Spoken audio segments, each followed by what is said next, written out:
300 years ago, the world was saved from annihilation by the legendary warrior Kim Ju-hyuk.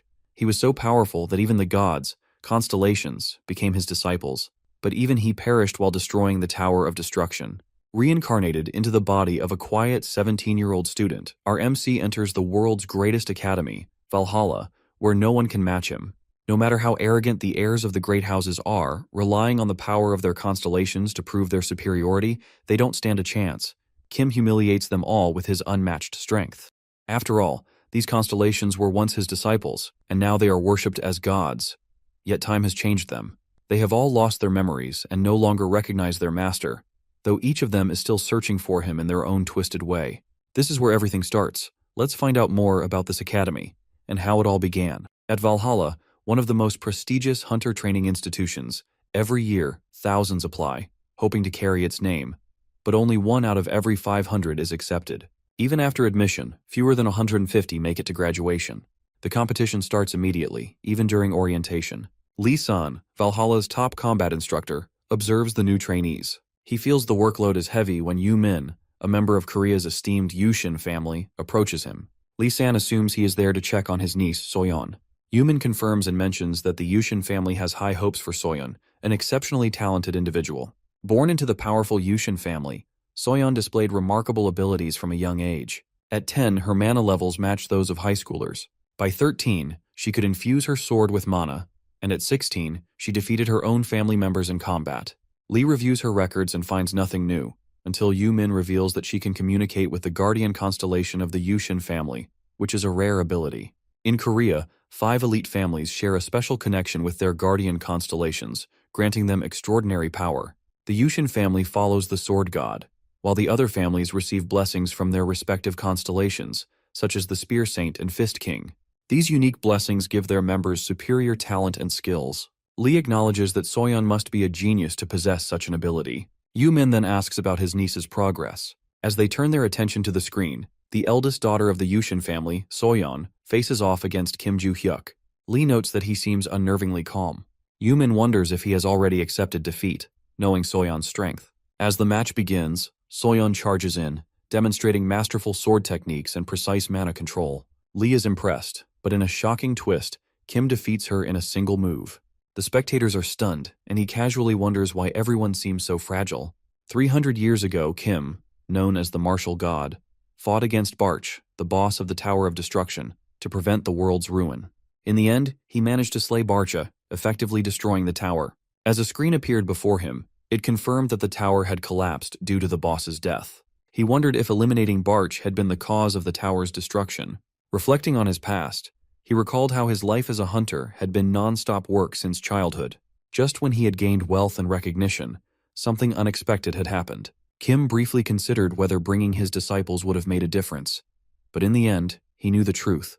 Strength had always been everything. Even if they had accompanied him, their fate would have remained the same. 3 centuries later, after defeating the Tower of Destruction's boss, he found himself reincarnated as a 17-year-old. Though content with his second chance at life, he noticed his body was weaker and younger. However, his knowledge as the martial god remained intact. He believed that once he adjusted, he could enjoy a life of comfort and ease. But his plans were interrupted when a translucent screen appeared before him, displaying a warning: a Tower of Destruction would rise again in 5 years. Regret flooded his mind. He should have thrown Barch into the lava when he had the chance. Now history threatened to repeat itself. Determined, he resolved to destroy the tower completely this time and ensure nothing remained. Then, another message appeared, instructing him to retrieve his weapons and memories on the 3rd floor, 5th room to the right within Valhalla. While he understood the significance of weapons, the mention of memories left him puzzled. His first objective was clear: he had to find Valhalla. On the 4th day, at Valhalla, the top 10 competition begins, and an announcement calls the participants to the arena. Hearing this, Kim debates whether he should go. In the end, he steps forward to face his opponent. Lee observes that the event has drawn an unusually large crowd, as the fate of all 5 great families seems to converge at this moment. Much of the attention, however, is on a rising star, Oh Se-hyuk, the eldest son of the Osun family. Kim's opponent Se-hyuk sizes him up. The big guy recalls that this is the same fighter who defeated Soyeon on the first day. However, he doesn't remember seeing much of him before. If he wins, his prestige and reputation will soar. With a confident smirk, Se-hyuk tells him that he will crush him, and with that, the match begins. Sehyuk, despite lacking skills in literature, strategy, or martial arts, possesses an innate talent unmatched by others. Even with minimal training and no mana, his power grows exponentially, allowing him to achieve feats beyond most warriors' capabilities. He is born with an exceptional physique that requires no effort to maintain, making him a natural genius in combat. As the fight begins, Kim acknowledges his impressive physical strength, believing that it gives him a real advantage in a pure test of power. However, he understands that raw strength alone doesn't guarantee victory. Success in battle relies on more than just brute force. Despite his opponent's overwhelming physical power, Kim dominates the fight through his mastery of martial arts. The ability to read an opponent's movements is crucial, and he capitalizes on every opening. A lack of balance leads to defeat, and with one well-placed strike, he brings his opponent down. Though he notices a slight decline in his own strength compared to his previous life, he remains confident that it won't hinder his ability to hunt monsters or reclaim his position as a top-tier hunter. The crowd erupts in shock. News reporters scramble to cover the unexpected outcome. Sehyuk, unable to process what just happened, falls to the ground, only to be struck again before he can react. No one expected such a straightforward attack to decide the match. Watching his son's humiliating defeat, the head of the Osun family, first King Ocholshan, seethes with rage. He believes that even if Sehyuk had only focused on strength and ignored martial arts, he should have easily dodged an attack from any of his peers. Yet against Kim he fails. Sehyuk's father knows that he lost control, and in a reckless attempt to turn the tide, he unleashed a rare burst of magic, hoping to end the fight instantly. He shifted his weight, convinced that Kim would be caught off guard. However, from the moment Sehyuk made his move, our boy had already devised a counterattack. His ability to think ahead and strategize is exceptional, setting him apart from the competition. Cholshan, now fully aware of his potential, makes a bold declaration. He will bring him into the Osun family at any cost. Meanwhile, the crowd chants his name, fueling his growing reputation. As he listens to their cheers, Kim finds amusement in their exaggerated praise. Some even refer to him as Nuna, a title typically reserved for those with military experience, despite him being only 17. Next, he faces the Choi family's second daughter, Choi Ahrin. As the match begins, he immediately senses that she is waiting for him to attack first. He respects her for her tactical awareness. She reads the situation better than most. She unsheathes her sword, revealing her mastery over the Choi family's unique ability of adaptability, a skill she has perfected at just 17. As Ahrin attacks, her technique makes it difficult to predict her attacks, yet she unconsciously reveals her next move through her gaze. Kim quickly adapts, making it impossible for her to land a clean hit. When he strikes her blade, it doesn't feel like hitting solid metal, but he remains composed. He challenges her with a question, forcing her to react. Then, with one decisive blow, he disarms her. Her sword falls to the ground, and with that, the match is over. Our lad emerges victorious, securing the top spot in the rankings. Reporters crowd around him, eager to hear his story. They bombard him with questions, some urging him to join their Chunmyung. Some even promise him top-tier treatment if he joins their group. Frustrated by the endless inquiries, he remains indifferent. As Kim lashes out at the press, all of social media starts talking about his outburst and how he became arrogant after gaining the top-ranking spot. Meanwhile, the top 10 members are officially welcomed into Valhalla, but the young boy finds the entire process dull. He remembers the screen instructing him to retrieve his weapons and memories from room 5 on the 3rd floor. He sees no reason to linger, just get in and leave. With that, the entrance ceremony ends, and the students are taken to a virtual combat simulation room. Their instructor, Lee Goon, the former head of the Choi Guild, assesses the class setup with confusion. In the front row sit 3 of the 5 great family prodigies, Soyeon from the Yushin family, Ahrin from the Choen family, and Sehyuk from the Osun family. Despite claims of random selection, the instructor finds it suspicious that so many top talents ended up together, and why is Kim in this class? He sees trouble ahead, and realizes he must establish authority quickly. Introducing himself as the class instructor, he suddenly presses a button, throwing everyone into chaos. Confusion spreads as the students find themselves in an open courtyard.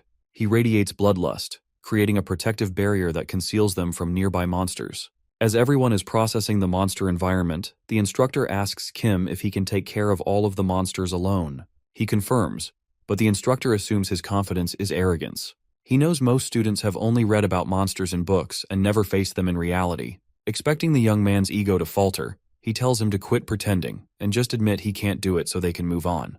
But instead of backing down, Kim smiles. The instructor, irritated, asks what's so funny. Our boy, now intrigued, questions why they are doing this on the first day and suspects there must be a reward involved. He asks what he'll gain from this challenge. The instructor smirks and offers a deal. If he fights the monsters, he'll do whatever he wants in return. After considering the offer, he agrees. The instructor, unimpressed, comments that he doesn't understand the monsters in this system. Ignoring him, Kim simply asks for a sword and questions how he expects him to fight without weapons, wondering if he plans to battle with his bare hands. Eventually, the instructor hands over the sword, and the lad steps forward to face the monsters. All eyes are on him as he draws his sword and charges into battle with confidence. He fights skillfully, slashing through the monsters. As he mangles through them, he recalls that it has been 3 years since he first wielded a sword, yet it still feels natural in his hands. During that time, monsters had disrupted the world, forcing people to use whatever weapons they could. However, the sword remained a trusted and widely used weapon. Lost in thought, he suddenly senses a monster lurking behind him. Without hesitation, he swiftly strikes it down before it can attack. Observing the battle, the instructor is intrigued. He wonders how an ordinary sword, lacking any magical properties, is allowing Kim to cut through the monsters so effortlessly. It almost seems as if the sword is absorbing them. Meanwhile, the 3 elite students from the top 5 families watch intently, equally fascinated. Kim, finishing off the creatures, approaches the instructor and reminds him of their deal. With class now over, the instructor acknowledges that this was their first session and suggests the students head to their dorms to rest. Our boy, however, finds the lesson too long and only wants to retrieve what he needs and leave. He never intended to be a student and has no interest in formal education. Despite his boredom, he learns some valuable information, particularly about constellations. In this world, constellations are not just stars, they represent those who achieved great power and became gods. Many are linked to hunters, acting as divine artifacts that grant special abilities. In Korea, they hold significant importance. Valhalla is the 3rd largest academy in the world, home to numerous relics tied to constellations. Kim sees no value in swordsmanship or monster hunting, and believes his time would be better spent training in martial arts since his body is weak. As he contemplates this, he senses someone following him. Turning around, he finds Aaron standing behind him. At the teacher's office, Lee-san, Valhalla's highest-ranking instructor, is speaking with the instructor about the young boy. Lee-san acknowledges that the instructor has faced many challenges, but he dismisses it, calling it more embarrassing than difficult. He finds it hard to believe that a mere high school student could accomplish such feats. The instructor then reveals that he set up 120 virtual monsters in the combat simulation, expecting it to be a challenge, yet Kim defeated them all, despite never having fought real monsters before. Their discussion shifts to Kim's background. Lee-san notes that he lacks any exceptional qualities, which makes his abilities even more unusual. When the instructor asks about his past, Lee-san explains that he is an orphan from a dangerous region. The instructor speculates that he might be a forger, but Lee-san dismisses the idea, stating that he thoroughly investigated and found no evidence of deception. He also questions why a forger would try to enter Valhalla and draw attention at the entrance ceremony. Lee-san then brings up Kim's interest in accessing the Constellation Room, which the instructor confirms. The young lad intends to enter after the first semester. To accommodate this, Lee-san has requested permission from the headmaster for Kim to access the first-floor basement, taking responsibility for him. The instructor appreciates the effort but raises concerns about restrictions on the upper floors. However, Lee-san reassures him that reaching the first floor should be easy if he moves quickly. The instructor worries about the challenges ahead, particularly with the presence of 3 elite students from top families in his class. Lee-san tries to ease his concerns by mentioning an exchange student from the Ventric family in another class. When the instructor hears that Rockdill Ventric, expelled from the British Academy for misconduct, is now enrolled, he feels relieved that his situation isn't the worst. Meanwhile, as Kim turns to see who has been following him, he comes face to face with Aaron, the daughter of the Choi family. She approaches him with a request. She wants him to teach her swordsmanship. As he turns away, Aaron persists, once again asking him to teach her swordsmanship.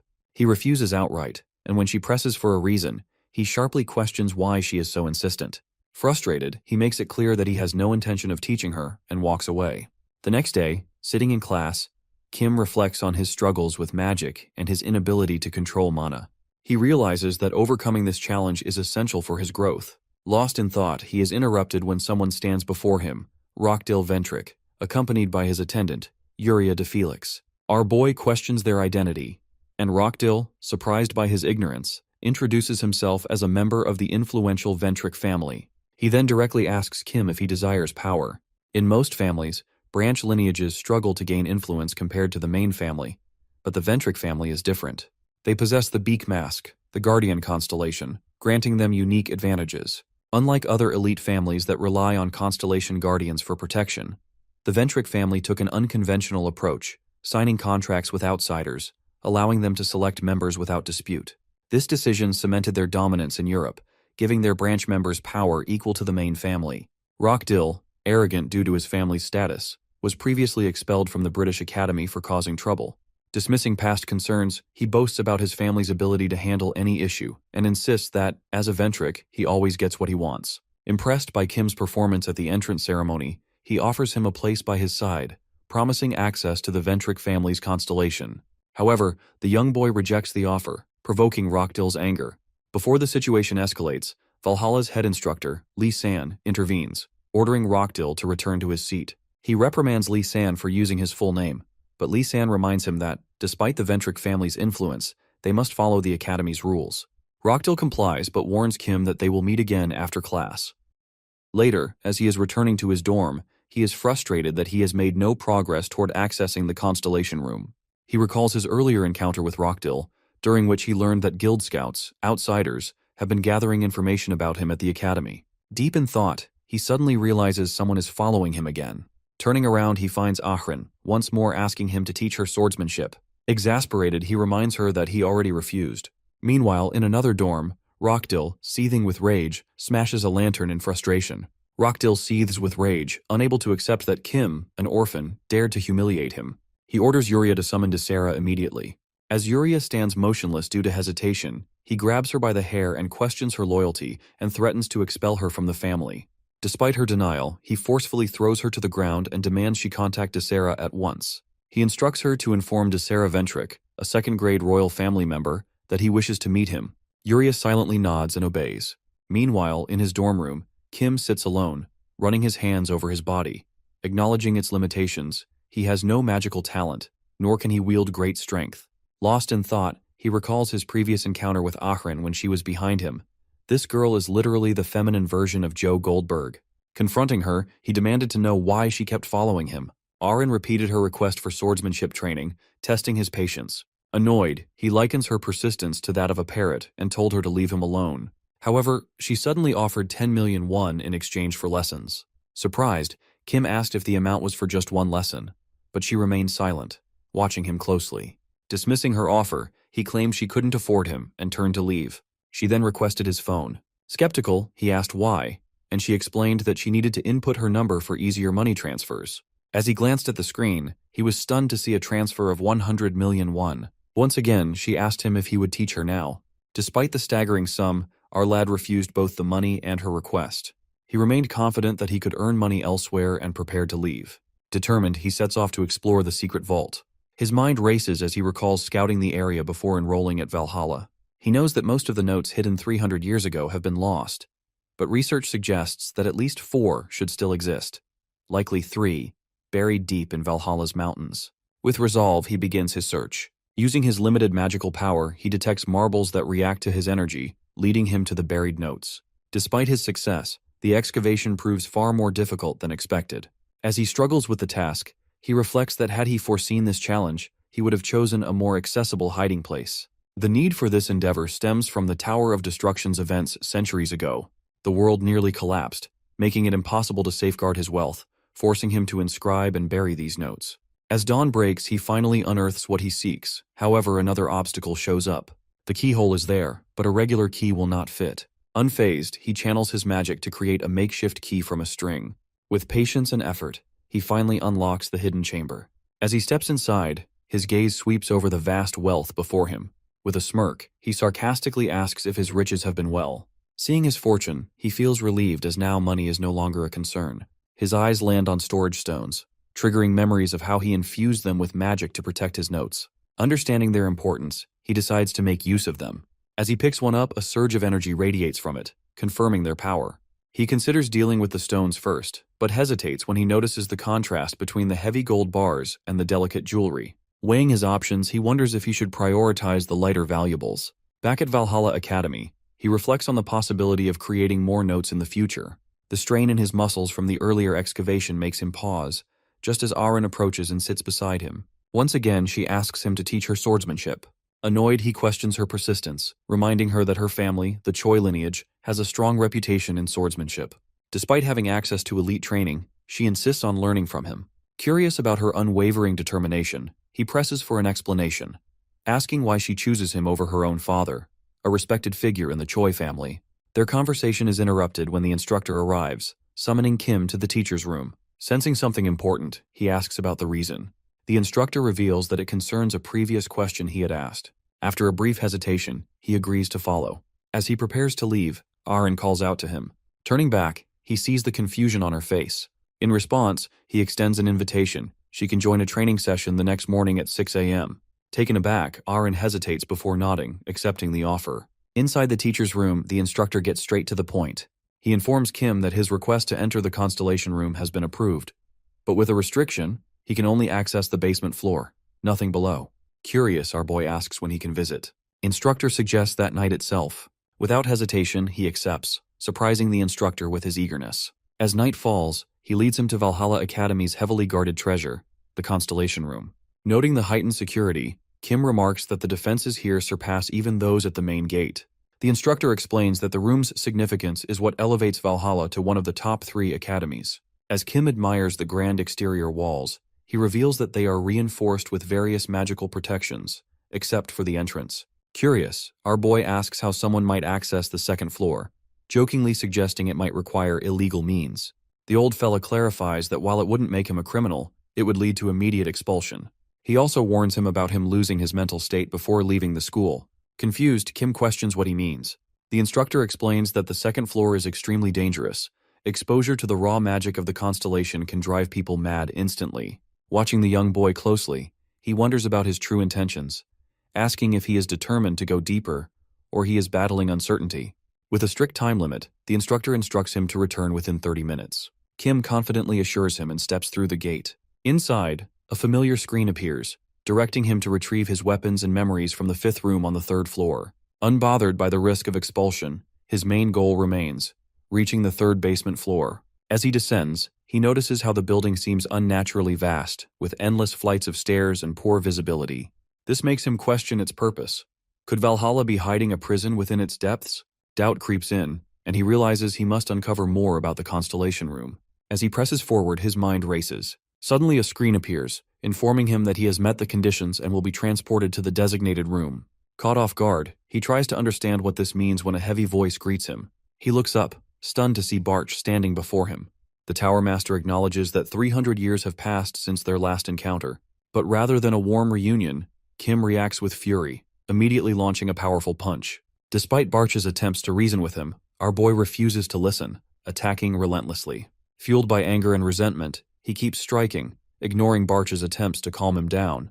The Tower Master warns that he will have to retaliate if this continues. But Kim doesn't stop. With one final punch, Barchi is knocked down.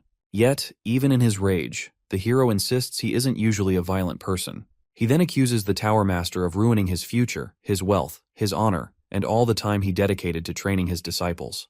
However, Kim stops when Barch questions whether he wants to know more about the place he is in. According to the Tower Master, this space exists within a relic, and the Barch he is seeing is merely an embodiment within it, as the real Tower Master died 300 years ago. The revelation leaves the young man confused, prompting him to ask if he has always been inside the relic. Barch excitedly confirms this, further revealing that he has become a constellation. However, this only irritates Kim, who responds by punching the Tower Master with frustration. Meanwhile, outside, the instructor continues to wait, only to be surprised when he sees Kim emerging. Suspicious, he asks if anything strange happened down there, but he denies it. With that, they go their separate ways. However, as he walks home, his encounter with Barch lingers in his mind.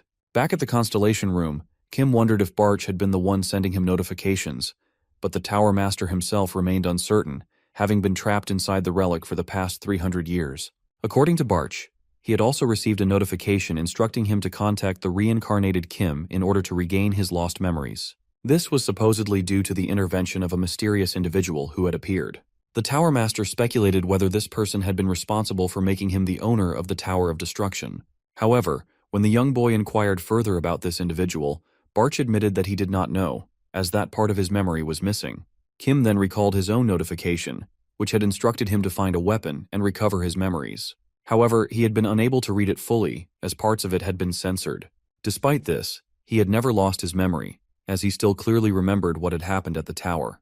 Barch explained that since he had already found the weapon, his memories might still be incomplete. The space they were in held 4 weapons, village swords imbued with immense power. Barch himself had become a constellation by using one of these swords as a relic. This revelation infuriated the hero, causing him to scream at the top of his lungs. Returning to the present, Kim remains confused about his situation. He had intended to destroy the sword and leave it behind, but without it, he knows he cannot complete the quest displayed in his notification window. As he examines the sword, he is suddenly confronted by a group of second-year seniors, the school bullies, calling him out for his hazing session. Their leader, Leric, is the eldest son of the prestigious Sunrise family. Unfazed, he mocks him, further enraging the bullies, who become determined to beat him down. As one of them steps forward to attack, Kim reacts instantly, delivering a swift kick that sends his opponent crashing screaming in pain. Seeing one of their friends sent flying and crashing into the wall, the remaining bullies grow nervous while Kim stands his ground, gripping his weapon with confidence. Undeterred, he boldly challenges them all to come at him. 3 hours earlier, Leric had been in a meeting with Rockdill, who offered him a reward for beating Kim to a pulp. Rockdill also assured him that he could use weapons freely, as he would personally take care of the aftermath. Although hesitant at first, Leric ultimately accepted the offer. As he left the room, he reminded himself that a first-year student was still a first year, even if he had ranked first in his class. This was due to the school system. Second-year students had to enter the Constellations room to form a contract with one of the celestial beings, and if successful, they were recognized as second graders. These second graders could wield special powers, and as one of them, Leric was confident he could easily overpower Kim. However, returning to the present, that confidence quickly fades. Watching him effortlessly pummel his classmates, Leric grows uneasy. Determined not to back down, he and the others launch an attack, wielding their weapons against him. Yet, despite their numbers, Kim counters every strike with ease, overwhelming them completely. Leric is left in disbelief. By all logic, second graders should have far more experience than a first grader, yet his classmates were utterly helpless against our boy. He begins to realize that despite Kim holding back in his attacks, those getting hit are still taking significant damage. With the others already taken down, the young lad challenges the remaining students, who are now trembling in fear, to come at him. Hearing this, Leric's frustration boils over. Enraged, he draws his sword and lunges forward. However, before he can even strike, Kim merely presses the sheath of his still holstered sword against Leric's stomach, sending him collapsing to the ground in pain. As Leric lies unconscious, he wakes him with a sharp slap, demanding to know why he attacked. Leric insists it was just part of the ragging, but sees through the lie and presses him further, knowing there is more to it. Yet, even under pressure, Leric remains silent, which unexpectedly earns Kim's respect. Turning away, our boy announces that he is leaving, but before he can go, Leric issues a warning that once word of this incident spreads, he could face expulsion. Unfazed, Kim fires back, questioning what the entire school would think if they found out a group of second graders had been so thoroughly defeated by a first grader. With that, he delivers a final stern warning before walking away. Meanwhile, Rockdill still waits for Leric's call to confirm the job is done. However, when the call finally comes, he is stunned to hear Leric declaring that he is backing out entirely. Leric also warns Rockdill to stay away from anything related to Kim, leaving him utterly confused. As he is about to end the call in frustration, Leric casually suggests reporting Kim to the administration, which immediately piques Rockdill's interest. Eager to exploit the situation, he asks if any of the students sustained injuries that could be used as leverage for the report. To further persuade Leric, he even offers him the payment he initially requested. However, Leric outright rejects the offer, stating that they lost in an honorable fight and he has no intention of stooping any lower. With that, he hangs up, leaving Rockdill fuming. In a fit of rage, Rockdill smashes his phone and turns to his assistant, demanding to know if she has contacted Desera. She confirms, explaining that since he lives far away, it will take him some time to arrive. Meanwhile, in Mexico's Aripia Academy, Desera Ventric sits atop a pile of defeated opponents, casually answering a call. Rockdill's assistant informs him about a lucrative opportunity that he wants him to take care of someone named Kim in exchange for a hefty reward. The offer excites Desera, as he has been struggling financially ever since being chased out. Now, with this new opportunity, his fortune is about to change. The next day, in Valhalla's training room, Kim is in the mood for training when he suddenly hears Barch's voice, catching him by surprise. The Tower Master speaks from within the sword, making him momentarily think he has emerged, but Barch quickly denies it. As the young boy begins stretching, he questions Barch about the sword. The weapon, originally an artifact, had been kept as a valuable possession in Valhalla, yet Kim had managed to leave the room with it after their conversation. The Tower Master reassures him that he replaced it with a replica, so there is no need for concern. When he inquires further, Barch reveals that he has had the ability to create replicas ever since he gained consciousness. As Kim continues his warm-up, Aaron arrives, fully prepared for the training session he had promised her. However, she is left confused when Kim reveals that they will begin with stamina training, instructing her to start stretching immediately. She complies, while Kim, in his mind, understands that increasing her stamina will ultimately improve her mana control as well. The current training system for students is flawed as they focus on mana before building stamina. Aaron, for instance, possesses immense mana reserves, but has the endurance of an ordinary sword-wielding student. Determined to build Aaron's foundation properly, Kim has her start with real stamina exercises, including push-ups, squats, and bicep curls. As she pushes through the exercises, exhaustion sets in. But to her shock, there is still a 20-kilometer run left. Later, in class, Kim, observing Aaron's progress, is happy, noting her improvement in training. The class session is then conducted by Lily, the instructor and subject supervisor for dimensional monsters. Having previously instructed the students to self-study, she announces a written test to assess their knowledge of various dimensional creatures. As the test begins, the students focus intently, writing their answers, while Kim simply stares at the paper. Time passes, and once the allotted period is up, Lily collects the tests, informing the class that their performance will be used to determine their placement for the next session. She then dismisses them, announcing that the next class will be held in the virtual combat simulation room. As she leaves, Barcha questions whether Kim seriously expects to pass the test after barely writing anything. Caught off guard, he wonders if the Tower Master can hear his thoughts, but Barcha clarifies that he can only pick up on thoughts related to him. Kim remains unfazed, revealing that he wrote only what he knew about the topic. Meanwhile, in the first-year teacher's lounge, Lily is enraged as she checks Kim's paper. Frustrated, she crumples it in her hands, calling his answers complete nonsense. The instructor, present there, notices her shifting expressions and she looks visibly annoyed. Curious, he inquires about the matter. Lily explains that the recent test focused on how to effectively eliminate a monster. In her opinion, most students performed well. Just as the instructor takes a sip of tea, relieved by her words, he nearly chokes upon hearing her suddenly scream Kim's name in frustration. According to Lily, his approach to the test is completely unacceptable, and she refuses to overlook it. Determined to correct him, she declares that in the next class, she will personally ensure he understands that monsters cannot be dealt with so recklessly. 1 week later, in Lily's next class, held in the virtual combat simulation room, she announces that most students performed admirably. After a brief pause, she calls Kim forward. Holding up his test paper, she furiously reveals that he scored a 0. Pointing to the first question regarding how to deal with rock goblins, she highlights Kim's response. Shank it in the stomach.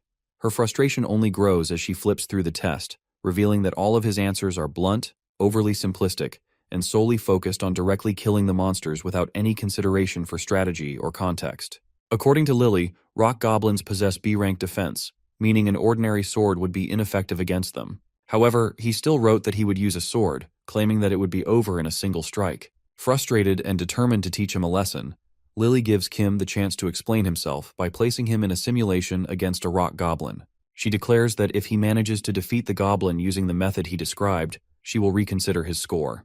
Accepting the challenge, Kim calmly approaches the goblin while Lily watches nervously, uncertain of what he will do. Suddenly, the goblin lunges at him, but he swiftly drives his sword into its stomach, killing it instantly. He executes exactly what he wrote, shank the goblin in its stomach.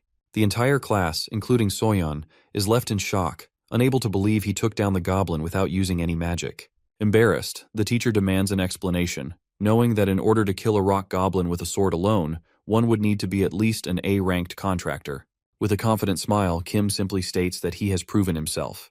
For his next test answer, he is placed in front of a group of jungle goblins, each known for their severe anger management issues, just like my boss. The goblins will grow enraged and will use their howling skill to summon reinforcements. Although Kim can see 3 goblins in front of him, there are 5 more lurking in the darkness, ready to ambush him the moment he makes a mistake. Lily remains confident that, even with his sword, this battle will not be easy for him. However, in an instant, he swiftly eliminates all 3 visible goblins, stabbing them directly in their faces. Lily is left utterly shocked, unable to comprehend what she just witnessed. Back in the gym, Kim and Aaron are drenched in sweat as they push themselves on the treadmill. Eventually, she collapses from exhaustion. Noticing this, our boy questions her struggles with the exercise, to which she reveals that she never pushes herself too hard during training. According to her, she can simply rely on magic by borrowing strength from the Constellation members. Kim had already expected this answer, as most students depend entirely on the constellations to carry them, a dangerous habit. If they were ever caught in a dungeon with a magic restricting spell or ran out of mana mid-fight, they would be completely helpless. Considering this, Kim asks if she finds these stamina exercises beneficial. She confirms, explaining that she is only enduring them because he promised to teach her swordsmanship in return. Kim finds her response strange, but since they need to head to the academy soon, he decides to call off the session. Arin, noticing him adding more weight to his bench press, is shocked, but at his insistence, she leaves. As Kim prepares for his next set, Barch points out that Arin never once complained about keeping up with his training and questions his reason for helping her. Kim reveals that it is simply because she persisted. However, Barch is surprised that Arin, just by watching him wield his sword in class, was able to grasp its strength. As he contemplates this, he notices Se-hyuk bench pressing beside him, finishing off his set. When our boy inquires, Se-hyuk reveals that he has always trained hard there before casually leaving. Watching him go, Kim realizes that Se-hyuk's martial bones allow him to push himself to such extremes. He finds Se-hyuk smarter than those who rely solely on magic for training. However, he remains puzzled about what constellations truly do. Barch, despite being a constellation himself, admits that he has no knowledge of it. Having spent 300 years in isolation, he has never fully understood their role. However, Barch claims that if Kim finishes the next quest set in his system tab, they might learn more about constellations. Curious, our hero checks the notification and sees that he needs to go to Valhalla's Eye of the Great Forest, Madagaya House, and bring the Heaven Sword with him. Kim remembers hearing about that place in class, but since he has lessons to attend, he decides to be stealthy for the time being. Barch inquires about his growing reputation due to beating down bullies, but he asserts that if he hadn't acted, he would have been the one with a cracked head. Knowing that he won't be able to leave anytime soon without clearing the quest, Kim realizes that completing it may finally unveil the secrets of reincarnation. In London, at the House of Ventric Mansion, the clan's vice house owner, Adelia, questions her men about recent events. He reports that a labyrinth has been taken care of and requests permission to recruit a survivor from the ruined Roberts clan, along with another A-rank contractor. She approves, but orders that their abilities be tested first before sending them her way. As Adelia is about to dismiss him, he reveals that Rockdill has called Desera to South Korea. The mention of his name instantly enrages Adelia. This is because Desera Ventric is known as the problem child of the family, having committed numerous terrible acts while using their family name. From a young age, he displayed violent tendencies, even going so far as to kill fellow students over mere arguments. By the time he turned 20, he was completely cut off from the family. Adelia acknowledges that Desera is a menace, but remains puzzled as to why Rockdill wants to meet him. For now, she orders her men to keep an eye on him, and to inform Rockdill that if he is caught engaging in anything suspicious, he too will be removed from the family. With that, the man takes his leave, while Adelia remains behind, seething at her brother for treating their family's power so carelessly. As thoughts of power consume her, she recalls a door with the words "All for One" inscribed on it, and claims that it belongs to her alone. Lost in contemplation, she turns her gaze to a beak-masked portrait behind her, and, addressing it as her guardian constellation, seeks reassurance in her belief. In the Valhalla classroom, the instructor discusses the topic of evildoers who exploit constellation power for malicious purposes. Among these individuals, the most notorious group is One God. As the lesson continues, Kim finds himself lost in thought, thinking about his own body and its potential. He considers the possibility that he too possesses the talent to harness mana while also a strong and powerful physique. It feels pretty strange to him. When he first tried chi circulation in this body, he could barely finish it due to severe mana issues. The physique was so weak that even basic shoveling left him drenched in sweat. He wonders if something might have happened to this body in the past, but quickly dismisses the thought. There's no point stressing over it now. It's his body after all. While he's lost in thought, Soyeon quietly passes a note to him from her desk. It simply reads, "Hey." The gesture makes our boy nervous. In the next class, the instructor announces that students are allowed to leave the premises for the week. This is exactly what Kim has been waiting for. Without hesitation, he submits an application for leave, casually writing, "going for a walk," as the reason. As he heads to submit the form, chatting with Barch along the way, he hears Soyeon calling out to him from behind. He turns around and, seeing her hesitation, immediately confronts her for not responding to the note he'd written back. She looks down in silence, but Kim presses her, saying he needs to hurry and submit the application. She begins to stutter, clearly trying to say something, which only makes Kim more annoyed. In his frustration, he snaps and calls her a freak. The insult stings, and while it also makes her furious, she still struggles to speak. Eventually, she manages to stammer out a question. She wants to ask him how he managed to kill that rock goblin back in the simulation. but her pride makes it hard to say the words out loud. As Soyeon gathers the courage to speak, Miss Lily suddenly swoops in and asks the question herself, shocking Kim by her sudden appearance. He's a bit surprised too. Just a few days ago, she couldn't stand him, especially after he bluntly refuted all of her questions in class. And now, out of nowhere, she's butting into his conversation. But Lily seems more impressed than anything. She admits that she only knew one method of killing monsters, but his approach showed her there are other, more creative ways. Fascinated, she immediately offers Kim the position of her assistant. The young lad, however, straight up rejects her, revealing that he's busy submitting his leave application. She presses him again, but our boy stands his ground and refuses once more with full Chad energy. As Lily continues to gaze at him with admiration, Soyeon starts to step in. But hearing their exchange, she hesitates and decides maybe it's not the right time to speak after all. The next day, Kim heads off to the infamous market. The night before heading to the market, Kim sat in his room, scrolling through his phone. Barch, curious, asked what he was looking for. Our boy explained that he was trying to find the location of the place he planned to visit the next day. He needed somewhere to sell the treasure he had found in the vault. As he searched, he quickly stumbled upon the market he had in mind. It was a unique marketplace that allowed people from all over the world to trade freely after paying an entry fee. It was often referred to as a black market, as even criminals and shady individuals were allowed to conduct business there. Under normal circumstances, creating a market like this would have been impossible, but this one operated under the protection of a guardian constellation known as the Hidden Ruler. Because of that backing, even high-ranking individuals used the market openly, and the government tended to turn a blind eye.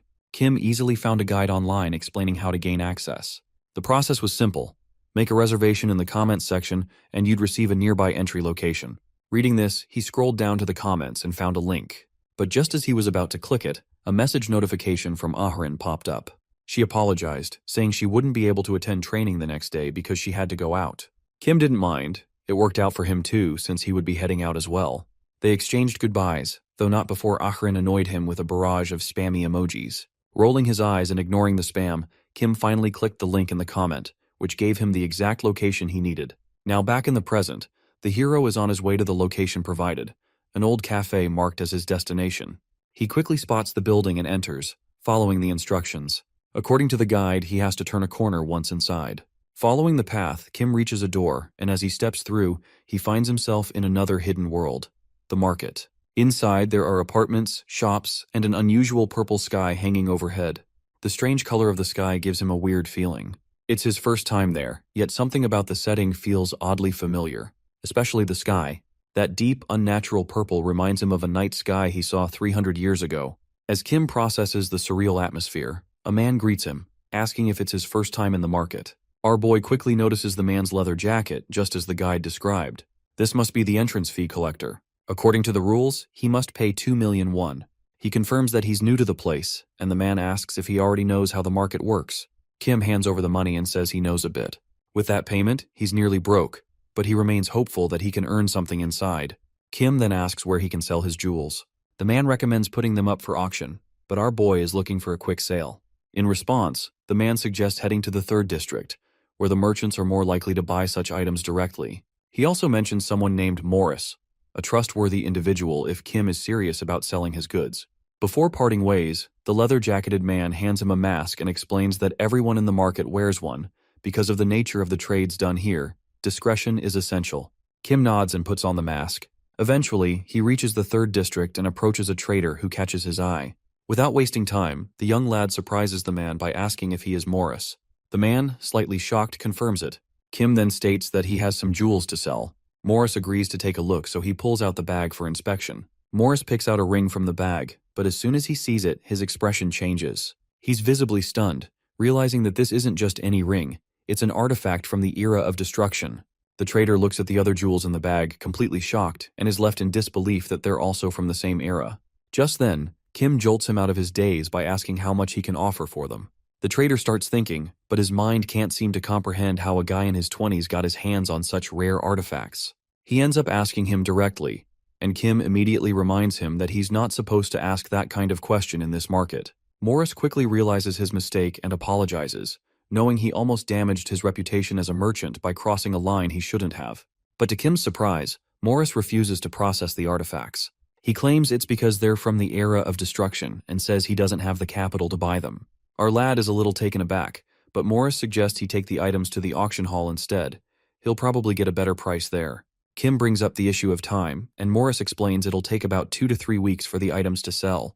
The auction hall itself might not open right away due to prior reservations, and he will have to be there in person to list the items. Disappointed, Kim asks how much the artifacts might go for at auction. Morris pulls out his phone, opens the calculator, and shows him the estimated figure. Kim is stunned. The number is loaded with zeros, so many that it genuinely shakes him. At that moment, he realizes these items might be far more expensive than he initially thought. Maybe that's why he instinctively saved them for later. A bit desperate now, he asks how much money Morris might personally be missing out on. According to Morris, he wouldn't even have a fourth of the item's cost, even if he sold everything he owned. However, Kim offers to sell it to him at that price, which completely shocks Morris. Artifacts from the era of destruction are already traded at high prices because of their age, but there's another reason they're so valuable. After that era ended, constellations began to appear, and many of them reacted strongly to these artifacts. There were cases where even powerless individuals managed to form contracts with S-ranked constellations, thanks to these very items. While inspecting the ring, Morris notices it holds lingering mana from that chaotic era. All the known signs are present, proof that this is the real thing. The fact that he's getting 8 such artifacts for such a small amount leaves him stunned. He pays Kim and begins placing the rings into a bag, calling it a day. But just as he finishes, he's startled to see a figure standing in front of him. It's another tall person, wearing a mask, towering over him in complete silence. Meanwhile, Kim is already out of the market, breathing a sigh of relief that he made it out safely. He returns to the same old cafe he started from, but this time, the big news is that his money problem is officially solved. One glance at his bank balance is enough to make him smile. Even if he ends up spending all of it, he knows he still has more items in the vault to sell later. As he processes all of this, a sudden call from an unknown number catches him off guard. He picks up, only to feel instantly annoyed. It's instructor Lily, inviting him to lunch. Kim, curious about how she even got his number, listens as she casually reveals she used her instructor privileges. She presses again for lunch, then abruptly hangs up, leaving Kim confused. After a moment, he shrugs and figures he might as well go. Nothing else is on his plate right now. And if he can leech a free meal out of it, why not? Back in the market, Morris stands frozen, clearly terrified by the masked figure in front of him. He asks why the man is there, but the figure simply calls Morris by name and questions whether their relationship is really that bad. It's then that Morris realizes who he's dealing with, the owner of the market, known only as Black Cat. The realization makes Morris uneasy. It's rare for the market owner to personally approach a merchant, and he can't figure out why someone like Black Cat would bother with him. Black Cat, slamming his hands on the table, reveals the real reason. For the first time ever, Morris has submitted an anonymous application for the auction. This revelation instantly angers Morris. So much for anonymity. Clearly, it's no longer anonymous if Black Cat knows about it. But the market owner quickly clears things up, explaining that he isn't the true owner of the market. His constellation is. And since he serves that constellation directly, he can access any information the master deems necessary. With that explanation, Black Cat demands to see the items Morris intends to auction. Though still irritated, Morris agrees. However, it feels strange to him. Even if the artifact is from the era of destruction, it's unusual for Black Cat to personally show this much interest. Morris pulls out the bag, and as Black Cat examines the contents, his expression shifts. The rings catch his attention immediately. He finds them far more intriguing than expected, and mutters that these pieces will fetch an enormous price. Morris is confused by the reaction, but before he can process it, a notification window from the constellation system begins bombarding Black Cat. It reports that a constellation from the opposing side now appears visibly startled. That one detail makes Black Cat freeze, because it means the constellation desperately wants the ring. Inside the cozy restaurant within Valhalla, Kim and Lily sit across from each other at a table filled with various dishes. Lily twirls pasta around her fork, tastes it, and smiles, commenting on how delicious it is. Our boy, however, remains silent, staring off to the side, not having touched his food. Lily notices his distance and asks why he isn't eating. He finally responds, wondering aloud why a place like this exists in Valhalla in the first place. Lily explains, pointing out that aside from the school cafeteria, there are special restaurants designated for faculty as well. Kim, uninterested, simply glances at her and asks about the real reason she invited him there. As he finally begins to eat, Lily reveals her true motive. She wants him to become her assistant. Our lad quickly declines, but Lily urges him to at least consider it before giving such a cold response. She lists the advantages: a scholarship, the chance to co-write a thesis with her, and the prestige that could come from becoming known in the field of monster research. Despite all these promises, access to the outside world more frequently, future opportunities and recognition, Kim remains unmoved. To him, none of it seems necessary. He is focused on something else, finding the Eye of the Great Forest, an artifact linked to his academic performance evaluation. His priorities lie elsewhere. Even when Lily hints at sharing sensitive information, like details about Choi Ah-rin and his possible expulsion, Kim remains indifferent. He stands up, stating that he has heard nothing of value and is ready to leave. Lily, growing frustrated, insists that since she has shared information, he should do the same in return. Kim disagrees, stating he hasn't asked for it. Then, almost as an afterthought, he questions her teaching methods. Why someone who can be so childish in personal matters is so strict in the classroom. Lily responds seriously, explaining that her strictness is tied to responsibility. In monster hunting, students' lives depend on proper training, and any leniency can lead to fatal mistakes. Kim seems to understand this, acknowledging her dedication with a small smile before heading for the exit. As he leaves, Lily asks him to repay her for the information, but he, hands in his pockets, walks away, stating that he doesn't owe her anything. At the grand estate of the Choijin family in Sihyung, the patriarch, Choi Jonsuk, known as both the guildmaster of the True History Guild and the head of the Choijin clan, sits at a table with two younger members of the family. Opposite him are his eldest son, Choi Jingjin, the guild's attack leader, and his illegitimate daughter, Choi Ah-rin. The reason for the gathering is that with the upcoming selection for the family's heir, Jonsuk needs to assess their intentions.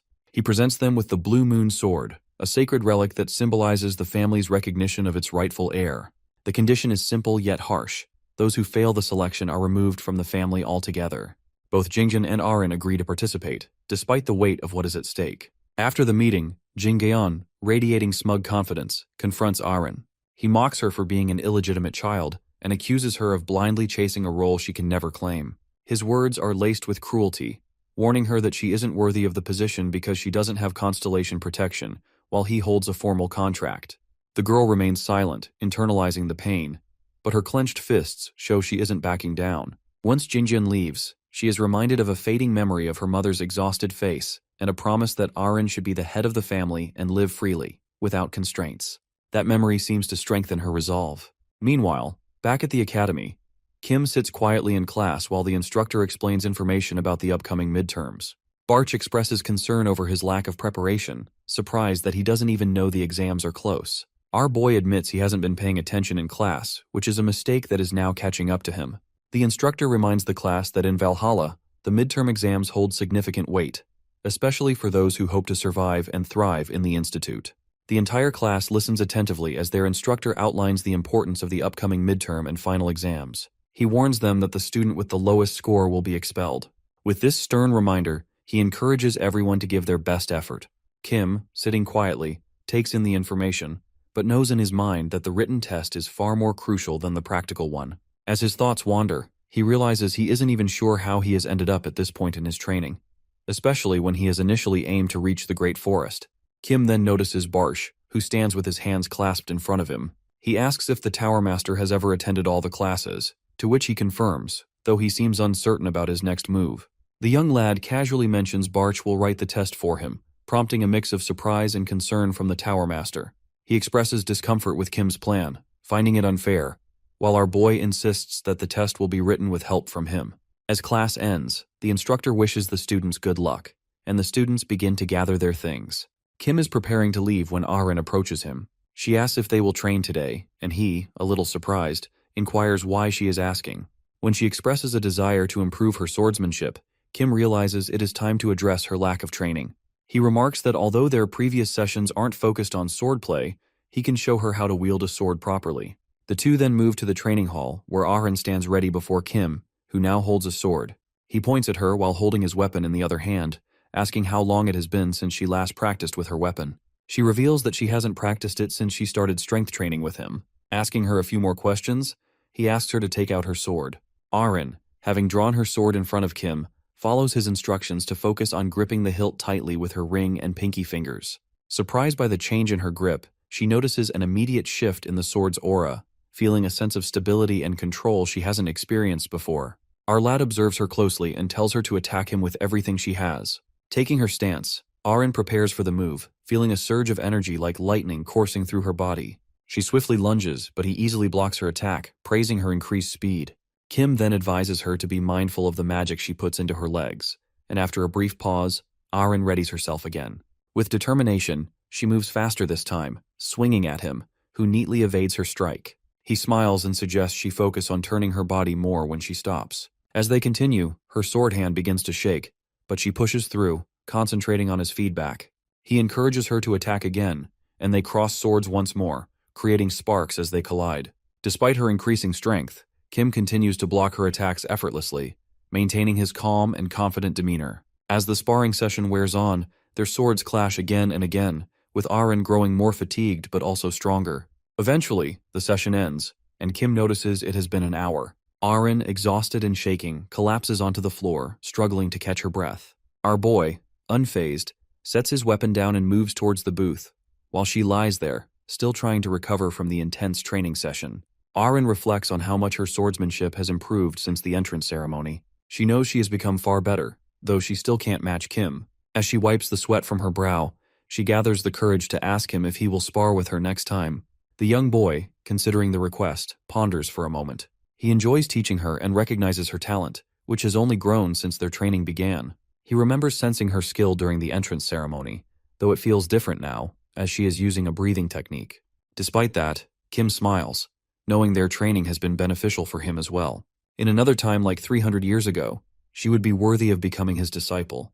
When the girl asks about the possibility of sparring, Kim jokingly refuses, but Arin, with a straight face, accepts it, signaling her understanding. She has realized that following his guidance will make her even stronger. Our boy is taken aback by her response, but eventually wraps up their session, and Arin says her goodbye, leaving with the knowledge that they might not see each other again. 2 weeks later, at Valhalla Stadium, where a crowd of students has gathered, Soyeon, holding her sword, mentions that it is her first time back since the entrance ceremony. Sehyuk, also among the crowd, notes how many freshmen have gathered. Arin stands confidently in the crowd, while Kim, hands in his pockets, appears somewhat curious about the event. Barch explains that their teacher informed them about the gathering 2 weeks earlier. The atmosphere shifts as a loud voice commands attention, signaling that the announcement about the midterm exams in Valhalla will soon begin. The students stand attentively as the announcement about the mid-stage practical assessment is made. This time, the assessment involves a dungeon attack. As Lee explains, the floor suddenly shakes, catching everyone by surprise. He then reveals that everyone will team up to enter the artificial dungeons, and multiple dungeons appear around them. The students are free to form their own teams, with the recommendation being 8 people per team, though they can adjust the number as needed. Kim listens quietly, while Lee continues outlining the rules.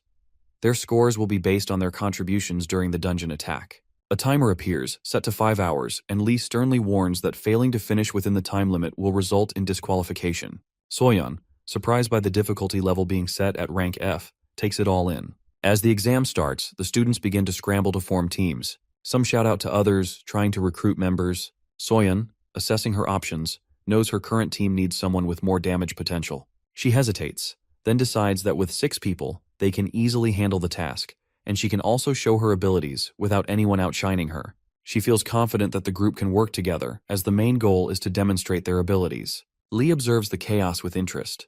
He realizes that the more privileged students, like Soyeon, already understand the true nature of the exam. For the others, it is more complicated, and Lee knows that groups of 8 and even 20s are made. However, he also anticipates that mismatched teams will lead to internal conflicts, which is common in these kinds of assessments. As the dungeon attack assessment begins, Lee informs the instructor that in about 30 minutes, everyone will be inside the dungeon. He advises him to get ready and start counting their points. Kim stands on the field, observing as the students scatter, forming groups and entering the dungeon. He wonders if the students who enter right away have already begun earning points. Arin stays behind as well, while keeping an eye on the other students. Kim approaches her, noticing she hasn't entered yet. He asks what she plans to do, as nearly everyone else has already gone in. The girl replies that she will do as he has instructed during their training. Our boy, slightly confused, realizes she is likely trying to follow his guidance from their previous sessions. He tells her that he is going into the dungeon alone, suggesting she do the same. The girl, undeterred, watches Kim walk towards the dungeon. A few students, seeing her standing alone, approach and ask if she is Choi Arin. They invite her to join their group, offering that she would complete their team of 8. However, she declines, stating she will go into the dungeon alone. When the student tries to stop her, warning that she will be disqualified, Arin reassures him, mentioning that he has said it won't be difficult. Saying that, she goes in and slams the door shut, shocking everyone. Meanwhile, the stadium is empty now, and the observation room is filled with teachers and staff, watching the students' progress on screens. As the students encounter various monsters in the dungeon, the scores begin to appear. Yoon Kyung-hyun earns 2 points. Bae, a girl holding her backpack in fear, earns 3, and Yoon, looking confident, scores 1. Lee observes everything closely, as the instructor quietly acknowledges that everything is going as expected. The calculations are precise, reflecting the harshness of the exam, but the results are accurate. Lee, once known as the clear master in his soldier days, observes the unfolding scenario with a critical eye. Lee also got a dungeon clearing rate of 99%. The instructor notes that Lee's vast experience makes him the best judge of dungeon attacks, explaining his ability to assign points with precision.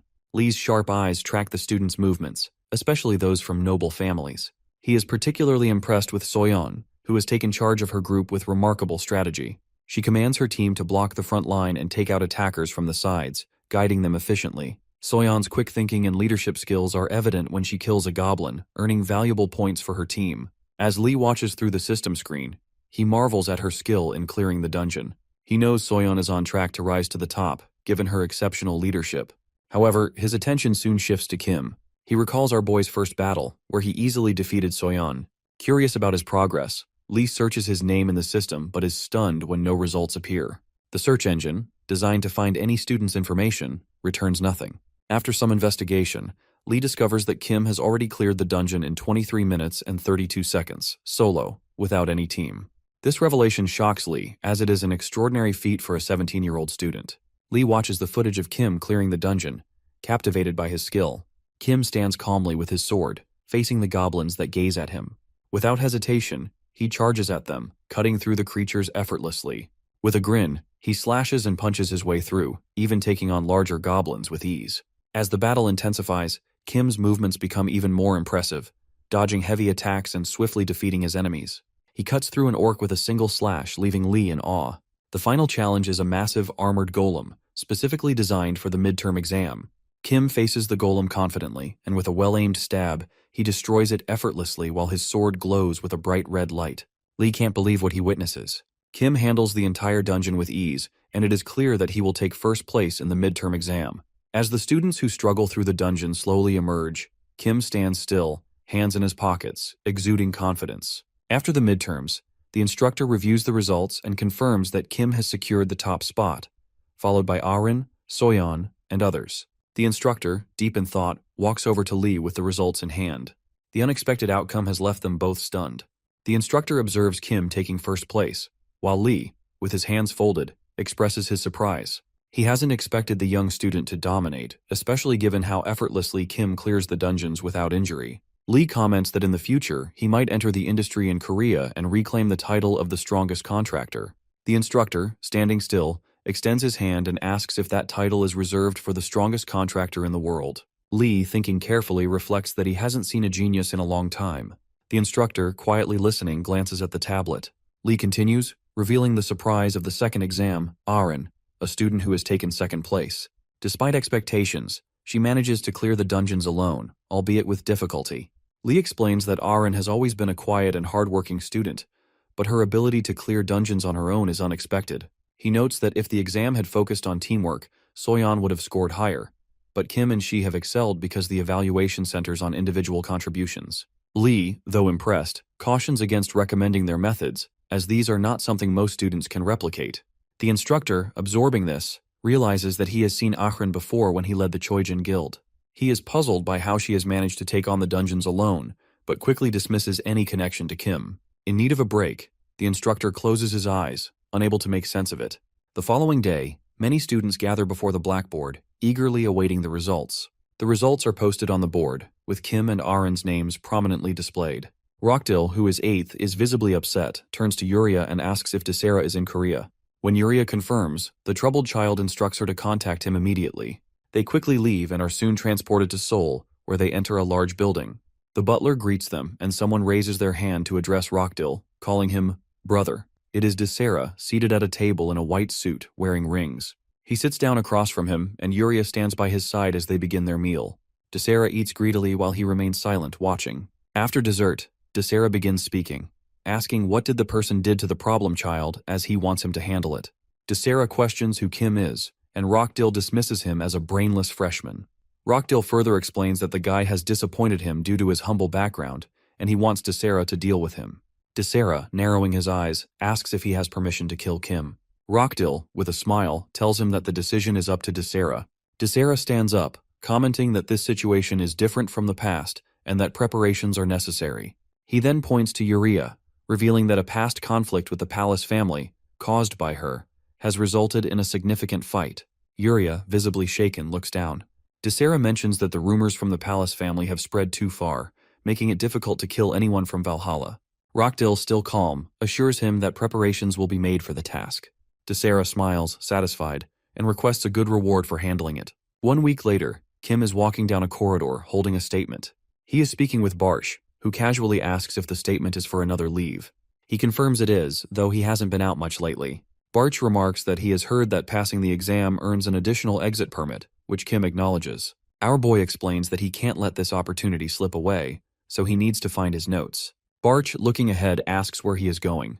The scene shifts to a wooded area in Suwon, where Kim, wearing a hood, walks with his phone in hand, confirming he is at the right place. As he scans the area, someone calls out to him, and Kim looks up to see Desera standing in front of him with a malicious smile. It is evening, with a full moon hanging above a tall building in the 7th area of the market. Meanwhile, the black cat stands by a window, lost in thought. After a moment of hesitation, a system message appears in front of him, asking about the arrival of the ring. He calmly replies that it is on its way and will go through the usual procedures. However, as the message continues, it becomes wild and repetitive, as if the other side is desperate. As the message loops endlessly, the black cat begins to ponder. Recalling his past research on artifacts from the Age of Destruction, he has never encountered such a reaction before. His attention is drawn to a glowing object on the table. As he approaches, he notices blue particles emanating from it. It is the ring, and upon seeing it, the black cat feels relief, knowing he can now hand it to his superior to silence them. He picks up the ring box, and the ring inside radiates mana. Holding it in his hands, he thinks about its significance before calling out to Constellation. However, he is surprised when the system message continues to repeat, manic, as if the ring's arrival is urgent. Back in the woods, Kim stands before Desera, who asks him if he is sure he wants to know who he is. Our boy, after a brief pause, guesses that he wants something from him. Desera confirms this, remarking why else would he come to find him on that remote mountaintop. Kim, seemingly unfazed, makes a guess about his intentions, saying he wants to get rid of him. Desera, acknowledging his sharp instincts, smiles. The young hero, throwing his bag and removing his hood, explains he has seen through his plans a few days ago. Desera's expression changes as he stretches out his hands in frustration, calling Kim a fool. He then clenches his fists and mutters that someone ranked number 1 in Valhalla shouldn't be so foolish. With that, he swings hard at him, but our lad easily dodges the attack by tilting his body. After he dodges the powerful punch, the force of the blow leaves a deep crack in a nearby tree. Desera, still smiling, looks at Kim, acknowledging that if he hadn't dodged, he would have been finished. The boy, grinning, casually explains that the punch is simply too slow. He then analyzes the situation, recognizing that his opponent's strength is comparable to Sehyuk's, possibly even stronger, but still too dangerous for him to confront directly with his fragile body. Kim quickly decides on a simple strategy. He turns and begins to run. Desera, initially confused by his sudden retreat, smiles and acknowledges that it is a smart move for someone in his position, as staying would have resulted in defeat. He prepares to stop Kim, but unexpectedly, our boy halts, turns, and waves his hand. He mocks Desera for not using his brain and, to his surprise, quickly closes the distance between them.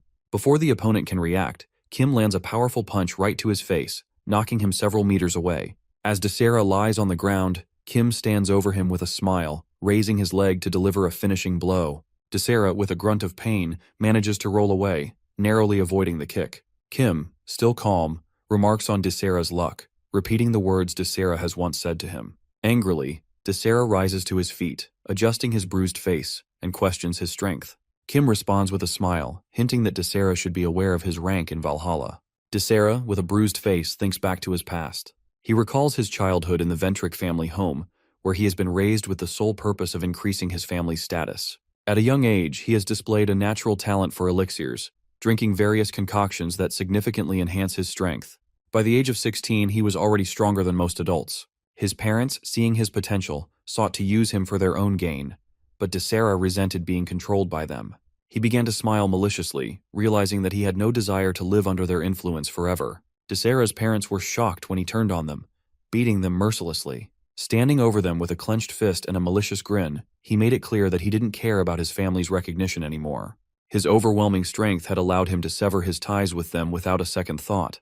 As he reflects on his past, Desera recalls how his life continues to be a thorn in the side of those around him. He was cast out by a woman who sees herself as the head of the family, but he doesn't care. In a world where money solves most of his problems, he grew bolder after breaking free from his family's control. He remembers his meeting with Rockdill, where he offered money but finds that his interest in Kim is far greater. Desera walked through the streets, intrigued by our boy's rise to the top of the Valhalla entrance exam and his reputation as a madman who kicks out all the guild guides. He was curious about the possibility of having fun with Kim, but when he finally confronted him, he was left confused and beaten. The young hero stands before Desera with his classic hands in his pockets, unbothered by the opponent's questions about what substances he uses to become so strong. Kim laughs, dismissing the idea that he relies on anything like elixirs. He mocks Desera for thinking so little of him, realizing that Desera's strength comes from the elixirs he uses as a child. Desera is shocked that Kim achieves such power without any external help. Our lad confidently explains that his strength comes from his own training, not any magical substances. The hero, grinning, suggests comparing Desera's strength to that of Sehyuk, an idea that enrages Desera. In his anger, he draws his sword, though he knows he doesn't have permission to use it. Still, he can't help himself and summons a dark purple blade filled with malevolent magic. Kim studies it closely, recognizing the power behind it. Desera, growing more confident, declares his strength is increasing rapidly. But before he can strike, our boy is already on him. Without warning, he kicks him in the face, sending him flying. Kim, still calm, mocks him for his tendency to talk so much before attacking. Desera crashes into a nearby tree, and Kim quickly closes the distance, unleashing a powerful blow that shatters the tree trunk and knocks Desera unconscious. Kim grabs him by the hair, lifting his head to speak to him with a smirk. He mocks Desera, pointing out that someone who drinks the elixir can't die easily. Our boy makes it clear that he will spare him if he only harms him, but since Desera wants to kill him, he can't let him go. As Kim prepares to strike again, he reveals that he wants to ask a question, but before he can, he loads up his punch and shoots it towards Desera once more. Meanwhile, poor Desera can only shout at him to stop. At Valhalla Dormitory, Rockdill sits in his office, thinking that Desera should have taken care of Kim by now, given his temper. He assumes Desera has killed Kim and is relieved that it isn't happening on Academy grounds. His phone vibrates, and when he answers it, he hears nothing but silence. He tries again, and this time he hears Desera's pained moans, realizing something has gone terribly wrong. Rockdill is shocked, especially when Kim speaks, taunting him and mentioning that if Desera dies, he will burn incense for him. Kim's presence and the situation are now undeniable. Rockdill, clearly disturbed, hangs up the phone, which surprises Kim. It annoys him that he hangs up without answering, but then he notices the poor, beaten Desera and wonders what he should do with him. At the dormitory, Rockdill sits in deep thought as Yuria enters with tea, but he dismisses her, overwhelmed by the situation. She presses him again, but this time, Rockdill yells at her in rage, telling her to get lost. He can't believe Kim is behind everything, and now the situation has spiraled out of control. He knows it is only a matter of time before the news reaches the Ventric family, making things worse. Rockdill's frustration grows as he realizes the scale of the mess, though he tries to console himself by thinking that his status as an orphan might limit his reach. But even so, he knows he can't afford to be careless. Meanwhile, Kim walks calmly through the woods, thinking about his next move. Barch asks if he is serious about leaving Desera lying next to the tree, but our boy tells him that he will report it when the time comes and isn't going to do anything about it for now. Barch casually suggests just killing him, but he replies that in the past he would have. But things have changed. He is no longer Kim Hyuno, but a high school student named Kim Ju-hyuk. The Tower Master seems to understand, and then brings up his concerns about the magic Desera used earlier. He mentions that the magic feels familiar, and if more is released, it can be confirmed with certainty. The boy listens, but he is irritated when Barch speaks about being able to identify people by their magic, something our boy can't do. He dismisses it, clearly angry. Brushing it off, he speculates that it might be the hidden side of the blade Desera mentioned, and Barche confirms it. Kim walks over to the unconscious Desera, asking who sent him, but quickly remembers that he has dislocated his jaw earlier. He casually sets it back into place, asking again who sent him. Desera remains silent, but Kim insists, grabbing his hand with a vicious expression. He twists Desera's fingers, causing him intense pain, and warns him to speak up or he will break all his fingers. After some time, Desera reveals that it is Rockdill Ventric behind him. Argai wonders if this is the person who caused him trouble before, and questions Desera about his origins. Desera, smiling through the pain, reveals he is a Desera of the first kind and works as a mercenary. Kim recognizes the term but dismisses it as meaningless, calling Desera a pathetic hooligan. Desera, still holding his injured fingers, responds that the first species worship the hidden side of the blade, and he is bound by a contract with the constellation that governs it. Desera smiles and claims that if he had been better prepared, the outcome of his fight with Kim would have been completely different, and he would have defeated him. Our boy, fixing his hair with a smirk, dismisses him as a fool, and points out that if Desera had kept quiet and revealed who he is involved with, he might have been spared. Kim then forcefully breaks Desera's jaw, causing a scream of pain to echo through the air. Later, Kim sits in the city, flipping through the searches on his phone. He reads about the first species, a group of evil individuals who worship the hidden side of the blade, and reflects on how everyone he contacts sees them as just another evil faction. Annoyed and frustrated, Kim wonders how to deal with Rockdill, who is still causing him problems. Determined, he begins typing a message, deciding to use modern methods to deal with the issue. He uploads recordings of Desera's confessions to the internet, including one where Desera confesses his connection to the first species. Meanwhile, Lily receives a call from Kim. She asks if he is willing to start working with her and become her assistant, but he declines, instead asking if she knows any news reporters. The next day, the news reports an assassination attempt on Valhalla students by the Ventric family. It details how a first-year Valhalla student, who was on a walk, was attacked by a member of an evil group but managed to fight back and defeat the attacker. The student also provided evidence, recorded on a dictaphone, and handed it over to the organization, clearing up confusion surrounding the incident. The article includes photos of the Valhalla Academy and Desera in custody. It becomes clear that the villain who attacks the student is from the Ventric family, but the student's bravery and the evidence provided shed light on the whole situation. The first-year student, having been involved in the attack, handed the villain over to Valhalla. The freshman also records the villain's guilty plea after extracting all the information from him. The recordings include the villain's confession, revealing that Rockdill Ventric, the son of the Ventric family and a Valhalla student, instigates the entire attack on the freshman. This causes the Ventric family to struggle in crafting an official statement. Meanwhile, many people in the comments speculate that the student who defeats the attacker is Kim. Others share that the information has already spread, and some even mock the Ventric family for their sloppy work, suggesting it is ridiculous to think they have a chance against Kim. Our boy, sitting with his feet up on the table, reads the comments with a smile. Barch notes that for someone who has lived 300 years ago, he adapted well to current technologies and modern warfare. The young boy explains that by staying updated with the news, he is able to adjust to the present and become who he is now. Barch remarks that this helps elevate Kim's status, to which Kim comments that he only tries to frame Rockdill, but the media rushes to publish it and ruins the Ventric family's reputation. Soon, an announcement about the Ventric family's official position is made. Adelia, the head of the family, enters and begins speaking, offering a formal apology to the students of Valhalla Academy. She states that the attack is carried out by Desera, who has been exiled from the Ventric family. She clarifies that Desera's confession, claiming Rockdill gave the order, is a lie to avoid his predicament. The Ventric family, therefore, denies any involvement in the incident. Despite Desera's exile, the family feels it is their duty to make amends for his actions. Adelia, the head of the Ventric family, announces that she will personally visit the victim to apologize for the incident. She also states that, while Rockdill Ventric, currently attending Valhalla Academy, may not be directly involved in the crime, the family will still bring him home for an intensive internal investigation. Additionally, an investigation into the family itself will be conducted to eliminate any doubts about their involvement. After her statement, Adelia leaves without answering any questions from the reporters, leaving them curious about what kind of apology she will offer the victim. Meanwhile, Rockdill, still shaken, watches Adelia's announcement on his phone. His father calls shortly after, ordering him to return to England immediately. Rockdill, terrified, acknowledges the order, his body trembling as he processes everything unfolding around him. The next day, the video of Desera's statement, which claims the Ventric family is entirely right and he is the sole culprit, gained over 2 million views. Kim, walking down the street, comes across the video and is confused by the developments. He feels frustration toward the Ventric family and acknowledges their continued foolishness. Despite the apology being promised, Kim finds the situation awkward. At Valhalla Academy, Kim meets with Lily in a cafe, where she jokingly suggests their meeting might be a date. Our boy, unimpressed, declines her offer to become her assistant, but thanks her for introducing him to a reporter who proves to be an important connection. Lily stands up with a smile after Kim offers to share some useful information on how to fight monsters.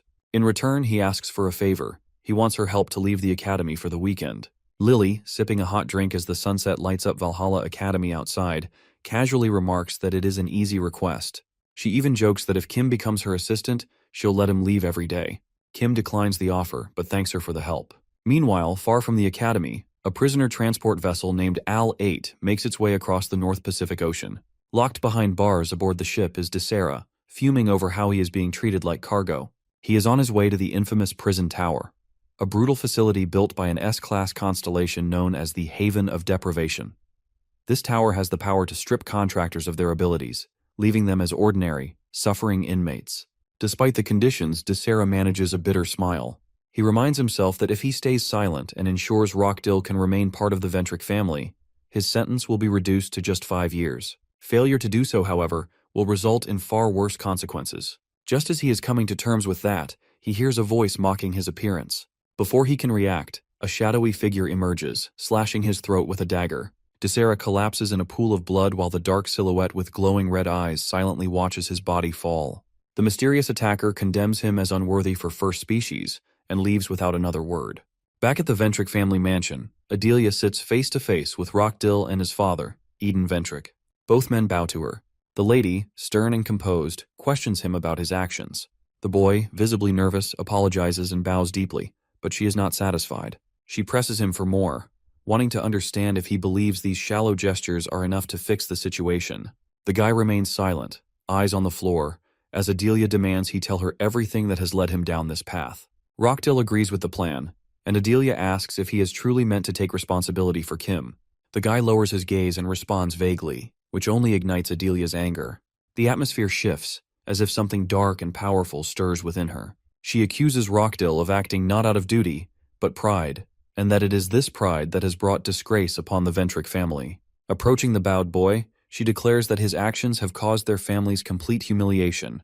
Overwhelmed, he drops to his knees and promises to do everything in his power to restore their name.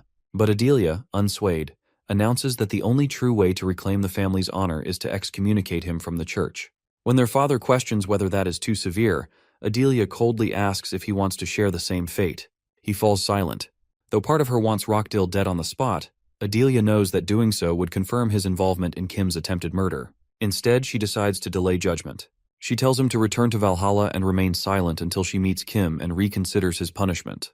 The boy thanks her while still on his knees. Later, as Rockdill and his father leave the Ventric estate, his father warns him to remain quiet and avoid further trouble. Rockdill, tense and bitter, admits that his fate is likely sealed. Sooner or later, he will be excommunicated. But with the media watching him closely, his hands are tied for now. Still, he vows to act when the time is right and finish what he has started. As they walk, he criticizes his father for not protecting him, while the older man quietly reminds him that the matter should have stayed hidden. A few weeks later, in Valhalla Academy's interview room, Instructor sits casually, reflecting on the events, mentioning that the head of the Ventric family, Adelia, is arriving soon, supposedly to offer a personal apology to Kim. Our boy, seated across from him, appears disinterested and skeptical, unconvinced by the gesture. He believes Adelia's visit is less about genuine remorse and more about protecting the family's image, especially in light of Rockdill's actions. Instructor expresses frustration over the entire ordeal. He and Instructor Lee San are both upset, especially since the sequence of events has made things clear. A Valhalla student is attacked, and the assailant confesses to acting on Rockdill's orders. Despite this, the Ventric family seems more focused on damage control than accountability. Instructor criticizes the Academy for hesitating to expel Rockdill, hinting that their decision is swayed by the Ventric family's substantial financial donations. He points out the troubling influence of money on justice within the Academy's system. Kim listens quietly, appearing calm but visibly irritated by the situation. He ultimately agrees to meet Adelia, though his demeanor suggests he isn't expecting much from the conversation. Instructor is surprised by his neutral reaction, but our boy simply brushes it off as his usual self. Soon, a knock at the door signals Adelia's arrival. Instructor greets her politely before excusing himself from the room, leaving Kim and the lady alone. She approaches with formal composure, introduces herself as the head of the Ventric family, and takes a seat across from Kim. Kim, sitting across from her, also introduces himself with a calm but unreadable demeanor. Adelia begins by formally acknowledging the attack carried out by Desera, expressing a deep apology. She even stands and bows before him, a rare gesture for someone of her status. Kim, however, remains unmoved. He brushes it off, stating that it doesn't matter to him anymore. Adelia tries to bring up Rockdill's involvement, but Kim once again downplays the situation, dismissing it as a one-time event of no real consequence. He mentions that he's already been told Rockdill has nothing to do with the attack, and since that is the public stance, he has no further interest in discussing it. Adelia is taken aback by his indifference, but she presses on, explaining that despite their official statement, the public and media refuse to believe them. She seems frustrated, yet determined to smooth things over. Kim, still unfazed, questions what they hope to achieve through this conversation. He finds it all pointless, though he entertains her words long enough to mentally note the desperation behind them. Adelia, choosing to maintain a smile, shifts her tone. She suggests that this meeting could be a turning point, a chance to clear up the misunderstandings. She even implies that Kim could assist in restoring the family's image. But when she finally asks for his help, Kim refuses without hesitation. Still composed, Adelia offers him something more, full support until his graduation. She goes further, promising a recommendation to the powerful guild that sponsors the Ventric family, something that could significantly shape his future as a hunter. She frames it as an opportunity to accelerate his career. Kim stands slowly, looking directly at her with a knowing smile. He sees through her intentions, realizing that all this, her presence, her offers, her diplomacy, is nothing more than a calculated move to silence him. His words and demeanor make it clear. He understands her desperation. Adelia, though quietly fuming, holds her composure, suppressing the frustration that has begun to boil just beneath the surface. Adelia sits in silence as Kim voices his frustration, standing before her with a sharp gaze. He is angry that she has approached him as if nothing has happened, as if the past can simply be brushed aside. He questions why he should go along with her act, stating clearly that he doesn't care for rewards. All he wants is to see the Rockdill family face the shame they deserve. That strikes a nerve. Her calm cracks as she glares at him, calling him a scum and demanding to know who he thinks he is to speak to her like that. Her eyes light with a dangerous glow, and her body surges with energy. Kim watches it all with a smile, unfazed, even as Adelia's power begins to fill the room. She claims she has come to the academy only to make things easier for him, but now she is met with what she sees as arrogance. In a moment of fury, she says she should just kill him. Still smiling, Kim listens, not intimidated in the least. She tries to offer him one more chance, but he makes it clear he has no interest. When she asks what he means, he reminds her of her own words, that the Ventric family has nothing to do with the attack, and now she is willing to invest heavily in him just to maintain that lie. Yet here she is, threatening to kill him. The contradiction makes her fall silent. Kim mocks her weakness, saying if she is going to act, she should do it. But even if she tries, she can't defeat him. Adelia's rage simmers beneath the surface. Then suddenly she turns and walks to the door. She tells him that he will regret this. Our boy, still seated, simply smiles again. He sees through it all, her words, her threats, and calls them empty. Meanwhile, Barch, who has been silently observing, hesitates. He hasn't planned to get involved, but he isn't sure if staying out is the right move either. Kim turns to him with cold clarity, stating that the kind of people he despises most are those who demand to be worshipped while controlling others. It is why he can't stand people like Adelia, or even Barch, perhaps. The Tower Master, stunned, asks what he means, but Kim has already turned his thoughts elsewhere. Standing from the couch, Kim muses aloud about heading to the gym earlier than usual, given there are no classes. And with that, the confrontation fades, as everything shifts toward Valhalla Stadium. Kim is walking through the campus in his sports uniform, casually checking his phone when he notices Ahrin. He looks up in surprise, spotting her standing with another person, a man who is none other than Jinjeon, the eldest son of the Choi family. Jinjeon, with a confident smile, addresses Ahrin, questioning whether she still believes she can win. He belittles her training efforts, claiming that no matter how hard she works in Valhalla, it will be pointless. He extends a hand, suggesting that if she truly values her place in the family, she should avoid the selection test coming up that weekend to spare herself humiliation. Ahrin stands silently, absorbing his words. When she finally speaks, she makes it clear that she isn't backing down from her goals. Jinjin, not pleased with her defiance, offers one last chance, but is met with refusal. His face twists in frustration as he asks her if she truly doesn't understand the situation. Jinjeon's irritation grows, and just as he is about to respond, Kim steps forward, pointing an accusing finger at him and boldly declaring that Jinjeon is indeed a fool. The girl, taken by surprise, turns to him, who has appeared out of nowhere. Our boy questions why Jinjeon would try to stop someone who has worked so hard. The guy, confused and angered, demands to know who he is, quickly dismissing him as someone who doesn't even know him. He insults the young boy, but he isn't fazed. He retorts that he doesn't care about Jingjian or anyone else's status, urging him to leave the academy if he thinks he is so important. Kim then asks Arin if she agrees with him, and to his surprise, she nods. Jinjin, now even more displeased, tells her they will meet at the test before turning to leave. The girl, grateful for his interference, thanks him. Kim, ever nonchalant, assures her there is no problem and suggests they head to practice. Arin, still caught off guard by the exchange, reflects on his earlier question. She wants to answer differently but refrains.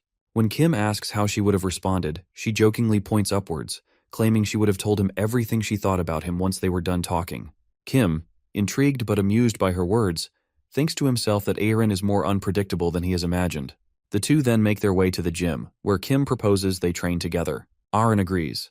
And though she mentions they'll also train over the weekend, Kim explains he will be on a business trip, so he won't be able to join. Despite that, they both agree to push their limits during their training session. A few days later, Kim is seen walking through the mountains as he moves forward with a shovel, his attention focused on his phone. Barch asks if he has returned to find notes again, to which our boy confirms.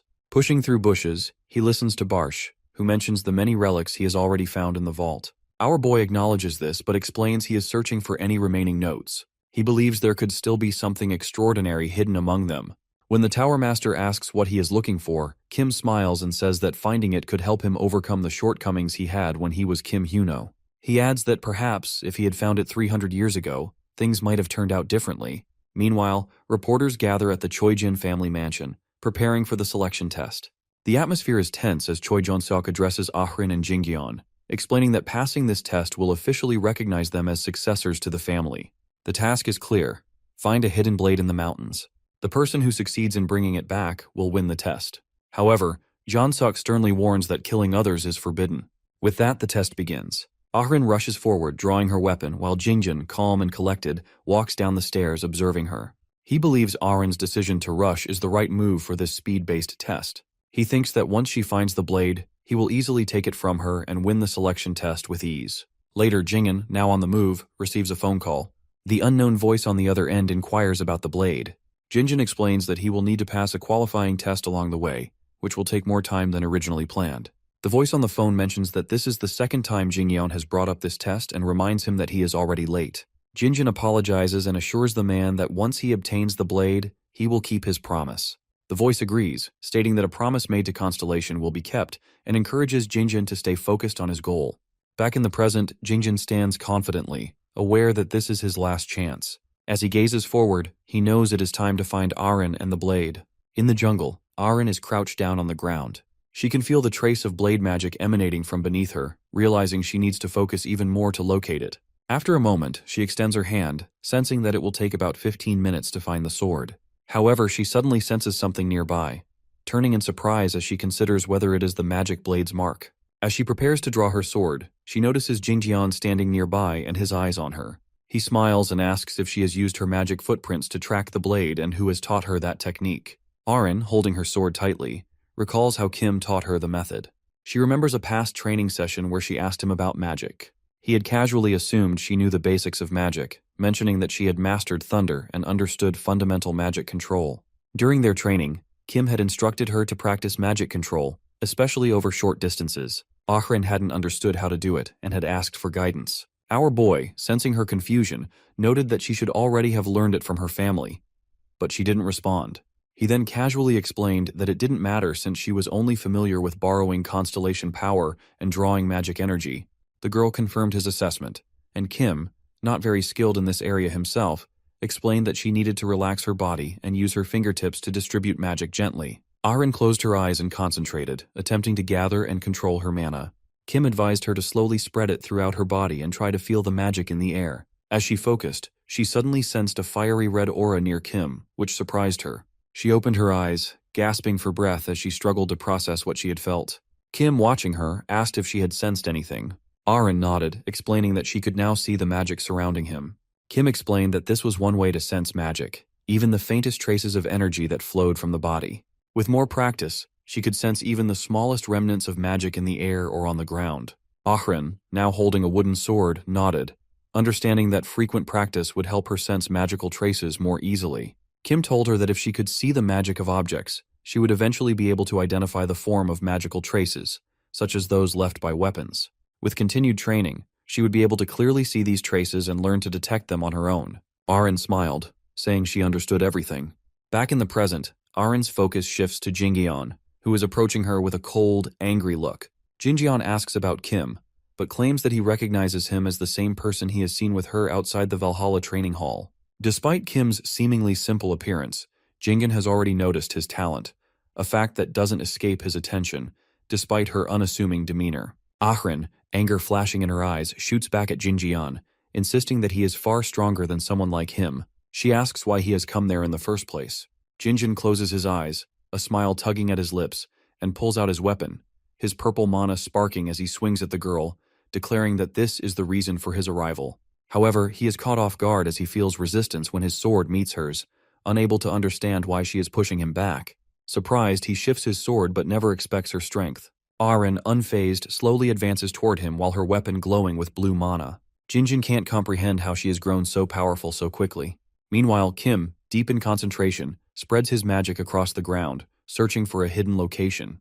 He recalls hiding several places around Valhalla, but there is only one true hiding place. Suddenly, an energy circle appears near the ground, and Kim smiles, realizing he's found it. He turns to the left, where he sees a burst of bright energy erupting from the forest, leaving him startled. Back with Arin, the battle rages on. She swings her sword, releasing bursts of bright lightning. Jingyeon blocks her strikes, but his sword trembles in his grip. He smirks and taunts her, making light of her strength. Undeterred, she continues to radiate streams of mana from her sword, telling him to give up the dual blade. Jingyeon, with a mocking grin, dismisses her, charging at her with his sword. As he launches toward her, Arin gathers energy in her weapon, preparing for his strike. When Jingyeon kicks off the ground and charges, she anticipates his move, swiftly swinging her sword at him.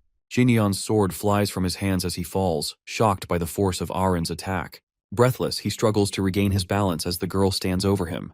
She observes his fallen form, a bit surprised at herself for landing a successful hit. She then bends down, picking up the double blade that has fallen beside him, feeling a surge of triumph. Just as she begins to stand, a voice behind her stops her in her tracks, and she freezes. Jingyeon stands before Arin, his sword resting in his hands, emitting a dangerous purple energy. He grins at her, asking if she really believes she can defeat him so easily. Arin, still struggling to process what has just happened, stares at him in confusion and disbelief. Jingyeon, with a smug smile, points his sword in her direction, asking what she thinks has happened. As she swings her sword, she misses and it goes over Jingyeon's head. Surprised, she watches as he bends down and skillfully dodges her attack, sweeping his sword in a devastating blow that leaves a bright purple trail. Arin is sent flying backward, crashing to the ground. She lies there, dazed, while Jingyeon stands tall, watching her intently. He taunts her, asking if she's going to get up, then adds that it would be best for everyone if she just stays down and gives up. Arin, trembling and coughing, looks down at her stomach, where a wound is now bleeding. She clutches at it, struggling with the pain. Jingyeon stands by and repeats that if she tries to get up, she will die. With great effort, Arin manages to lift her hand, and through her pain, she asks him if his contract is with an evil constellation. Jingyeon, with a wicked grin, reveals that as the leader of the Jinsa's guild, he has signed a contract with a top-ranked constellation to maintain his status. He then explains that he is currently on the side of the devotees, a dangerous and notorious group. Arin's mind races as she recalls that the devotees are one of the 3 most dangerous evil factions in the world. She asks Jingyeon why he has chosen to ally with them, unsure of his motivations. Is the power they offer really worth more than a normal life? Jingyeon explains that the power and strength they offer, along with the freedom from emotional attachments, are tempting. He adds that the deviation, a term he uses, has its own allure. Arin, still reeling from the shock, listens intently. Jingyeon squats down beside her and shares his own story, revealing that he was only 12 years old when he joined the Jinsa's guild. He has been expected to become an exemplary son in his family, though it has never been his personal choice. Despite that, he has no regrets, even as a teenager. Jingyeon then speaks of a turning point in his life when he met a devotee. The man had reached out to him, encouraging him to join the devotees, promising that it will fulfill desires he has long held. Jingyeon explains that the man probably understands his temperament and knows he has a deep aversion to people. But, he says, joining the devotees hasn't been as simple as it seems. It has come with a condition that Jingyeon has to fulfill. Jingyeon reveals that the only way to pass the family selection exam is to obtain a relic, a dual blade that has to be found. He tells Arin that if she gives up earlier, they won't need to go through the second elimination test, and she will simply hand over the blade to him. Surprised, Arin learns that the second qualifying exam involves something from her past, something she's forgotten. Jinjeon reminds her that 10 years ago, her older sister Choi Ajin took part in the first selection test. Arin is shocked to hear about her sister's involvement and the connection to the test.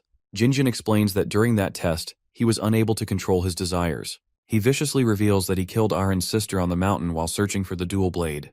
He adds that he suffered a terrible injury and failed the test, blaming his failure on the loss of her sister. Had it not been for that, he claims, he could have joined the devotees much earlier. Jinjeon then speaks about her father, who has somehow found a secret about Arin's missing sister in hospital.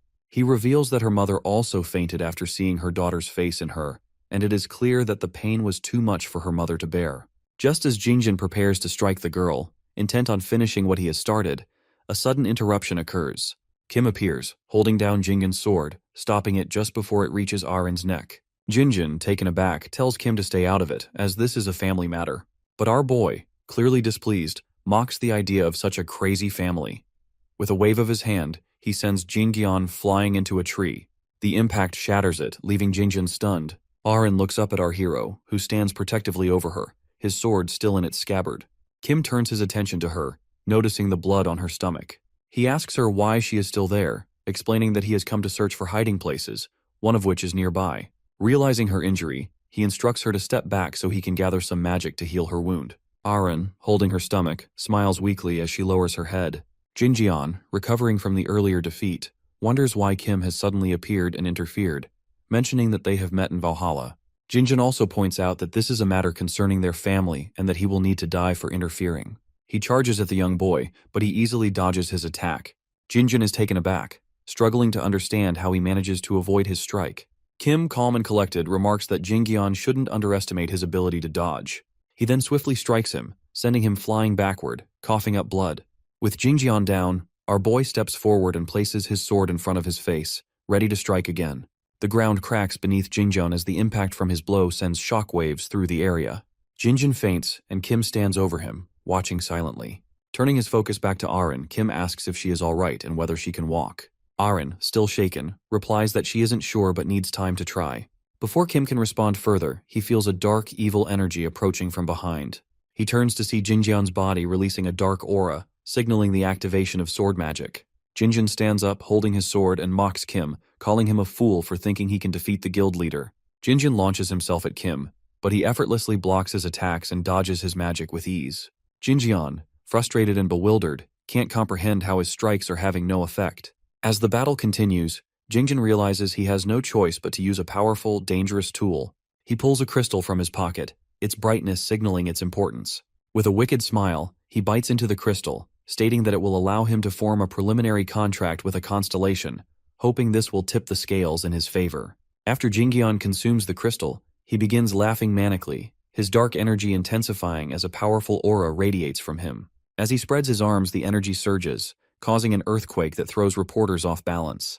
Panic spreads through the crowd as they look up and see a dark purple pillar of energy rising into the sky. Among the onlookers, Jeonseok recognizes the magic, realizing its density is visible even to ordinary people. Jeonseok, noticing the spectacle, understands that such an event in the middle of the selection test is far from normal. He decides he has to investigate further. Jinjeon, standing before Kim, grins and explains that the surge of energy is a result of the temporary contract he has formed with a constellation. His dark energy has summoned a dragon, a manifestation of his newfound power. He claims that with this dragon, Kim will undoubtedly perish. The dragon, with sharp teeth and an imposing presence, looks ahead as its eye that penetrates nature activates, surveying the area. However, when the dragon locks eyes with Kim's intense red aura, it recoils in terror, deactivating its ability. Jinjeon, confused, cannot understand why the dragon is reacting this way. The Constellations' voice informs him that the dragon has rejected the sacred relic's summoning and terminated the contract. The dragon, now terrified, is preparing to flee. Jinjeon, still unable to comprehend, watches as the dragon's power fades and the contract dissolves. Kim, unfazed, calmly leans his sword against his body. With a smile, he raises his sword and strikes Jinjeon, sending him flying back. Jinjeon, knocked unconscious by the force of the blow, collapses to the ground. Meanwhile, the leader of the devotees, Han, silently watches the events unfold, shocked by the turn of events. The system screen displays a message, indicating that the dragon, now rejecting the contract, wishes to disappear from the mortal world. further adding to the chaos Jinjian causes. Han, still shaken by the events, kneels down with his head to the floor, apologizing and seeking forgiveness. The dragon's voice echoes, warning him not to distribute artificial relics in the future. Han trembles, acknowledging the message. As he rises, he struggles to understand why the constellation is so enraged. All these repeat in his mind, and he realizes that the trouble stems from the actions of the individual he places within the Choi family. Still confused, he stands and asks the constellation what goes wrong. With a serious expression, Han radiates his aura, determined to find out what is happening. Later that night, Kim returns to his dorm at Valhalla. He removes his hood, unpacks his briefcase, and begins searching through it. A smile spreads across his face as he pulls out the God Arts book. When asked about the God Arts, Kim explains that this is the true reason he seeks hiding places. The breathing technique can elevate one's magic power to a high level, far beyond what he previously knows. He reflects on the breathing technique he uses before, something he bought at the market, a technique that is ineffective and poorly executed. Despite its flaws, he used it until the end of his previous life. Kim reminisces about a battle with the Tower Master, where his poor breathing technique left him depleted of magic power. Now, with his new body, he feels ready to start fresh. He touches the notes with determination, planning to learn the God Art and improve his magic. He decides to pause his physical training, focusing on mastering the art first. As our boy reviews the situation earlier, Barcha thinks about the injured girl and the chaotic events surrounding Jingjian. Kim reveals that he heard someone approaching and decided to leave, telling the Tower Master that it will handle it itself. He can't help but remember the moment when he struck Jingjian with a powerful strike, knocking him unconscious. He stood holding his sword, staring at Jingjian's body, confused and nervous. Barch questions whether the young boy actually killed him, which only deepens Kim's anxiety. He recalled being involved in a previous incident in Valhalla, and knows that another accusation will lead to serious consequences. Upon examining Jingjian's body, he noticed faint traces of magic, convincing himself that Jingjian must survive whatever happens. Barch accepts this conclusion. Kim then remembers approaching the injured Aren. As he was about to speak to her, he noticed someone else approaching from another direction. Realizing that Aren's family might already be on their way, possibly alerted by the presence of a sword mage, he grew tense. It was already difficult enough to hide, and now it was riskier with more eyes coming. Kim warned Aren that her family was on the way, and holding his bag, told her he had something to do and would leave. Before leaving, he pointed to Jingjian's unconscious body and instructed the girl to tell her family that she was the one who knocked him out. He left quietly, wearing his hood, and claimed that Jingjian puts in a lot of effort, hence why he was unconscious. Aren smiled and said she understands, hinting at the problems within the academy as her family closes in. Later, Kim lies in his bed, reflecting on the events. He reads through his notes, thinking about how he will return the remaining storage stones once he masters the God Arts. He admits to himself that during his last attempt, he wasn't able to transfer all the magical power due to his limited magical abilities. Exhausted, he decides to rest. Meanwhile, at the Choijin family estate, Jeonsuk sits at a table surrounded by others. Discussions are ongoing about the recent press coverage of the family's selection test. An article is already published, featuring a photo of Jingyan. Some articles speculate that the Choijin family might be involved with the devotees. Jeonsuk, clearly frustrated, holds his head and admits that the situation spirals into a complete mess. He can't believe that someone from the Choijin family might be a villain. Jeonsuk addresses the room, explaining that the association issues an official statement regarding the incident, and he already receives it. He reflects on how, in previous cases like with the Ventric family, silence is the chosen response. But this time, he knows that remaining quiet won't be enough. The situation escalates far beyond that. He turns his attention to the man in the suit, acknowledging Choi Jeonsuk's handing to the police before inquiring about Choi Arin's condition. He is informed that she is taken to the family hospital. Although her injuries are significant, there is no major internal damage, and she is expected to recover fully without the need for serious operations. Jeonsuk exhales and accepts the update, clearly worn down by the chaos. Another man in the room brings up Ahrin's media coverage, noting that she is now being recognized as a student genius from Valhalla Academy, who manages to defeat a member of the devotees, drawing comparisons to Kim Joo-hyuk. The public perception shifts rapidly, and even though it is tragic, her actions are being viewed as heroic. Jeonsuk admits that going against her own brother stirs controversy, but the current narrative is working in her favor. The selection round ends, and Arin is now being positioned as the future head of the family. The articles, while dramatic, will likely help her secure that title. Still, Jeonsuk remains suspicious. The girl defeating Jingjian single-handedly seems unlikely. He recalls standing over Arin's wounded body beside her unconscious brother, Jingyeon. She claimed she only acted because her brother attacked her with dark magic. While Jeonseok sensed powerful magic in the surrounding mountains, her ability to overpower Jingyeon remained a mystery. At that moment, other men helped Arin to her feet, and she simply stated that she used techniques taught by Kim. Jeonseok later comes across an article about Kim, detailing how he openly flips off guild officers, growing his reputation. Meanwhile, in Valhalla, Kim returns to his desk. As he settles in, he suddenly notices someone sitting quietly across from him. Choi Arin. Her presence stuns him. He believes she's still recovering in the hospital, but here she is, perfectly calm, as if nothing has happened. As he stares in surprise, she eventually turns to meet his gaze, aware of his attention. When Choi Arin realizes someone is watching her, she smiles warmly and gives a gentle wave. The students behind Kim are quick to notice, buzzing with excitement and asking one another if she really just acknowledged them. One jokes that it must have been a dream, something far more likely for him than the others. Kim, meanwhile, finds himself drifting back to a moment at home, seated at his desk with a book in one hand and a glowing white flame in the other. The silence is broken by his phone buzzing non-stop. It's Arin messaging him, letting him know she won't be able to train for a while due to a doctor's strict orders. Given her recent condition and the severity of her bleeding, our boy isn't surprised. He replies that he'll be doing his own thing for a few days and wants to rest. But Arin continues bombarding him with emojis, pushing him to frustration. His irritation is interrupted by Barsh, who tells him there's something important he should know. The Tower Master brings up the recent encounter involving black magic. Kim, curious, asks what he remembers about the magic. But Barsh admits that it isn't just forgotten. It feels as though something is actively blocking his memory. Still floating and contemplative, the Tower Master theorizes that the memory block might lift if a certain second condition on a mysterious scoreboard is fulfilled. However, he can't be sure, it's only a theory. Kim glances over at the board. The condition hints at something related to a dagger, but the meaning remains cryptic. What catches his attention more is the mention of the Eye of the Great Forest, supposedly just a reserved training test used to assess knowledge. But he can't shake the feeling that there's more to it than that. Leaning back in his chair, Kim thinks about the upcoming exams. Students with low scores are being expelled from the academy, and the entire process feels like a frustrating waste of time. He scratches his head, annoyed, and wonders if he's just supposed to sit around and wait for the tests. Snapping out of his memories, he finds himself back in the present moment, still at his desk leaning back, and finally decides that it's time to look into this so-called Eye of the Great Forest. Something tells him it's more than just a training site. Suddenly, instructor enters the classroom and instructs the students to take their seats. Once everyone has settled, he announces that he has something important to share before starting the lesson. With a steady gaze over the classroom, he asks what the students know about the upcoming inter-school competition, to which everyone confirms. Kim, however, remains detached, still leaning back in his chair, lost in thought. In his mind, he silently questions Barch, suspecting what the instructor is getting at. Barch confirms that the instructor has mentioned the competition before, right after the midterms.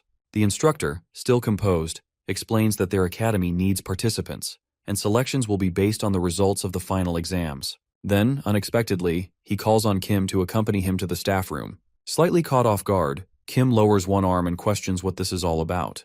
Later, the two sit across from each other in the staff room. The instructor, looking slightly uneasy, mentions that the meeting place can't be changed. Kim, feeling slightly irritated, notes that the instructor doesn't need to summon him so frequently. The instructor admits he's somewhat right but quickly gets to the point. He wants our boy to participate in the upcoming competition. Kim refuses outright, surprising the instructor, who hasn't even explained the details yet. Trying to ease the conversation, the instructor describes the scope of the inter-school event. It's a global competition between the three largest hunter academies: Korea's Valhalla, where they are currently based, China's White Lotus, which resembles a traditional Chinese palace, and America's Heroes, a towering structure surrounded by purple lights. Each academy selects several promising first-year students to represent them. The competition involves various intense challenges like sparring, maze escapes, and other survival-based tasks. Those with the highest scores in the practice exam are chosen. Despite the stakes, Kim responds with a yawn, clearly unimpressed. The instructor, now visibly concerned, reminds him of the rewards. Participants from the winning academy receive not only scholarships, but enough wealth to last a lifetime. Still, he shows no interest. That changes the moment the instructor mentions the Eye of the Great Forest. The words strike a nerve. Kim's eyes light up with sudden interest. The instructor confirms that the final task of the competition takes place within the Eye, a location that doubles as the final exam site. Successfully completing the task earns students automatic credit for the exam. The instructor also warns that if Kim doesn't accept the offer, he'll have to take the final exam like everyone else. That changes everything. A grin slowly spreads across Kim's face, and with a flash of excitement in his eyes, he finally agrees to participate in the inter-school competition. Meanwhile, far from the academy, the scene shifts to the United Kingdom, where Adelia Ventrick, the head of the family, questions her subordinates about the progress of a mysterious operation. They bow respectfully, reporting that everything is proceeding well, though preparations will require another month. Adelia's expression remains unreadable as she orders them to continue. Then she asks about the Rockdills people. One of her followers reports that there is nothing unusual in their behavior. However, she reminds him sharply that any inappropriate actions must be reported immediately. The man assures her he understands, then adds, almost as an afterthought, that although it doesn't directly concern them, they've heard disturbing rumors. Adelia inquires further. He reports that someone in the market district is building an actual structure out of paper money. The lady questions the absurdity of such an idea, and the man cautiously adds that they believe the black cat is behind it. Instantly, shimmering particles surround Adelia, signaling her growing displeasure. The action is strange, uncharacteristic even for the black cat, and she begins to wonder what he's planning. Suddenly, a glowing yellow frame appears in front of her, an order from the mask, demanding more details. The sight of it makes her uneasy. This is a command from Mr. Constellation himself. Elsewhere, in Market District Number 7, the full moon hangs high over the bustling city. Even at night, construction cranes move materials. The black cat stands by a window, watching the strange sight of a building being erected from flying paper bills. He knows he's acting on orders from the Constellation and will obey, no matter how strange the request. Nearby, a girl with a wild look says the building is a gift, though her tone suggests something more unhinged. The black cat questions the true purpose behind constructing a building from money. A notification appears before him. The two-faced ruler has declared it a gift. This makes him uneasy. Who is this gift really for? As the thought circles his mind, another message from the two-faced ruler arrives, asking if he has located the man who sold the ring. The black cat admits he hasn't found him yet, only recalling vague details about the man's appearance and voice. Despite his best efforts, the trail is still cold. Then a barrage of messages comes flooding up, notifications asking him to hurry up. The black cat grows visibly unsettled, but he promises to get it done. In the quiet of Valhalla Academy's teacher's room, the instructor sits at his desk, deep in thought as he stares at his laptop. As he is lost in his own mind, Lee casually walks past him with a cup of coffee in hand. Curious, he glances over at the instructor's screen, noticing the list of students selected for the upcoming inter-school competition. 5 students from Valhalla have been chosen, all from the instructor's class, except for Do Jungjin. Lee is surprised, especially by Kim's inclusion, knowing the boy isn't particularly enthusiastic about school activities. The instructor explains that while he has initially refused, the mention of the Eye of the Great Forest has completely shifted his stance. That single phrase has caught Kim's interest, enough to get him on board. Lee finds that curious. Most people wouldn't even know what that is. He begins to wonder if our boy himself truly understands what the Eye of the Great Forest really entails. It gives him the unsettling feeling that Kim might be using the academy for his own personal motives. Still, Lee suggests organizing a training session for the selected students. The instructor agrees and says he will clear the students' schedules for it. A few days later, all 5 chosen students are seated in a small auditorium. Everyone including Kim is present, waiting. Soon Lee enters, quickly taking stock of the group. He reminds them of the purpose for their gathering, the inter-school competition, and lays out the training plan. There will be 3 core tasks to complete. First, a student duel acting as an entry test. Second, a team battle against students from other schools where quick strategic thinking will be key. And third, something more mysterious and dangerous, related to the Eye of the Great Forest. The moment that final task is mentioned, Kim visibly tenses, clearly more invested now. Lee explains that the Eye of the Great Forest is an ominous, heavily guarded maze hidden deep in a dense woodland. Its twisting entrance is blocked by sentinels, and even airborne attempts to bypass them result in capture. The only way into the Eye of the Great Forest is through its main entrance. Lee explains that each team will have to enter through the gate, but the specific details will only be revealed on the day of the competition. Opening the book he has been holding throughout the briefing, he moves on to explain the format and structure of the team battle. Although the students have previously worked together during the dungeon raid, Lee believes more clarity is needed. Meanwhile, Kim, unfazed, rocks his chair lazily and wonders why they can't simply break through the barrier. He figures it likely isn't that simple. Closing his book, Lee then outlines how their training sessions will be organized. When he asks if there are any questions, only the young boy raises his hand, prompting glances from Soyeon and Seyuk. Kim asks if training alone is permitted. Lee responds that it doesn't matter. If he wants to train alone, he can. To his surprise, Choi Arin also requests to train alone. Lee, visibly caught off guard by her decision, allows it and checks if anyone else wants to do the same. No one else responds. With that, the meeting ends. The students begin to leave, though Kim and Aaron remain seated. Kim, deep in thought, reflects on his need to master a technique before the competition.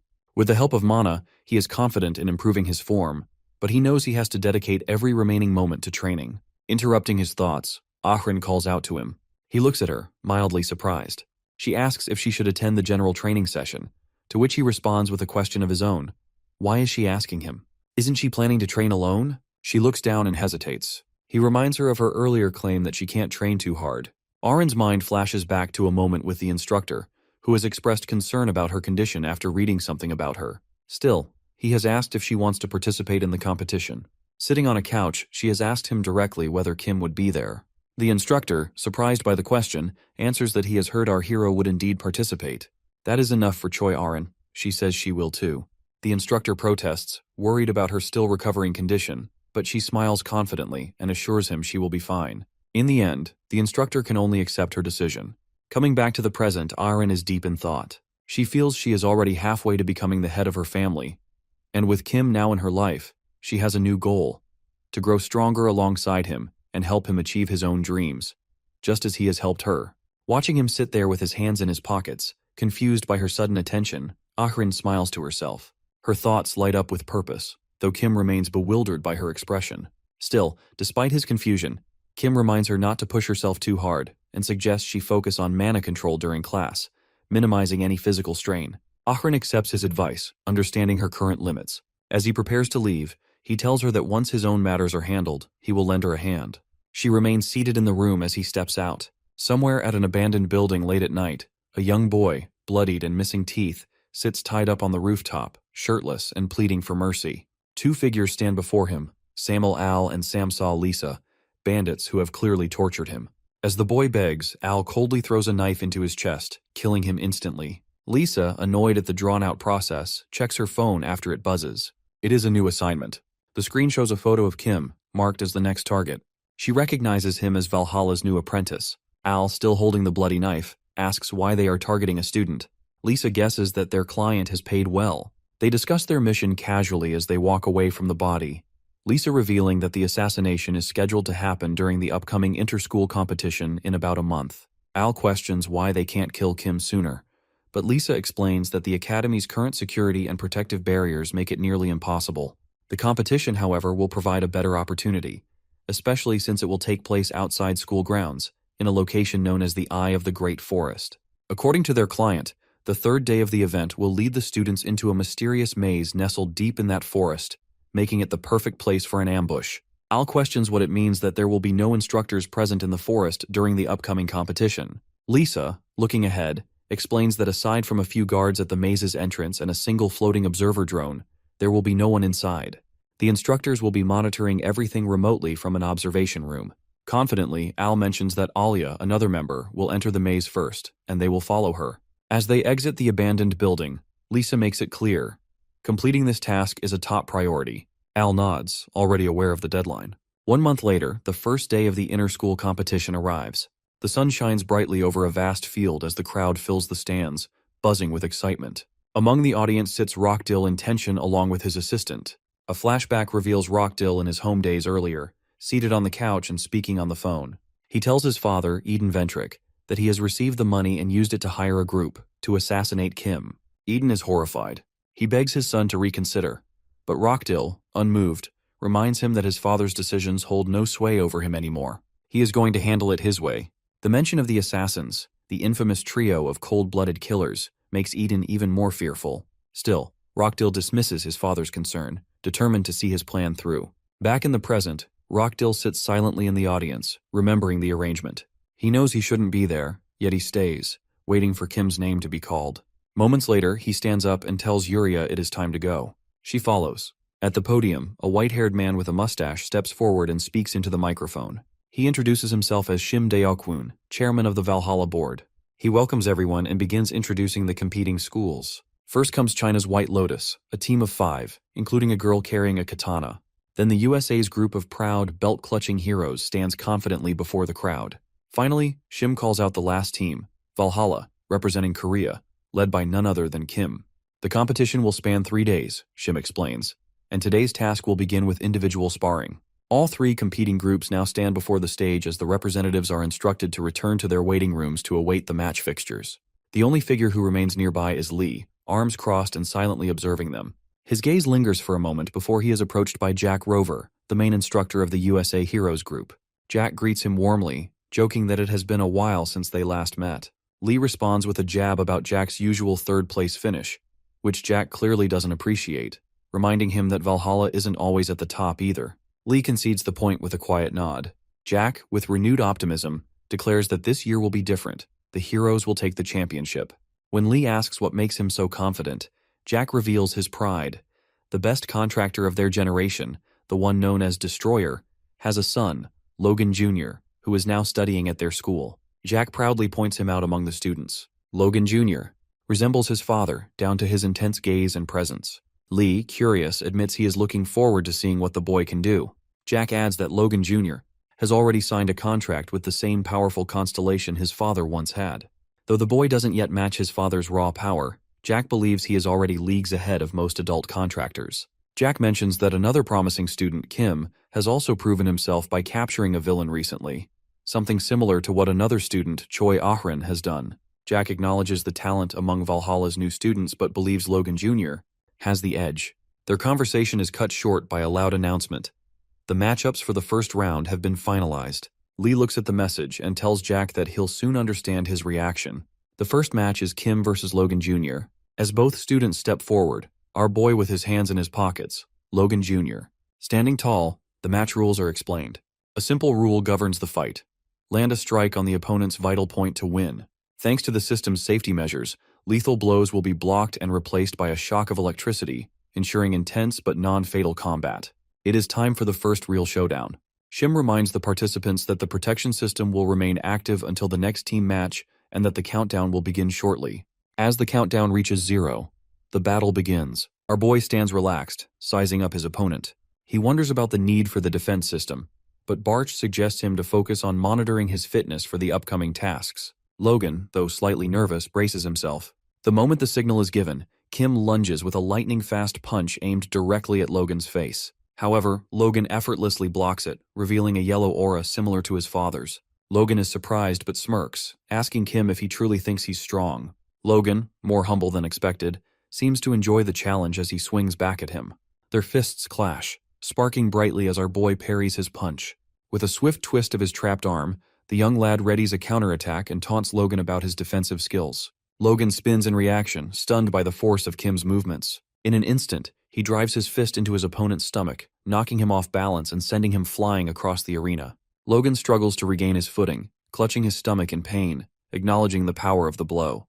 The teachers watch in shock, with Jack particularly surprised by Kim's overwhelming strength, noting that he has never seen him fight this fiercely, even after reviewing the competition footage. However, Jack knows that Logan hasn't yet unleashed destruction. Logan, determined not to be defeated, rises to his feet, his yellow aura flaring as he taps into his magic. He unleashes a powerful strike aimed at Kim, but our boy dodges, narrowly avoiding a blow that singes his hair. In retaliation, the young lad delivers a powerful kick to Logan's stomach, sending him crashing to the ground, leaving deep footprints behind. Logan, winded and battered, struggles to remain standing, his body aching from the relentless blows.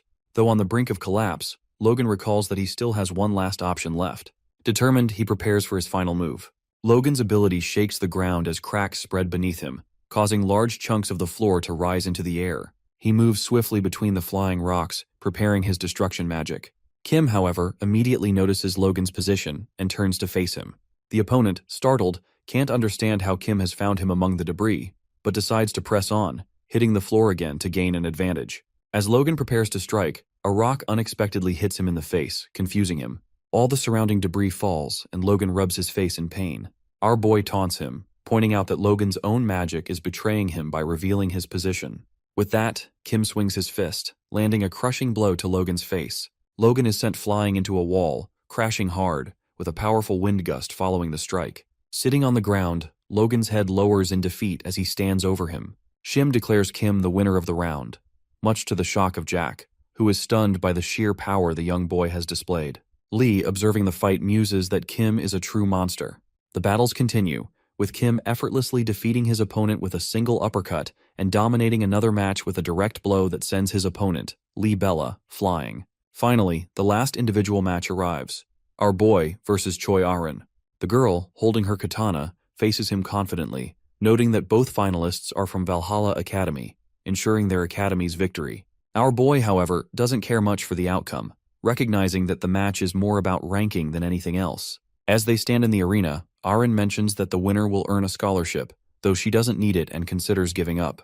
Kim, unconcerned with who wins, encourages her to give her best, since the match is a show for the audience. He points at her, urging her to demonstrate her progress. He stretches his shoulder, encouraging her to give her all, promising he'll take her injuries into account. Motivated, Arin prepares her stance, summoning lightning bolts around her katana.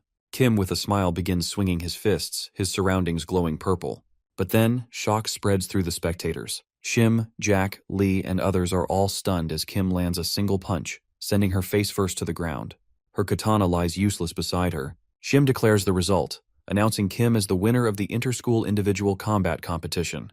Kim, still surprised by the outcome, stands over Arin. Even he can't believe the ease of his victory. He questions whether he has been too ruthless, having promised to consider her injuries, but he also notes that she had tried to land a strike, which is an accident that leaves her knocked out cold.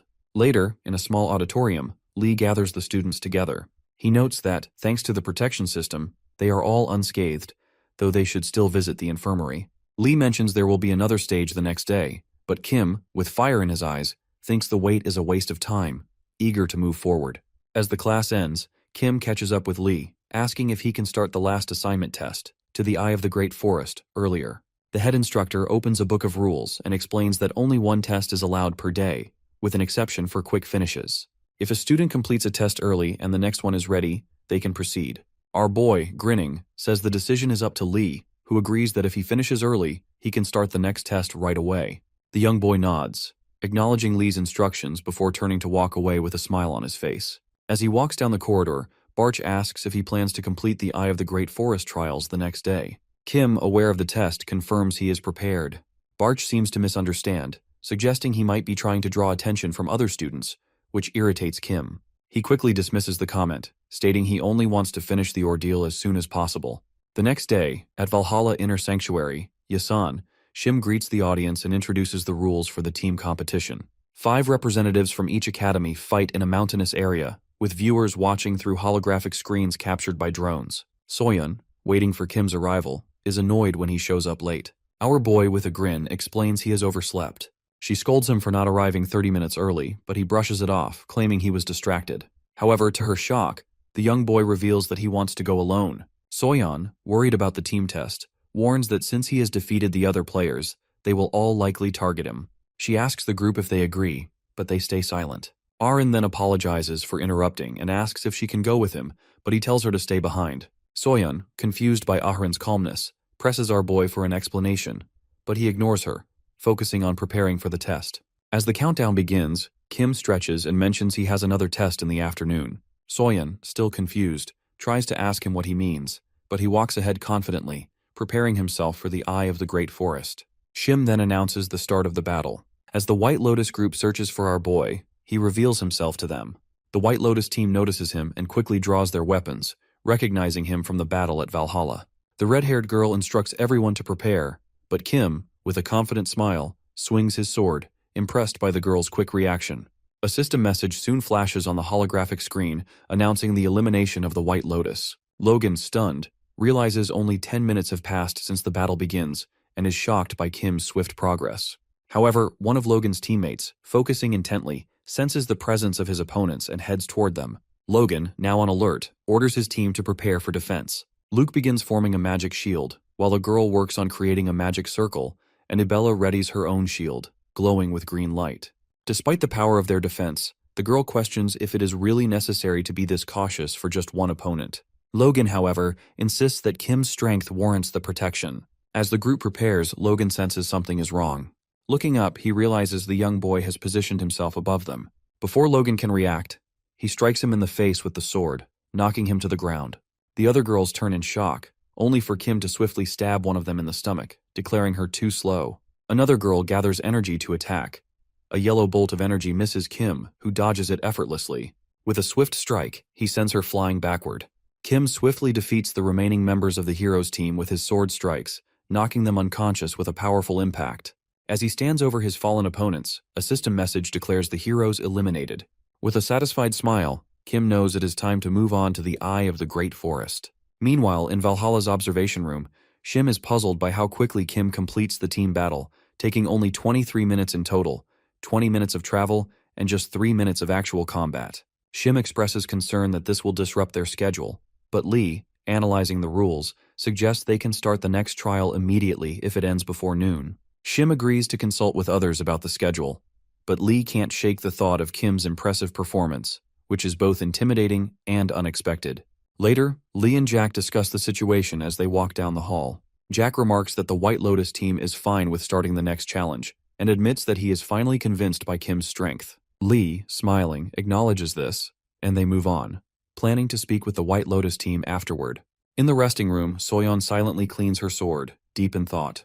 She observes Kim resting and can't help but think of him as a madman. Soyeon never anticipates him finishing the battle alone, and as she recalls her struggles with Aren, she wonders if giving up her pride might help her become a better fighter. Meanwhile, the students are informed that the Eye of the Great Forest test will be held one day earlier at 1 p.m. Kim, smiling as he sits with Aren, reflects on how things unfold exactly as he predicts. He then tells the group that for the upcoming trial, he will act alone, urging everyone else to focus on surviving on their own. Soyeon stands quietly, absorbing Kim's words. Our boy informs the group that if they encounter any issues, they can call on him for help. As Soyeon reflects on his plan to go into the maze alone, she realizes that the team has won the previous 2 challenges, but they can't afford to fall behind. She thinks about the maze ahead. Though it is a survival test, it doesn't seem to hold many immediate threats, as it is mostly filled with thick vegetation and low-level monsters. Kim notices Soyeon's contemplation and playfully asks if she has something to say, calling her nickname. Soyeon, frustrated, questions why he keeps coming up with nicknames for her. Kim simply remarks that her reaction confirms his words. Ahrin, sitting quietly nearby, thinks that it is a cute nickname. The scene then shifts to the Eye of the Great Forest, where students and guards gather before the maze entrance. Shim, holding a microphone, announces the final challenge, Survival in the Labyrinth.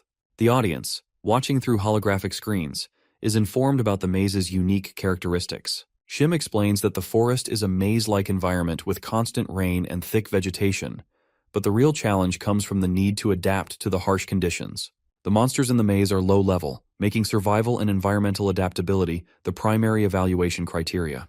The students will be measured on how closely they can maintain their condition, which will be assessed after 5 hours. Kim yawns, seemingly uninterested in the details as the other students listen intently. Shim emphasizes that fighting between teams is prohibited and announces that the test has begun. As the maze doors open, the teams enter, ready for the challenge ahead.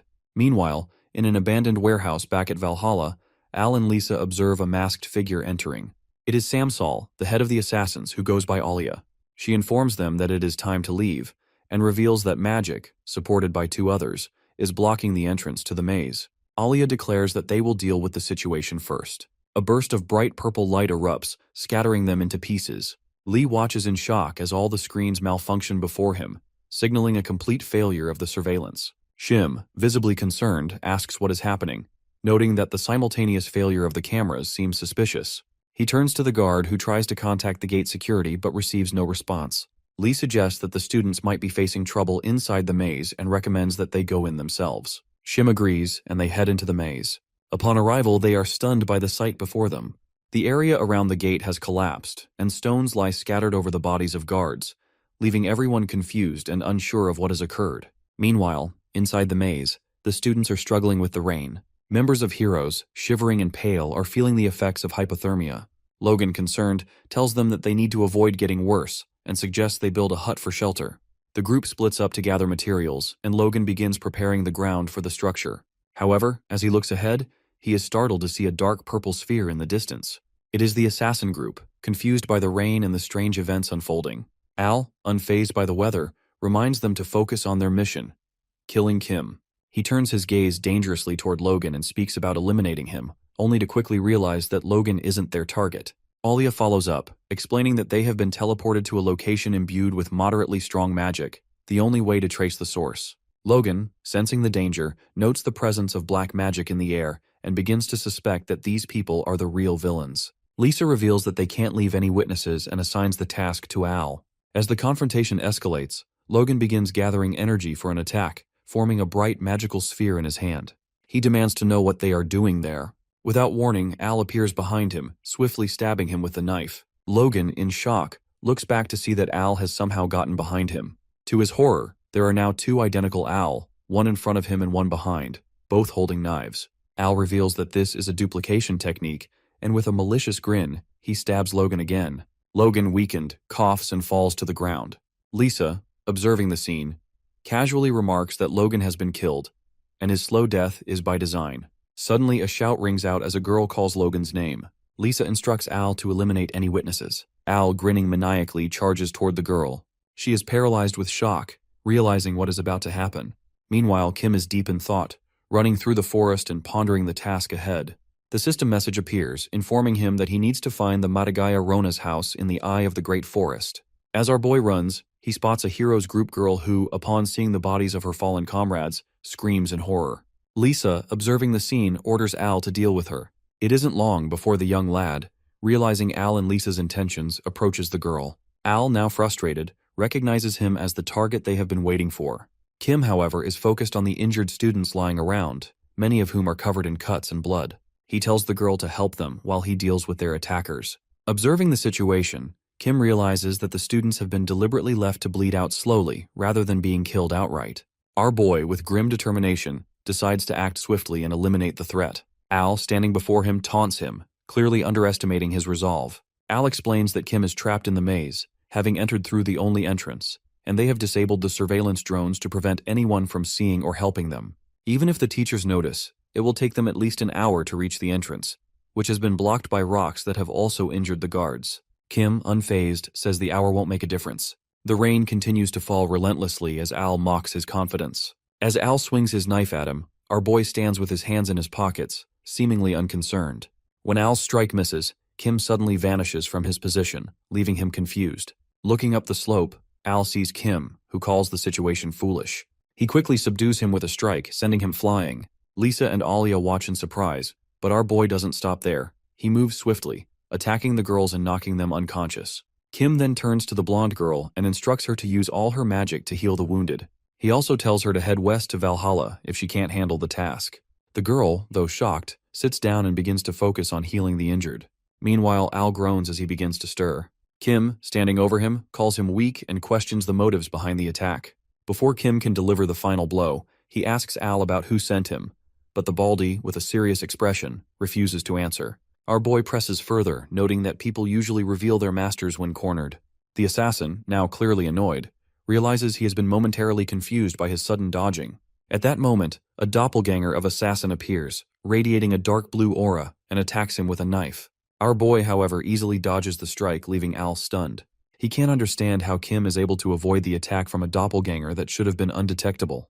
The Chad stands before the assassin, holding his weapon, mocking him for acting like a rat who only attacks from behind. Kim retaliates with a punch that causes Al to clutch his nose, calling him bald.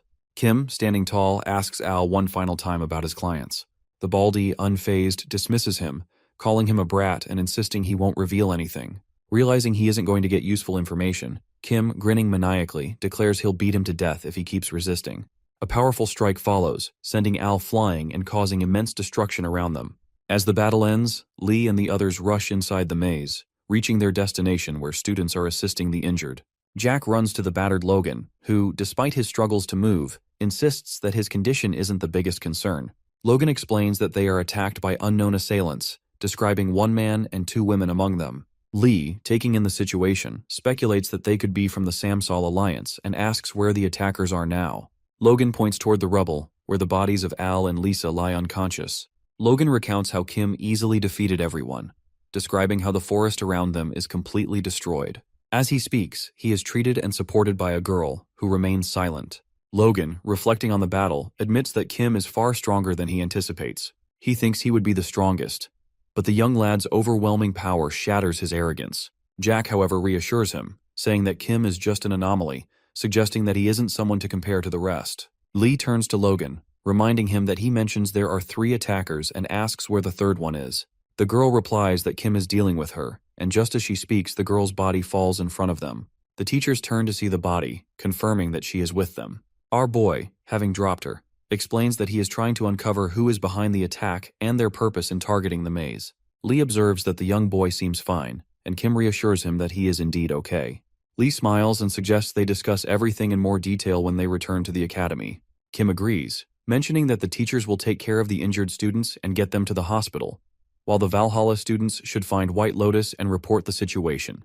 As the rain continues over the maze, the teacher announces that the competition is over. Later that evening, Kim lies down in his dorm, exhausted from the day's events. He reflects on how difficult it has been, closing his eyes and acknowledging how much mana he has used.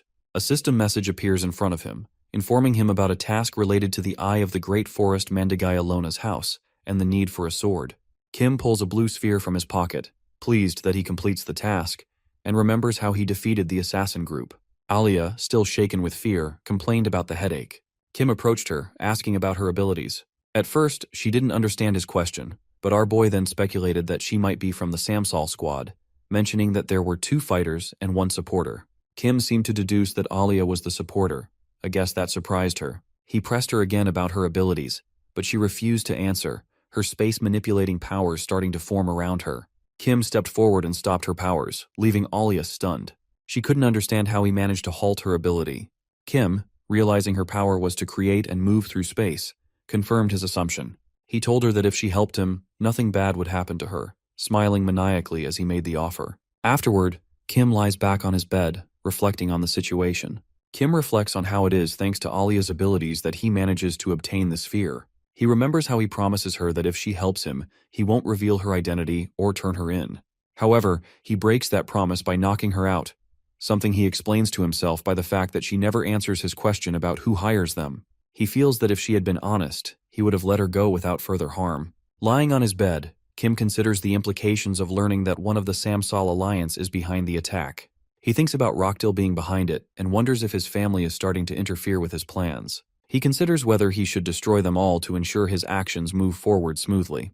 Glancing at the sphere again, he feels a sense of accomplishment for obtaining it, and it makes things easier for him moving forward. A system message pops up, confirming the completion of his task related to the sphere, but the text is censored. Another message appears, instructing him to meet in a dream with lost memories, though the details are also censored. Kim is puzzled, unsure of what the message means, but he decides to sleep on it, figuring it might make more sense after some rest. Barcha suggests that if Kim finds his lost memories, maybe his own memories will return as well, since he receives a similar notification. Our boy, intrigued but unsure, decides to give it a try. He places the sphere next to him and lies down, reflecting on his lost memories. He hasn't realized they are lost, but it doesn't seem to matter. Perhaps he can do something about it later. As he closes his eyes, he recalls a moment from his previous life in a tower, wounded and trapped as it collapses around him. Just as a rock is about to strike him, time suddenly freezes. Kim sees a faceless, dark figure before him, who speaks cryptically about taking care of his name and the names he protects in this world. The figure then disappears, and time resumes its course, leaving him to wonder about the meaning of the encounter. Kim abruptly wakes up, confused and unsure of what just happened. As he sits on the edge of the bed, he tries to process the dream he's just experienced, but it only leaves him more puzzled. His head throbs as he wonders if the memories he has lost are now returning. Barch, who has been watching him, is similarly confused and mentions something about being a tiger, though Kim is completely lost on the remark. Barch, deep in thought, seems convinced that he has been a tiger, though Kim, sitting nearby, dismisses the idea and teases the Tower Master about his confusion. Barch, now agitated, denies being cute and continues to fly around, still unsure of his own memories. Meanwhile, Kim seems to be contemplating his own situation, troubled by his inability to remember his name. Just as he ponders this, a sudden notification appears, startling him. The message is cryptic at first, but it eventually forms the words, "Office of the Grand Palace of Ahala Alifridi Johnny's secret room." Another message follows, urging him to face the truth. Kim, feeling unsettled, decides he needs to learn more about the Great Palace of Ahala and resolves to ask Lilili about it after the day's training session. Meanwhile, in the gym at Valhalla, Sehyuk is lifting weights, sweating from the effort but maintaining a calm composure. His concentration is interrupted when Soyeon enters, sporting a sports uniform and holding a water bottle. She asks why Sehyuk is training, but Sehyuk calmly replies that it is he who should be asking that question. Soyeon, flustered, admits she is there for similar reasons, her pride and jealousy over Kim. Sehyuk, still focused on his workout, casually dismisses the idea, stating that her presence has nothing to do with Kim. Soyeon, embarrassed, blushes but then looks down in frustration. Sehyuk, noticing her reaction, points out that her jealousy likely stems from losing to Arin in their earlier fight. Soyeon, now visibly upset, silently agrees with his assessment as she recalls the fight between her and Arin. Soyeon launched the first attack, swinging her katana with speed and precision. Her movements left pink footprints in the air as she relentlessly attacked Arin, but she managed to block each strike. Determined, Soyeon infused her katana with mana and unleashed a powerful horizontal slash that sent a wave of pink energy toward the girl. She responded by swinging her sword to cut through the magical wave, creating a massive blue trail and leaving 2 large impact marks behind her. She successfully sliced through Soyeon's attack, leaving her frustrated. In retaliation, Soyeon gripped her katana with both hands and decided to use her sword to cut through Arin's magic. 3 streams of mana appeared flying toward her, who charged it with magic, and cut through all 3 streams with a single strike. Soyeon, shocked by this, couldn't understand how one cut could stop her powerful magic. Before she could react, the girl closed the distance between them and landed a grazing strike across Soyeon's vitals, knocking her backward. With Arin standing victorious, the announcer declared her the winner of the fight. Later, Soyeon stands in the hall, reflecting on how much she has grown since their last encounter. She recognizes that Arin's rapid development is thanks to Kim's guidance. While Soyeon has focused solely on magic and swordsmanship, the girl has also incorporated strength training, something her family has never taught her. Soyeon believes this is key to Arin's quick improvement. Sehyuk, quietly observing while lifting weights, agrees that it might be better for Soyeon to approach Kim for help if she wants similar progress. Feeling a sense of urgency, Soyeon decides to take his advice and confront Kim. She walks up to him while he is wiping sweat from his face and tries to muster the courage to ask for training. However, before she can finish, Lee interrupts, asking if our boy is busy. Surprised, Soyeon listens as Lee mentions that there is someone waiting to see him. He adds that this will be the only chance to meet with them for a long time. Soyeon, still embarrassed and conflicted, has no choice but to wait as the situation shifts. Kim, intrigued by the situation, follows Lee down the hallway, leaving her behind, who stands confused and embarrassed. As she stands there, feeling like she wants to disappear, our boy calls out to her, nicknaming her Pipsqueak once more. Soyeon's eyes light up at the sound of his voice, and she quickly turns toward him. Kim, walking away, tells her that if she wants to train with them, she should ask Arin about the daily routine. If Soyeon follows it well, maybe he will consider teaching her. Arin, approaching Soyeon after her training, offers to explain everything to her. Meanwhile, Kim and Lee walk down the hallway as the sun begins to set. Kim, curious, asks who is waiting to see him. Lee, hinting that he already has an idea, leads him to a small hall. Inside, he finds Rockdill, barely alive, his skin sunken and dry from dehydration. Rockdill falls to his knees, pleading for help. His assistant, Yuria, stands silently behind him. Kim, surprised, turns to Lee, asking what has happened. Lee, not hiding his irritation, tells him not to pretend he doesn't know, revealing that Rockdill has tried to kill him twice. Lee, with a rhetorical question, ponders how the media has gotten wind of the situation, quickly answering his own question by pointing out that wherever one looks, discussions about Valhalla and student attacks are spreading. Our boy, staring blankly, realizes this is to be expected. He turns his attention to Rockdill, who is still kneeling on the floor. Kim coldly notes that unless the head of the Ventric family comes to him again to make a fool of himself, there is nothing to be done. Lee, with a calm expression, explains that the Ventric family has recently made an official statement, disowning Rockdill. Not only has the boy been banished, but his entire family has been renounced, including his father. The young man, absorbing this information, looks down at him, who is trembling in fear. Lee points out that, unlike the last time, the Ventric family hasn't done anything to try and shut up the media. Kim, unfazed, remarks that now that the problem child is an outcast, there is little that can be done to save him. Rockdill, growing more desperate, claims that the situation is not over and shouts that something can still be done.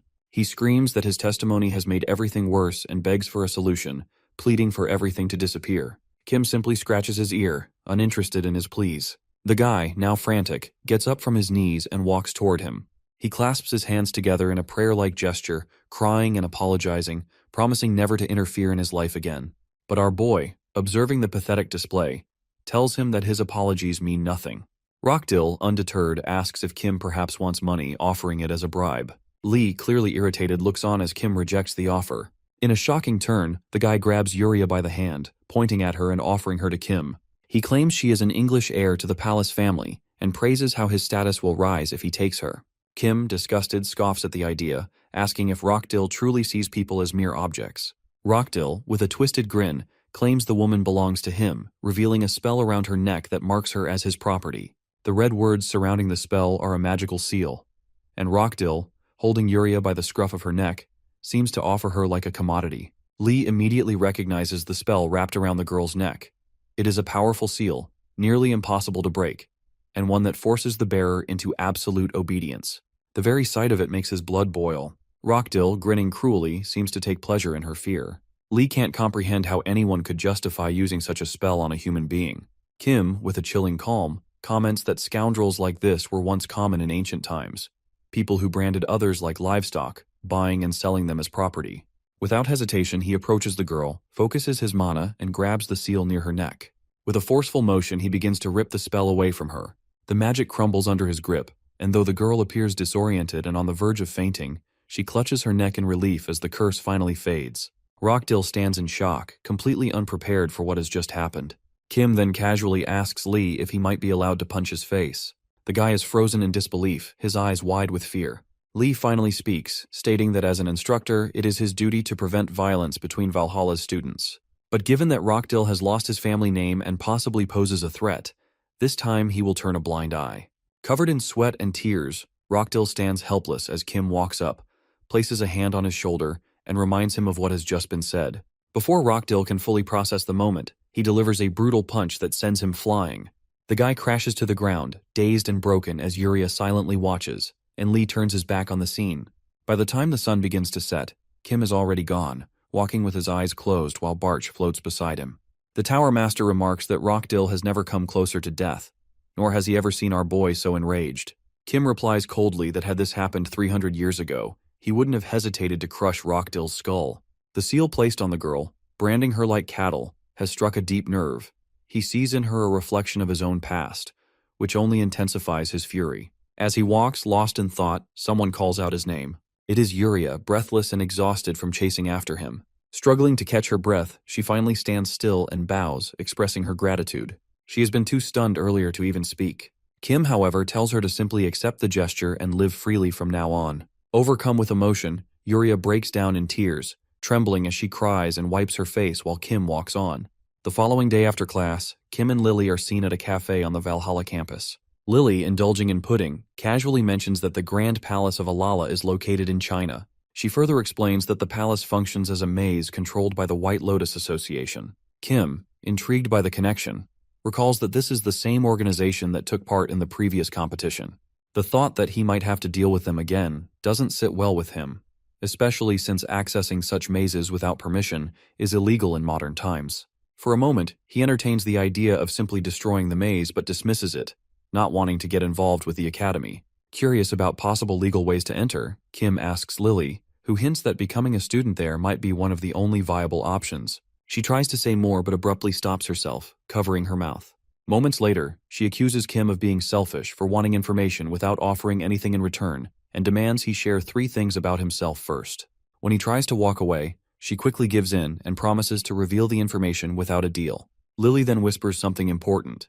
An international world competition will be held at the Grand Palace in the 2nd semester. Kim is surprised that the instructors haven't mentioned this. Lily, smug, says she has a source and explains that this is more than a regional event. Unlike inter-school competitions between countries like Korea, China, and the US, this one involves institutions from all over the world. The sheer scale of it annoys Kim. Waiting until the next semester feels unbearable. When he asks if there is a way to gain early access, Lily, with a mischievous tone, suggests he help her with a small task first, just for the day. In return, she might offer more help later. This leads them to North London, specifically Tottenham, where they stand before a massive building known as the World Monster Research Society. Despite the pleasant weather, Kim is visibly annoyed. The journey has been long, and he isn't pleased to discover this is their destination. Lily laughs off Kim's irritation, reminding him they are only visiting the World Monster Research Society for the weekend, though she casually adds she's secured permission to extend their stay until Monday. Kim notes, somewhat playfully, that she is definitely pushing her authority as a teacher. She just smiles sweetly, brushing off the remark. Soon after, Kim finds himself standing in front of a simulated giant boar, sword in hand, under the observation of several staff members recording the test. The boar charges, and he instinctively strikes it in the head, causing it to vanish. It's all part of a computerized simulation. Frustrated, He remembers Lily had told him this task was nothing major. He was only supposed to help her with some paperwork. In exchange for the information he sought, he now has to slay multiple monsters in these tests. An hour later, Kim collapses onto a couch, exhausted. The 3 monsters Lily had promised turned out to be more than 10. She claims innocence, insisting she didn't expect that either. Kim, still recovering, admits the whole experience feels unpleasant, especially the way the other people in the building stare at Lily when they arrive. He remembers how they act strangely, like they're threatened or offended by her presence. When he asks if she knows them, Lily remains quiet for a moment before reluctantly sharing that she does, at least to some extent. These people, she explains, still adhere to outdated monster hunting traditions and reject anything that challenges their long-held beliefs. Her research has disrupted their worldview, and they haven't taken it well. Kim questions why, in an age of progress, they still cling to such outdated validation methods and insist on traditional weaponry like swords. Lily explains that these practices are upheld as sacred traditions within the association. Change is terrifying to them, and their unwillingness to adapt has frozen their thinking. She goes on to describe how the Monster Hunting Society's current structure is held up by nepotism and resistance to progress. Even if her work is superior, it means little without official recognition. Their need for the perfect monster hunting strategy is less about effectiveness and more about maintaining power. As they exchange glances, Lily adds ominously that the people in charge will stop at nothing to find a strategy. Kim, having done his part, reminds her that it's now her turn to hold up her end of the deal. Lily smiles, seemingly pleased with how things have turned out, and reveals that the real reason they came here is to meet someone important, Chairman White Lotus. While sipping from her mug, Lily remarks that the chairman, who often frequents the association, likely hasn't overlooked Kim either. Feeling the weight of the situation, Kim stands up, saying that maybe it's time for them to meet her before things get complicated. But just then, a knock comes at the door, followed by a voice asking to speak with him. A woman enters, graceful, composed, and holding a fan. She introduces herself as Seolyeon, the in charge of the White Lotus Association. Kim, slightly thrown off, introduces himself and responds politely and asks what she needs. To his surprise, she asks if he can take care of a person for them. Lily, clearly confused, stands in silence before excusing herself, sensing the conversation has shifted into something far more serious. Once Lily exits, the chairwoman, now formally introduced as the head of the White Lotus Association and a member of the influential Seol family, begins explaining her purpose. She speaks of a prodigy from her clan, someone who has risen in power following the era of destruction. This individual, a young girl, has surpassed seasoned contractors by age 13 and even defeated her own family's Seolang guild members. Her destructive power is immense, so much so that even the head of the family has been unable to contain her. She has since secluded herself within the Seol family's private training hall, claiming there is nothing more to learn from the outside world. When Kim asks if she wants him to take care of her, she confirms. Though initially reluctant, Kim questions why someone with such raw power would need his help. After all, the chairwoman herself clearly possesses formidable strength.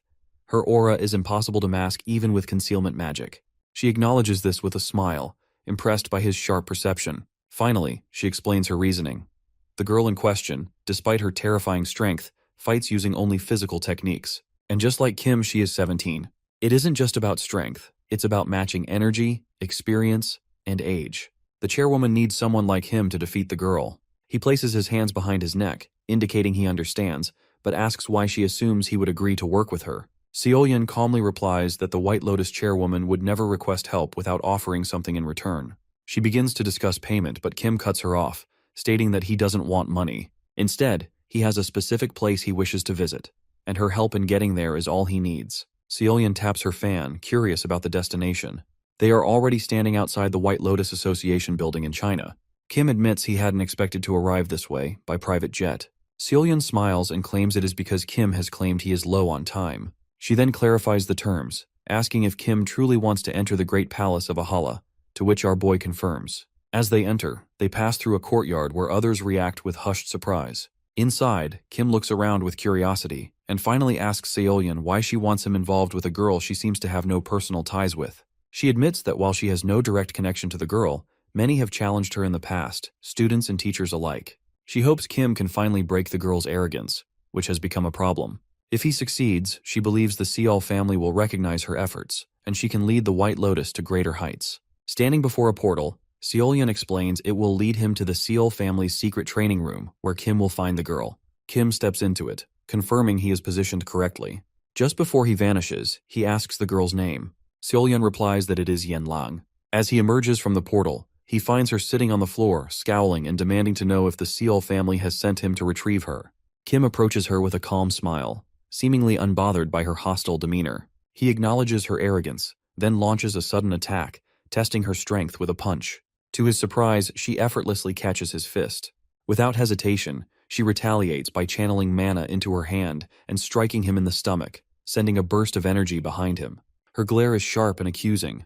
Frustrated that he has underestimated her so easily, Kim remains silent before lifting his gaze with a composed smile. In an instant, the fight escalates. He grabs her arm and tries to strike her face, but she narrowly dodges, though the effort shows. He follows up with a blow to her arm that leaves her visibly hurt. She steps back, shaken, and demands to know who he is. Kim simply gestures for her to come at him again, casually revealing that he is just a 17-year-old student who has misjudged her. Seeing no other option, she retreats to reassess and counter. But Kim doesn't give her the chance. He closes the distance in an instant, and this time, his punch lands squarely in her stomach. She flies back, clutching the spot in pain. Yet in that moment, Kim recognizes something remarkable. The young lady has adjusted her footing at the last second, lessening the damage. He knows even his former disciples have failed to master such body control. It gives him hope and respect for her. As she steadies herself, her expression shifts from frustration to determination. She can't believe someone so young is holding his ground against her. With renewed energy, she smiles and takes up a fighting stance, ready to go again. Meanwhile, this entire fight plays out on a screen watched closely by Seolyun. Just as the match intensifies, a man appears behind her, apologizing for interrupting. He asks if the boy will be all right, clearly skeptical of his chances. Seolyun listens silently as the man muses about Kim's skill, though he doubts that anyone outside White Lotus can truly stand against their prodigy. When Seolyun doesn't respond, he gently reminds her that even she had once lost to Yenlang, though she hadn't used magic at the time, relying only on raw strength. Seolyun doesn't hesitate to acknowledge that the man watching the fight is right. She had once lost to Yenlang herself, and even if she had used her full magic power, she admits she still might not have won. As the man stands beside her, Seolyun adds that back then, the gap in magic power between her and the young lady was almost negligible. It has been years since then, and Seolyun believes Yenlang hasn't grown weaker. If anything, she has likely improved. The guard, now clearly invested in the outcome, questions why Kim is risking his life in a battle he seemingly can't win, especially since he doesn't even come close to Seolyun's level. But Seolyun, ever composed, tilts her head and asks if he truly believes that.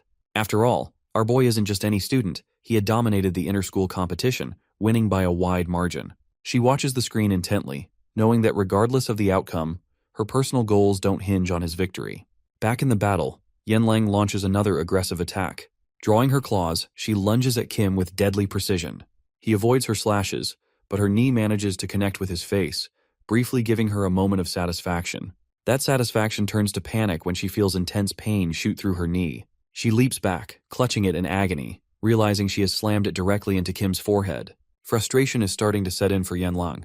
Despite her repeated efforts, none of her attacks are working. She can't identify a single weakness. More troubling is the idea that Kim, a seemingly ordinary student, might actually be physically superior to her. He hasn't even used his magic yet. Yenlang, boiling with emotion, finally begins unleashing her full power. Her body lights up with a crimson aura as she decides to fight in earnest.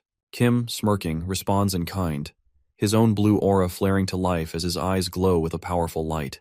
She charges at him at blinding speed, concentrating all her mana into a single devastating blow. Flames surge from her fist as it nears his face, just a centimeter away, and for a fleeting second, she thinks she has finally landed a clean hit.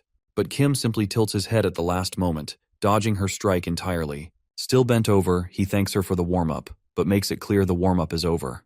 With brutal force, he drives his glowing fist into her stomach, making an explosive impact. Yenlang's eyes turn pale with shock and pain while her breath seems to be stolen from her lungs. In that moment, all she can do is whisper the truth.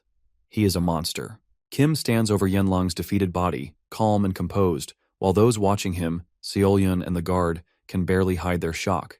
He drags her by the scruff of the neck, battered and unconscious, and presents her before them, saying it is a fair fight. Seolyun can't believe he has actually won and quietly asks if he is injured.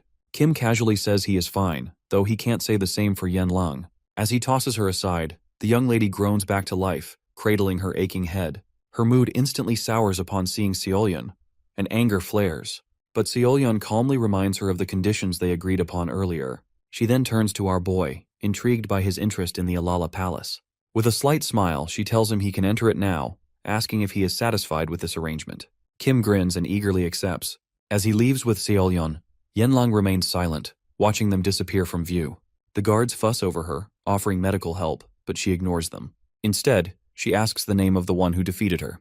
When told it is the young lad, she repeats it sweetly and breaks into a wide, almost love-struck smile. In her mind, he is now one of the strongest people in the world, and she is already dreaming of their next fight.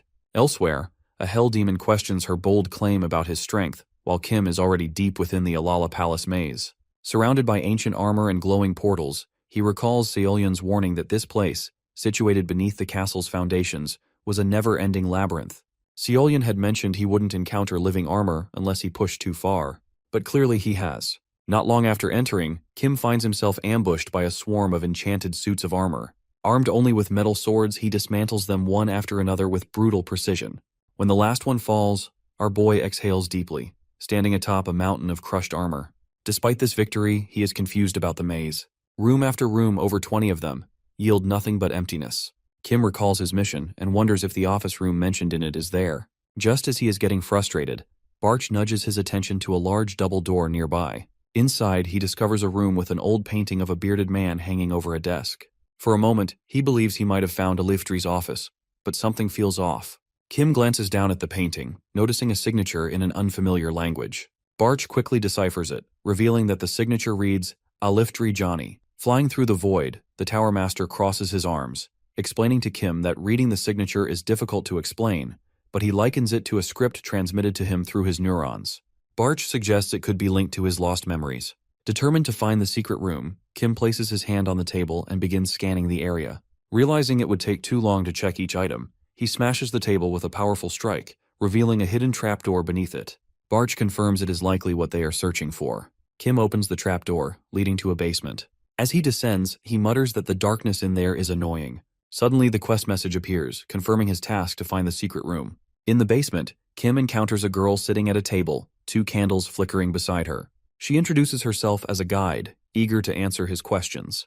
As Kim takes a seat, she explains that her name has been taken from her. This suddenly reminds our boy about the dream he saw where the being was talking about names. The girl reveals that names have power. They define a person's life, their talents, their choices, and their strength. Names, when combined with potential, can grant incredible power. The girl hints that a dark figure who takes names also steals the power they hold. Kim asks what happens to those whose names are taken, and the girl explains that they become constellations. Surprised, Kim presses further, and the girl suggests that he might be an exception, possibly due to reincarnation. Kim is taken aback by the guide's knowledge, which seems just as extensive as Barch's. The guide, wearing a malicious smile, teases him about still doubting her and clarifies that she isn't the one sending the notifications to him, as he assumes. She explains that she too has learned everything through those messages. Curious and frustrated, he presses her for more information, asking who the dark figure trying to steal his name is. The guide reveals that the figure is called the Maze Lord, a being whose goal is to move the Tower of Destruction to his labyrinth and feed on the power of high-level names. Kim is puzzled about how such a figure can wield such power and control, leading the guide to suggest that the Maze Lord is a being whose actions align perfectly with his name. She also hints that the world our boy inhabits, Earth, is itself part of the maze. She explains that only by stealing names from those who have accumulated karma can one become a constellation. Hearing this, Kim wonders if it is possible that his disciples have all become constellations since they have made a name for themselves. Thinking about it, Kim speculates that they might be playing right into the hands of the Maze Lord without realizing it. However, according to the guide, the fact that the young boy is reincarnated is a variable even for the Maze Lord. The guide continues, explaining that the Maze Lord is not omnipotent and that it is possible to outplay him. She reveals that the person who has orchestrated his rebirth and arranged their meeting through the notifications isn't the Maze Lord. Kim wonders who could be behind all of this, but the guide is uncertain, claiming that they might be someone connected to Kim. She then gives him a ring, explaining that it will play a crucial role in their retribution. However, the guide says there is no time to explain further. Kim, confused, begins to ask questions, to which she admits that despite sharing everything she knows, she is still being pursued by the master of the maze. However, she reassures him that now they have met the conditions, they can see each other again in a couple of days. With a snap of her fingers, a red aura envelops them, and in an instant, Kim finds himself outside the building in a cave. His anger boils as he thinks about the Maze Lord and the mastermind behind the Tower of Destruction who took his name, and the interference with his life. As he walks away, examining the ring, Kim is determined that it must hold some kind of power, something that can strengthen him, though not directly. He envisions absorbing the magic power from 2 storage stones, hoping they will restore him to his former strength. As our boy continues walking, he reaches the cave's exit and steps outside. Meanwhile, on an island in the North Pacific, Han sits fuming over news about the high school student. The news reports that Kim has dismantled the Samsel group. The man, Han, leader of the Soul Fanatic group, also known as the Dragon King, has been closely monitoring him after learning about the Constellations, but discovering that our boy has defeated Choi Jingjian, who has been contracted by a constellation, pushes him to the edge. In a fit of fury, he realizes that even with the resources he has sent to kill Kim, the boy has outsmarted him. Han sits back, seething, feeling as though he has been thoroughly defeated by a single high school student. Han, still seething, is interrupted by a voice remarking on his puzzled expression. He turns, ready to snap, but it is Georg, the leader of the privilege race. Han grumbles about the lack of a proper greeting, to which Georg replies that if he hadn't barged in, Han would have been even more furious. Georg then asks if the source of Han's frustration is Kim, to which Han admits it is. Georg, leaning back on the sofa, begins to explain how Kim has not only cost them a valuable chess piece, but has also disrupted their plans. Before Georg can finish, Han interrupts, asking if he is talking about Desera, and Georg confirms it. Georg casually explains that Desera has failed his mission, and, despite being an informant for the Ventric family, has let everything slip to a high school student. Unable to let the leak go, Georg has sent Desera to the prison tower. As the conversation continues, Han brings up the Samsel group and asks if he can help him deal with the 3 individuals who are still tied up. Georg agrees, but as Han begins to contemplate Kim's involvement, Georg expresses concern about reaching out to him. He warns that he is a target of the first cult, a dangerous group led by hooded figures with unsettling motives. Han, now more concerned, questions what kind of people they are dealing with. Georg, with a serious expression, confirms that although the cult doesn't adhere to any decent principles, they are unpredictable and far more dangerous than they appear. He also mentions that they are responsible for handling Logan's squad, which has caused Han some relief, as he has heard about it as well. The 2 of them acknowledge that if they interfere with the cult's plans, they will likely become targets themselves. Han, still furious, realizes that the only option left is to wait. He laughs bitterly at the thought. Meanwhile, Kim finds himself surrounded by a crowd of hooded figures, all staring at him. He questions their motives, pointing out that they are either fearless or completely out of their minds as they stand at the campus. The leader of the group standing in front of him remains silent, intensifying the tension. The scene shifts to a past moment, where the hooded figure named Deacon once speaks to Adelia, the head of the Ventric family. He expresses readiness for their task, but Adelia, with a half-smile, implies they could have prepared sooner. Apologizing, he assures her that, given the nature of Kim, thorough preparation has been made. He mentions having contractors who can create subspaces, and all team members have been carefully selected by the Ventric family to ensure no leaks to the press. Adelia, satisfied, then turns cold, asking if he has taken care of another matter. The man confirms that a special storage stone with an endless supply of magic for sanctuarization has been prepared. Adelia acknowledges this, but the conversation quickly turns to Deacon's role in leading the elimination team and overseeing the subspace project. As he asks if they are planning to summon a new constellation with sanctuarization, Adelia, appearing calm, confirms it. However, when Deacon questions the necessity of such a plan, the lady grows angry. She quickly calms down, explaining it is merely a precaution. As the conversation shifts, Adelia reveals that a long silent constellation has recently responded. This news causes Deacon to worry, especially when a notification pops up, signaling that the beaked mass constellation is seeking more information. The lady, though uneasy, seems excited at the prospect of speaking with the constellation. Back in the present, Deacon and his team surround Kim. His worry grows as he ponders why a silent constellation would suddenly speak, but he quickly orders the contact group to prepare for a space distortion.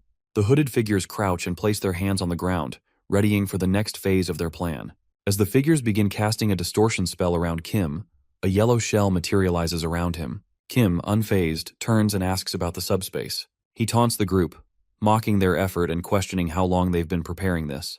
When he speculates that the plan is the idea of the Ventric family's leader, Deacon grows nervous, realizing that Kim has figured it out. Kim, with a smirk, explains that among his enemies, 2 use black magic, and only 1 does not. He then mocks them further, suggesting that if it's not the Ventric family, who else could it be? Deacon, rattled, orders the bandits to remove their hoods, revealing an elimination squad armed and ready for combat. The bandits, radiating a yellow aura, stand prepared to fight with various weapons, including fists, spears, and swords. Kim, standing confidently, mocks them for gathering so many to deal with a mere high school student. Deacon, maintaining a serious expression, explains they are merely following their leader's orders. Without warning, Deacon commands the squad to attack. The bandits rush at Kim, but he swiftly fights back, using his strength and agility. He knocks one bandit in the stomach and spins around to strike others, sending them flying with the force of purple flames. Deacon, enraged, lunges at him with a sword, but our boy easily dodges and mocks his technique. Two more bandits attack with a spear and sword, but Kim nimbly evades their blows, kicking one in the face and putting his foot on another's body. Deacon, now enveloped in a sinister purple aura, is about to strike again, his sword aimed at Kim's head, ready for another deadly blow. As Deacon swings his sword, the young boy easily dodges, his saber missing by inches. Deacon, drenched in sweat and visibly terrified, can't comprehend the power he is up against.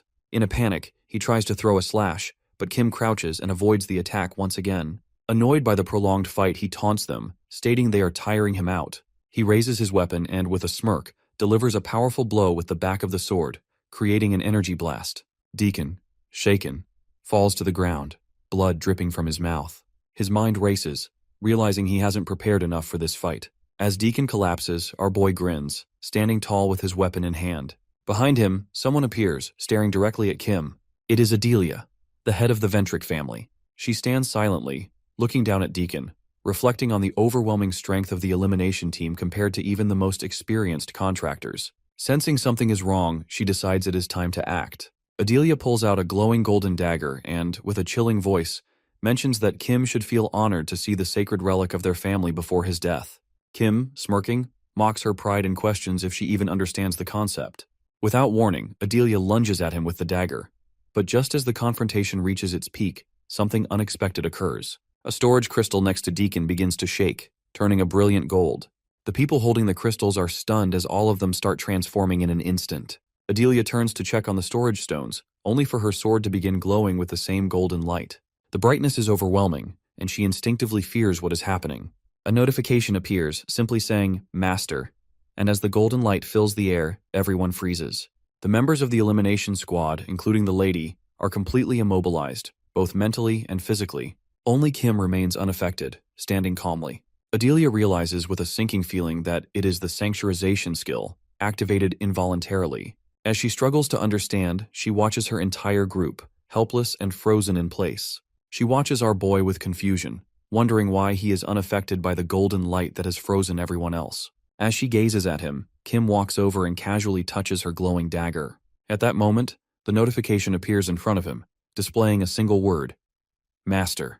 Kim reads it, puzzled, not understanding who it could refer to. Suddenly, a figure materializes out of thin air. It is a little girl in a suit and face mask. She removes her mask to reveal a blonde girl who calls him Master. Our boy, initially in disbelief, is pleasantly surprised to see her. The girl, equally happy to see him, is revealed to be someone from his past. Flashing back to their earlier encounter, Kim remembered her sitting chained and bare-toothed. He jokingly told her to look at herself, to which she responded with a vicious glare, her eyes full of hostility. She snapped at him, telling him not to pretend to know her. Kim calmly responded that, although he might not know everything about her, he did know a few things. He revealed that, like her, he had once been a prisoner, a captive of a man who sold people, and had lived a life of slavery. Surprised, the girl listened as Kim shared his story of being abducted and shackled in his youth. He asked her if she wanted to be free, but her reaction was filled with disdain. She lashed out, grabbing the chain around her neck, screaming in frustration, insisting that freedom was impossible as long as the chain remained. After a moment, she calmed down and told Kim to leave her alone. She wasn't sure how he had found her, but warned him that the human trafficker would soon return. Kim smiled and closed his eyes, explaining that the chain could only be removed in two ways: through the death of the owner or by the owner's own decision. The young lad explained that the first method of breaking the chain didn't always work, and the girl, clearly surprised, listened as he shared that the previous owner had died. She then asked if it meant she would never find freedom again. Kim smiled and in a confident tone offered her a chance. He gripped her collar tightly, using his blue magic to manipulate the magic components of the limiter. Slowly, he began to dissolve the chain. The girl watched in disbelief as the collar crumbled away while her hands were trembling. Tears welled up in her eyes as she touched the broken chain, realizing the torment that had held her captive for so long had finally ended. Kim stood up and asked what she planned to do now that she was free. The girl, still in shock, revealed that she didn't know. The human trafficker had stolen her home and family. Kim then proposed a new path, telling her he was setting off on a journey and that he would rid the world of those who thought themselves superior to others like the slave traders. He offered for her to join him. She hesitated for a moment, but then agreed. Kim extended his hand to her with a smile and told her to call him master from now on. She nodded, and they began to walk together. As they were about to leave, the girl called out to him, asking for his name. Kim introduced himself, and the girl smiled sweetly, almost in tears, trying to reveal her name, but Kim couldn't remember it. Kim remembers the girl, recognizing her potential as she becomes a constellation but can't remember her name. He ponders the guide's words and accepts that he can only call her by her nickname. With a final glance at the girl, he acknowledges that their paths have crossed once more after a long time. Adelia is stunned as she watches Kim interact so casually with a constellation, referring to her by the nickname Moron. The girl approaches her and asks him what they should do before celebrating their reunion. Without warning, Moron takes the dagger from Adelia's hands, leaving her horrified as the constellation herself has touched the relic. Moron then lifts the dagger and does something that causes Adelia to lose control of her body, collapsing to the ground with lifeless eyes. Everyone around her falls as well, while she still holds the dagger in her hand. Moron turns her attention to Kim, asking what should be done with them, perhaps considering killing him. Our boy, however, has a different idea. The next day, Instructor sits in shock, staring at his laptop. His eyes are wide in disbelief as he sees the announcement of sponsorship from the Ventric family for Valhalla Academy. A massive sum of $5 billion is listed under personal sponsorship for Kim. Instructor, stunned by the amount, can barely comprehend it. Lee, walking over with coffee, points out how strange it is that such a large donation comes through now, noting that it is likely to cover up something. Instructor asks if it is connected to Rockdale's actions, but Lee dismisses the idea, calling it stupid. Lee explains that when Kim was attacked by Desera, a sponsorship was offered to silence him. But now, after the Ventric family had disowned Rockdale, they drew the line. Despite the disownment, the Ventric family hadn't taken any real action to distance themselves from Rockdale. The Instructor, still processing the situation, questions why the Ventric family is sending such a large sponsorship to his side, especially when they aren't sure if he would even accept it. Instructor suspects that Kim will reject their offer, which leaves them in a complicated position. Lee takes a sip and mentions that they might learn the answers if they ask the young lad about it in person. Instructor, understanding the situation, nods in agreement. Soon after, they are transferred to the meeting room. Our boy, with a smile on his face, expresses his eagerness to accept the scholarship. Instructor is surprised by his response, but Kim assures him there is no point in rejecting the $5 million. He confirms that he is right. Kim then gets up and tries to take his leave, as the discussion seems to be over. However, the instructor extends his hand and pauses briefly before adding that not only will he receive the sponsorship, but the academy itself will also benefit. According to the academy's rules, this means our boy can be moved to a premium class dorm. Kim smiles, stating that everything seems fine now and that he might apply for the opportunity later. After a brief exchange, Kim leaves, leaving the instructor behind, deep in thought. The instructor, sitting silently on the sofa, struggles to understand why he has changed his mind. Previously, our boy refused when Adelia approached him, but now he agrees to accept the sponsorship. The instructor realizes that the academy has nothing to lose in this matter and will likely pay little attention to it. As Kim walks down the hall, lost in thought, he recalls the earlier conversation. He remembers Moron asking how to deal with these fools, even suggesting they should be killed. Kim dismissed the idea, believing it wasn't worth killing them. Instead, he had a plan. Adelia, trembling with anxiety, sat on her knees. Our boy leaned in and called to her, telling her that her constellation wouldn't care if something happened to her. Moron also added that she had originally created the Ventric family to serve him, so he could do as he pleased with her. Kim understood her submission, but remained focused on his own thoughts. Adelia, feeling remorseful, apologized to Constellation, explaining the family's long-standing tradition of the phrase, all for one. Constellation, with a stern expression, made it clear that the phrase was meant for her master, and she criticized Adelia for not understanding that. Constellation put on a mask, and Adelia, realizing the truth, confirmed that Kim was the master all along. Despite Kim's changed appearance, Constellation recognized his magical power. Our boy, smiling at the trembling lady, told her to stop questioning him. He then asked her if she wasn't more concerned about herself. As he reflected on his frustration with the fools around him, Kim felt that killing them wouldn't be enough. Although they held power, Kim needed to use them to his advantage, though controlling them would be a challenge. With that thought, he looked ahead and called the lady, directly asking if she was managing her family properly. Adelia looked ahead, explaining that despite being only the vice patriarch, it had been 4 years since she took over as the head of her family. During that time, she managed to restore their strength and turn them into one of the strongest families. Kim, however, dismissed this and told her to continue managing her family without further questions. Adelia, shocked by his response, struggled to understand his intentions. Our boy, smiling, told her simply to support him at family level and avoid questioning his motives. He then pointed towards the constellation, warning her that if anything went wrong, Adelia would know exactly what to expect. Constellation assured him that she would make sure nothing would happen if Kim had confidence in her. As Constellation began to slowly dissolve into particles, she said it was time for her to leave. Kim, curious, asked where she was going. She explained that maintaining the space for her constellation form required an immense amount of magic power, which she was running low on. The young boy, acknowledging the situation, understood why they had so many magic stones. Constellation, exhausted and using up all her magic, said she needed to rest immediately. Kim noted that even though she was a constellation, she had her limits. Constellation removed her mask and calmly explained that it was normal. She smiled kindly, stating that seeing her master's reincarnation was enough for her. Kim, puzzled, told her to rest. Before leaving, Constellation mentioned that besides her, another disciple had also become a constellation, and that Kim would meet him soon. After she disappeared in a bright trail, Kim and Adelia watched silently. As our hero walks down the corridor, he mulls over Constellation's words. Another student has become a constellation. While he expects this, he can't fully comprehend how it is. He considers that perhaps all his students have ascended to this status. He reflects on his prior meetings with 2 constellations, Barcha and Moron. The meeting with the Tower Master was inevitable due to the notification window, but the encounter with Moron has been a complete accident. As he continues forward, he realizes that there are many constellations now, and it seems pointless to meet them all. Looking to the side, he notices that Barcha has been silent since their first meeting. Barcha explains that he has been deep in thought, which is why he hasn't responded sooner. He then reveals that his consciousness is knocked out when he enters the secret room. Kim, intrigued, asks if he is sure his consciousness turns off. The Tower Master confirms it, adding that he felt as though Kim had left the room right as soon as he entered. Despite the brief moment of unconsciousness, his memories return to him. Kim is taken aback by Barcha's statement. He then probes further, asking if the Tower Master remembers how weak he had been at the time. Barch seems confused by the question, but then recalls learning the concept of a name, one he should have already known. He explains that the Maze Lord, the same person who appears when the rocks fall on him, is the one who gives him the name Barch.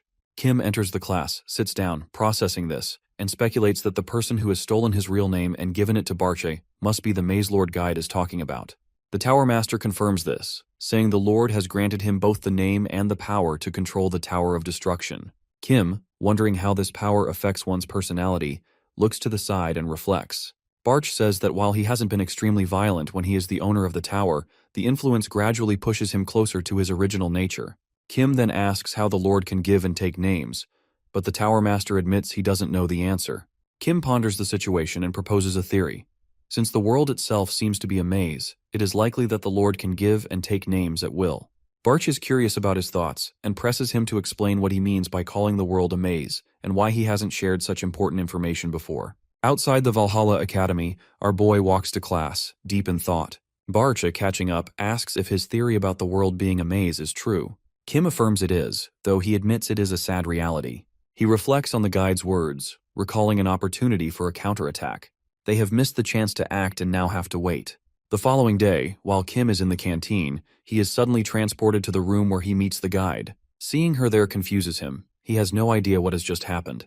The girl, having never seen a tray before, asks about it, which really irritates Kim. He snaps in response, revealing that it is just a food tray. He repeats himself, frustrated that despite their meeting being scheduled for 2 days later, she has interrupted his lunch. Guide, observing our boy as he sits at the table, shifts her focus and asks if he has the ring with him. He pulls out the ring, confirming that it is with him, and examines it.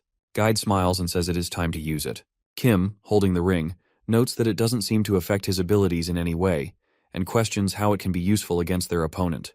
The girl assures him that it is simple. He needs to put it on and enter the maze. Kim, still holding the ring, wonders if he really needs to enter the maze, as he believes there are no natural mazes left. Guide confirms that there are no natural mazes at the moment, but the Maze Lord will soon create new ones. She explains that a dungeon break or disaster occurs when this happens, unleashing chaos in the surrounding areas as monsters emerge. He reflects on how, in his previous life, the appearance of these monsters filled the world with danger, leaving no place untouched by their destruction. In his current life, however, things have calmed down, making life more manageable. Curious, Kim asks when and where the maze will appear. Guide smiles and tells him that it will happen in 3 months, likely in a country called Korea. She adds that she is still assessing the scale, but it is certain that it will happen there. Kim, realizing he lives in Korea, asks the possibility of preventing it on a national level. However, Guide clarifies that the information she has is limited, and she is keeping it a secret from the Maze Lord. Our hero then asks about the maze's details as it will appear in a big maze which is the world.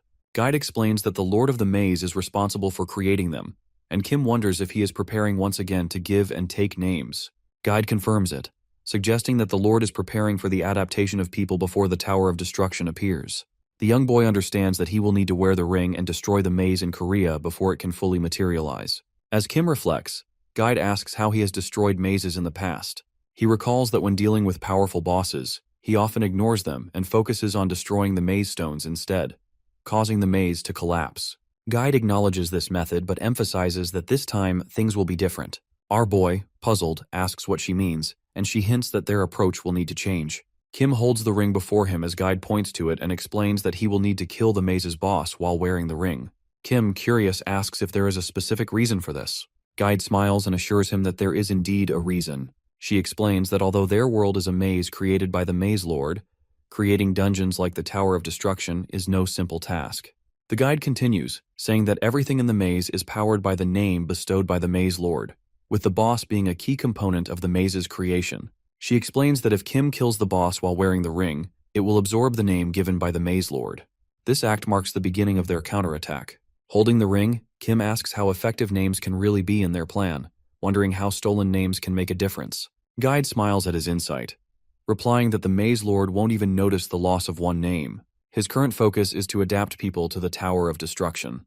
The guide clarifies that the goal isn't just to steal one name, but also to clear the maze quickly by killing the boss. If the Maze Lord realizes what is happening, the maze will disappear before it can be fully adapted, prompting him to take drastic measures, such as sending out many names and causing chaos in the world. This presents the perfect opportunity for them to absorb names on a massive scale. These absorbed names provide strength for their cause. Kim, reflecting on this, asks if the absorbed names will convert into power. Guide confirms, adding that using this power will not harm innocent people. She explains that when someone takes away the name from the Maze Lord, the person can either become a constellation or remain bound to the name, unable to be reborn. However, if Kim uses the power to absorb names, the restrictions placed on those whose names have been taken will be lifted. She assures him that only he will know about it, being the one in control at the moment the name is taken. Kim carefully listens to the girl's instructions before putting the ring on his finger. With a smile, he asks if they just need to wait for the dungeon to break through. The guide confirms that is all for now and assures him she will provide the exact location and date when the time comes. Kim then asks if simply killing the boss and destroying the maze will be enough to complete their task. The guide raises her hand as if to snap her fingers, explaining that while the monsters inside the maze will die once it is destroyed, the ones that have already escaped will remain. She suggests that he will need a team to track and deal with these monsters once they emerge. With that, she snaps her fingers, and a bright light engulfs the scene. Suddenly, Kim finds himself back in the cafeteria, confused by the abrupt shift. He looks around and realizes it is evening, then curses, recalling that the guide has likely forgotten to give him a proper warning before sending him back. As Kim ponders Guide's mention of needing a team, he remembers how, before his reincarnation, he always worked with his disciples. He knows handling this task alone will be far too time-consuming. The thought of training his students again crosses his mind, but before he can act, he notices a silhouette ahead of him. It is a Yen Lang. Yen Lang approaches Kim, explaining that after her defeat, she has taken the time to think about the reasons behind it. She admits that she has realized Kim is much stronger than her and that her loss had been inevitable. Kim looks at her, slightly indifferent, and asks if it has really taken her so long to come to that conclusion. Yen Lang continues, pointing out that a person who impresses others with their talent without experiencing defeat is a rarity, especially among adults. Kim, unfazed, corrects her, saying she has misunderstood. He is someone who has worked hard and trained relentlessly, not simply relying on natural talent. Yen Lang, however, seems to understand that better now. She reflects on their battle and admits that her lack of experience has been the primary reason for her defeat. Determined to improve, she clenches her fist and explains that she has grown stronger because of their fight. Yen Lang then expresses her desire to continue fighting him, eager to prove herself. Kim, clearly not interested, tells her not to bore him with her odd logic. He says it is time for him to leave, but the young lady catches up with him and reminds him that she has traveled all the way from China to fight him. Our boy looks at Yanlang and firmly tells her that he is not interested in continuing their conversation. Instead, he suggests that she focus on learning family martial arts, rather than pestering him. Yanlang, however, seems confused by his comment and asks what he means. Kim explains that she has no real understanding of family martial arts. The young lady replies that she has received formal training until she is 6 years old, after which she is mostly left to fend for herself. She then mentions that she has fought him during the lunar year, which piques Kim's curiosity. He asks her if that was before she had taken control of the contractors. Yanlang confirms that it is and reflects on her past, recalling how she once enjoyed working in her own way. She shares that she has been forbidden from further training as a member of her family, so she is asked to bring in training partners to hone her skills. However, her family sends adult contractors to train with her, all of whom she easily defeats, mostly due to the small number of them. Our Chad listens quietly, realizing that the story Yanlang just shared is very different from what the head of the family has told him. He thinks about how she is clearly talented and enjoys fighting, but the head of the family has portrayed her as someone who fights recklessly. Yanlang then explains that although she is considered a headache to her family, it doesn't matter to her, since she is stronger than anyone else who comes afterward. She clenches her fist, determined that things will be different from now on. She looks at him and says that she has found someone much stronger than her, him. Kim, however, doesn't understand why this is so important and asks what the point is. Yanlang smiles and says that by fighting him, she can become much stronger without relying on her family. Kim, still not interested, tells her he hasn't agreed to anything, but Yanlang doesn't give up. She begins pleading with him, asking to fight. Kim, observing her persistence, finds the situation increasingly strange. He thinks about it, realizing that if the young lady was considered an outcast, she would have been confined to the White Lotus Palace. Yet, he was instructed to get her out of there. Thinking it over, Kim wonders if it's better for Yanlang to stay within the White Lotus Palace rather than roam freely, especially if she truly is as reckless as they say. Partly due to this concern, and partly because of her relentless persistence, he eventually agrees, which excites her immensely. Without much delay, he tells her to follow him to the gym, where their fight will begin. Inside the gym, the regular members are visibly surprised to see their master walk in with a newcomer. Ahran, quick to notice, rushes over to him and demands to know who the girl is. Kim casually refers to Yanlang as a crazy person he met at the White Lotus, someone who travels all the way just to challenge him. The response catches Ahran off guard. Our boy claims he's only humoring her this once, but Ahran is already seething with jealousy, realizing that the girl goes through so much just for a chance to train with him. As tensions rise and the two begin to argue, Soyeon, standing at a distance, finds it surprising that someone would travel all the way from China just for a match with Kim. Soon, they all head to the Valhalla Stadium for the anticipated showdown. Kim, however, is irritated by the unexpected audience. He has only promised Yanlang a one-on-one fight, not a public spectacle. Meanwhile, she stretches her arm, confidence radiating from her. She feels stronger than ever and is eager to prove herself in the fight against him. Kim, seeing the confidence in her eyes, likes it and stretches out, ready for the fight. Guide's words echo in his mind about finding a team as soon as possible, and this might just be the opportunity to do that. With that in mind, our hero offers Yanlang a deal. If she loses, she must become his disciple. The offer shocks Yanlang. After all, her reason for fighting Kim is to defeat him, but Kim assures her that she can still achieve that goal, even as his student. Hearing this, Yanlang's excitement grows. She gets into a fighting stance without hesitation. She charges at him instantly, landing a sharp elbow strike, but Kim manages to block it. Still, he's surprised by how much stronger she's become in just a few days. Even though he blocks her attack, he can feel the impact in his arm. Yanlang, growing more intense and almost manic, starts radiating flames, engulfing the entire room in heat. The other girls, feeling the sudden temperature rise, are stunned. Soyeon even calls her White Lotus's monster. Seyuk, sweating, realizes that her mana concentration is now even greater than Kim's. Gathering all her mana, Yanlang charges at our boy again. She knows that if she manages to land a clean hit, the fight will be over. Even if he blocks it, the impact alone would be massive. But she's caught off guard when she notices Kim taking the exact same posture as her, ready to receive the blow. That excites her even more. She pushes forward with all she's got. Their fists meet in a blazing clash. However, to her shock, despite pouring all her mana into the attack, she's the one being pushed back. She stares at Kim in disbelief, wondering if it is really the same guy from before. He feels even stronger now. As she processes this, the young boy leaps into the air, declaring that from now on, he'll counterattack after every block. He delivers a powerful strike, which she barely manages to block. Kim follows up with a swift kick, sending her crashing to the ground. Our boy smiles, thrilled, not just by the fight, but by the fact that he's gained one more disciple. A bit later, Yanlang regains consciousness after being knocked out by Kim's final attack. As she wakes, it immediately becomes clear to her that she has once again been defeated by him. Kim, observing her, casually notes that she's tougher than expected. He had assumed she wouldn't wake up until the next day. Yanlang, still disoriented, can't tell whether he's complimenting or insulting her. Kim then reminds her of their previous agreement. If she lost, she would become his disciple. Though she had hoped to challenge him again using only physical strength, she admits that the outcome would likely remain unchanged. Accepting the result, she agrees to become his disciple. With a light tone, she asks if this makes her his very first disciple. Kim, however, immediately denies it. Intrigued, Yanlang questions whether he has already taken on a middle school student as a disciple, but Kim simply denies it again, too embarrassed to admit that he has already had several disciples in the past. Suddenly, Ahrin interjects, revealing that Kim is indeed telling the truth. She had already begun training with him before Yanlang arrived. She declares herself his first disciple and casually refers to the young lady as Meow. Annoyed, she demands to know who she is calling Meow, firmly reminding her that her name is Yanlang and that she doesn't want a nickname. Ahrin shrugs off the protest, claiming there's nothing wrong with it since it's a cute nickname anyway. As the two girls yap, Kim watches them silently, feeling a strange sense of nostalgia.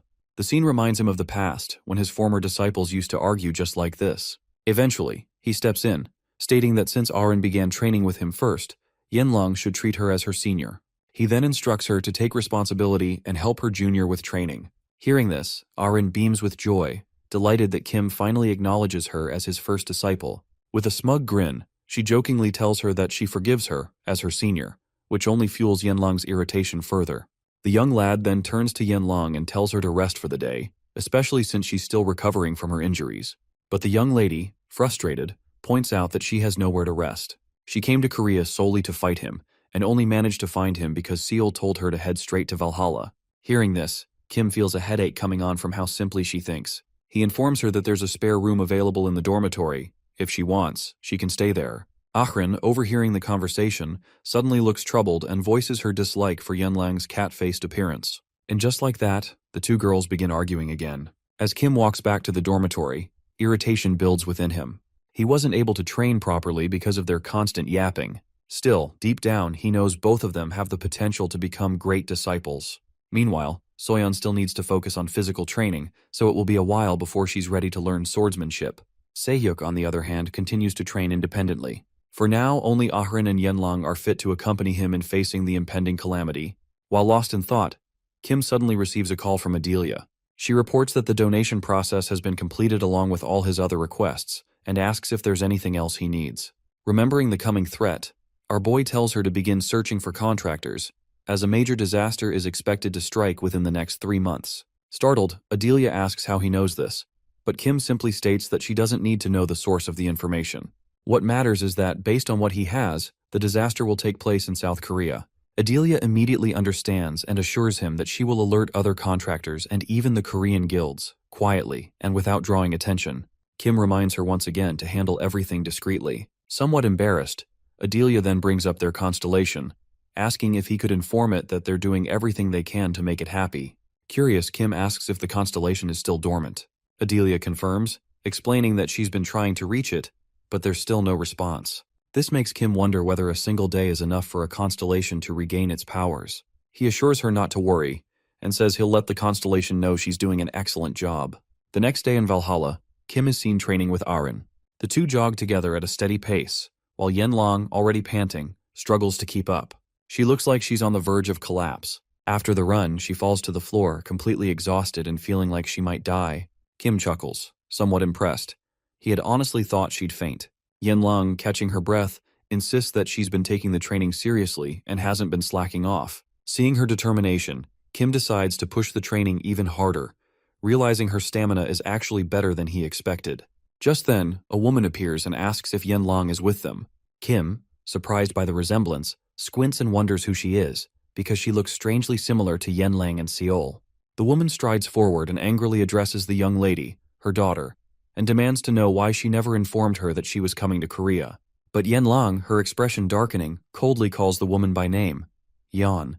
Kim, taken aback, turns to Yeon and claims he thought her mother was Seol, the head of the White Lotus Institute. That's when the woman formally introduces herself as Yeon, head of the Seol family, and clarifies that she is indeed Yenlang's biological mother. She adds that Seol, the head of the White Lotus Society, is actually her younger sister. Yeon then glances at Yenlang, confused, and wonders aloud why her sister never mentioned that she had already left the White Lotus Palace, or why she sent her to Korea in the first place. Muttering to herself, she says she'll ask Seol about it once they return. Turning back to Yenlang, she coldly states that it's time for her to return to the White Lotus Institute. But the young lady explodes in anger. She demands to know why she should go back, accusing her mother of never being there, not when she was bullied, not when she locked herself away in the palace. Her voice trembling, she tells Yeon to stop pretending she was ever a decent mother, and declares that she can live on her own now. Yeon tries to explain that she had no choice but to abandon Yenlang, that she was simply following the orders of their constellation, and that she should understand that. But she cuts her off, furious, saying her mother never told her any of this. She only found out through the gossiping servants at the palace. Yeon dismisses that detail, saying it doesn't matter how she found out. What matters now is that she must return. It's the will of their constellation. She adds that this is also Yenlang's chance to reclaim her rightful status within the clan and earn the constellation's favor. With a stern glare, she warns Yen not to embarrass her in front of others again.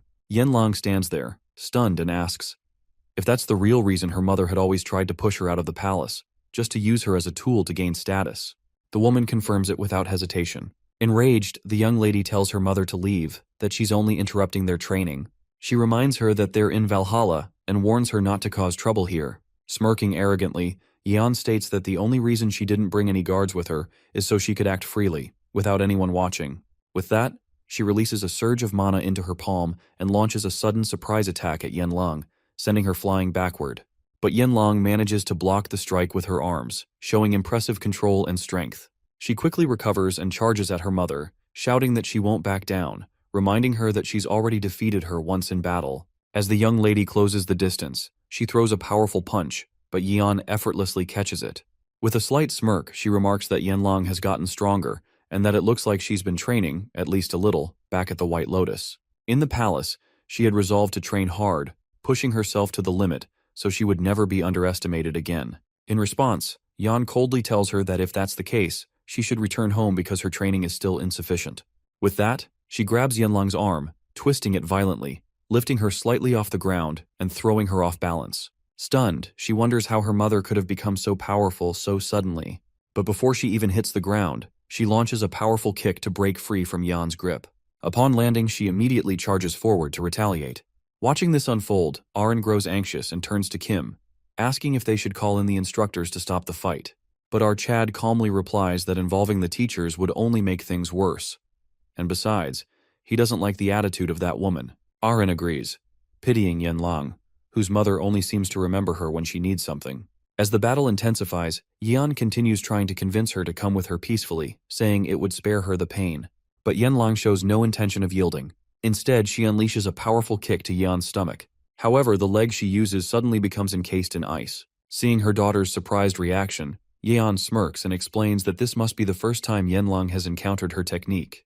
It's a power granted by their constellation, known as the King of the Depths of the Snow. If she agrees to join the Seol clan, she could gain this same power through a contract with the constellation itself. Yenlang finally understands the truth behind Yeon's sudden strength. It turns out her mother has borrowed power from their constellation. Yeon goes on to explain that it's natural for all clans to revere their respective constellations, as these celestial beings bestow incredible power. With a deadly serious tone, she asks the young lady one final time, will she return willingly to the Seol clan? Despite the threats, Yenlang remains defiant and refuses. Enraged, Yeon charges forward, appearing right in front of her in an instant. She decides she'll simply crush her daughter's arm. Maybe then she'll change her mind. But before she can carry out the attack, Kim intervenes, stopping her. Furious, Kim demands to know if she truly plans to break her own daughter's arm. Yeon replies coldly that it's none of his business how she chooses to discipline her child. This is a family matter. Her harsh words remind Kim of himself from a previous life, when he said something eerily similar just before disaster struck their lives. Meanwhile, Yeon silently wonders how Kim was able to block her earlier attack. Not only did he avoid being frozen by her technique, he even managed to injure her despite the power she used, power granted by their revered constellation. Our hero quickly orders Arin to assist Yenlang and get her away from the battlefield. But Yanlang interrupts him, firmly saying she also wants to fight.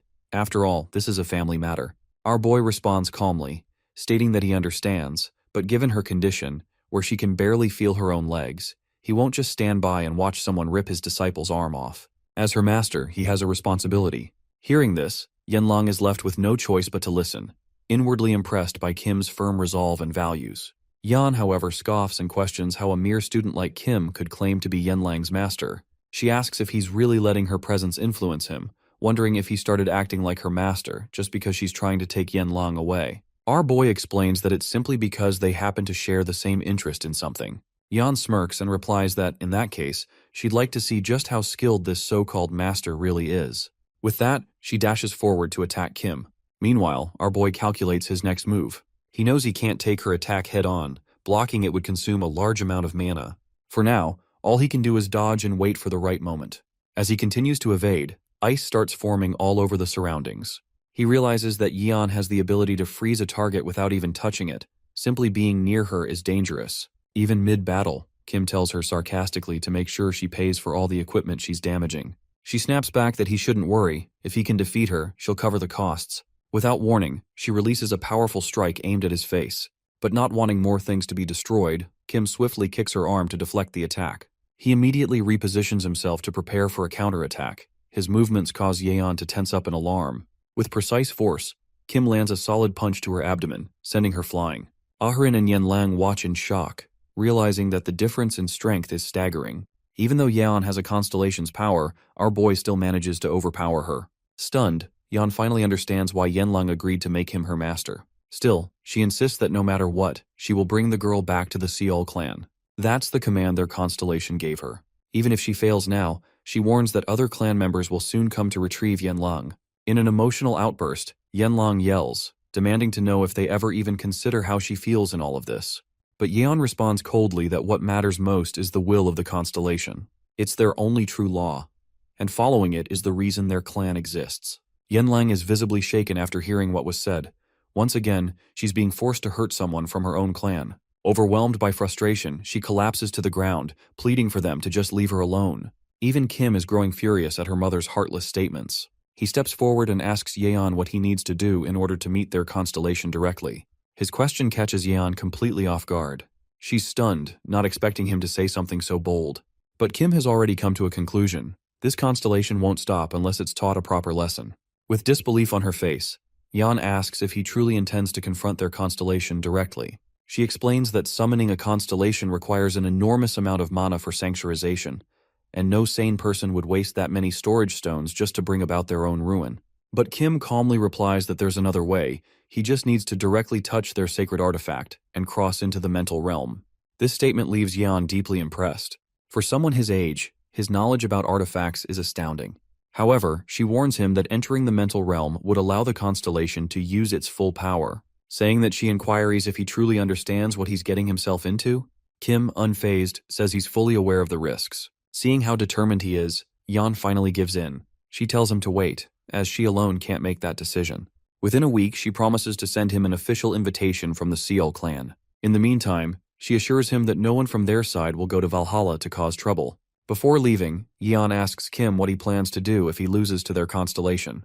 The opportunity they're offering him is no small thing. She warns it would be a huge waste if he fails to deliver. But Kim responds with confidence that if he loses, they can do whatever they want with him. But if he wins, they must never interfere with Yanlang again. He'll take full responsibility for her from that point on. Yanlang is left speechless by his bold declaration, while Yeon scoffs at his overconfidence, finding him a bit too full of himself. Still, she turns to leave, needing to make the proper arrangements with the clan. Later, back at the Valhalla dormitory, Kim brings Yanlang to the room she'll be staying in while she's there. The girl is mesmerized. The room doesn't look like a dorm at all, but more like a luxury apartment. She asks Kim if she's really allowed to stay here. Kim confirms it. The instructor had actually asked him to move into this room himself, but he declined. He's more comfortable where he already is. Inside the dormitory, moved by Kim's kindness, Yanlang asks him why he's doing all this for her. After all, when Yeon stormed into Valhalla, he could have easily turned a blind eye. Kim calmly explains that first of all, she is his disciple, and second, he despises people who are arrogant and controlling, like her own mother. She always looked down on others and expected him to obey her every whim. Those are exactly the kind of traits he truly hates. He then asks Yanlang if he's gone too far with what he's done. But the girl, taken aback, tells him that she's simply not used to receiving attention from others and that she only wants to express her gratitude. Kim smiles at her response and jokingly says her gratitude will probably vanish once they start their real training. Before leaving the room, he tells her he wants to know more about their constellation. Unfortunately, Yanlang admits she doesn't really know. All she knows is that it uses ice-type abilities. She rarely stays at the Seal clan, so she doesn't have much information. However, she's heard that their constellation doesn't involve itself in the clan's internal affairs, which is why very few people know anything about it. This confuses Kim. He asks if it was the constellation that gave the order to Yeon to retrieve her from Valhalla. Yanlang is equally puzzled. She's never had any connection with the constellation. In fact, she's the only one in their clan who never received its blessing. With so many questions left unanswered, Kim decides he'll just ask the constellation directly when they meet. He quickly bids her goodnight, telling her to rest up and regain her strength. After all, she'll be his guide on their journey to the Seal clan. Back in his room, he contacts Adelia. He tells her he needs a favor. He's just fought the head of the Seal clan. The lady is stunned. She immediately asks how that even happened. Kim explains they clashed because the woman's daughter is currently in Valhalla. He also assures her not to worry, claiming that he'll take care of the damages and equipment destroyed during the fight. Adelia assures him that she'll handle it.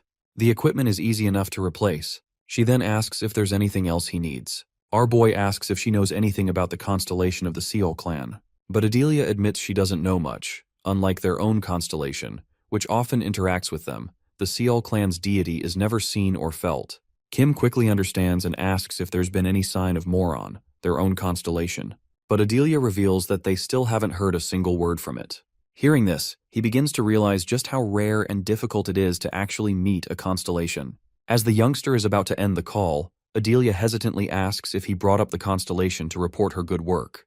However, our boy jokes, saying she's getting a little too comfortable, and tells her to cut it off. She immediately apologizes and the call ends. As their call ends, he wonders aloud about why so many people seem to know absolutely nothing about the Seal clan's constellation. Suddenly, Barch speaks up, saying that he isn't like the Kim he remembers, hinting that something isn't quite adding up. According to Barch, Kim's style has always been to fight first, regardless of who the opponent is. Our boy agrees but explains that he needs to prepare carefully, because right now, his body is his greatest weakness. It would be foolish to rush into battle without knowing the abilities of the constellation he's about to face, especially since their fight will take place in the mental realm, where his opponent holds a significant advantage. Suddenly, Kim starts wondering why Barch is so weak in the mental realm. By all logic, he should be able to use his full strength there, just like the other constellations. But his train of thought is interrupted when Barch suddenly offers him advice. If their battle takes place in the mental realm, he says, then physical strength is irrelevant. Power in that domain depends on one's spiritual and mental endurance, not raw physical might. Kim snaps back, irritated, and argues that it's all the same to him. Strength is strength. But Barch counters that while that might be true for ordinary people, things are different when it comes to him. He should always keep that in mind. Barch's words calm him down.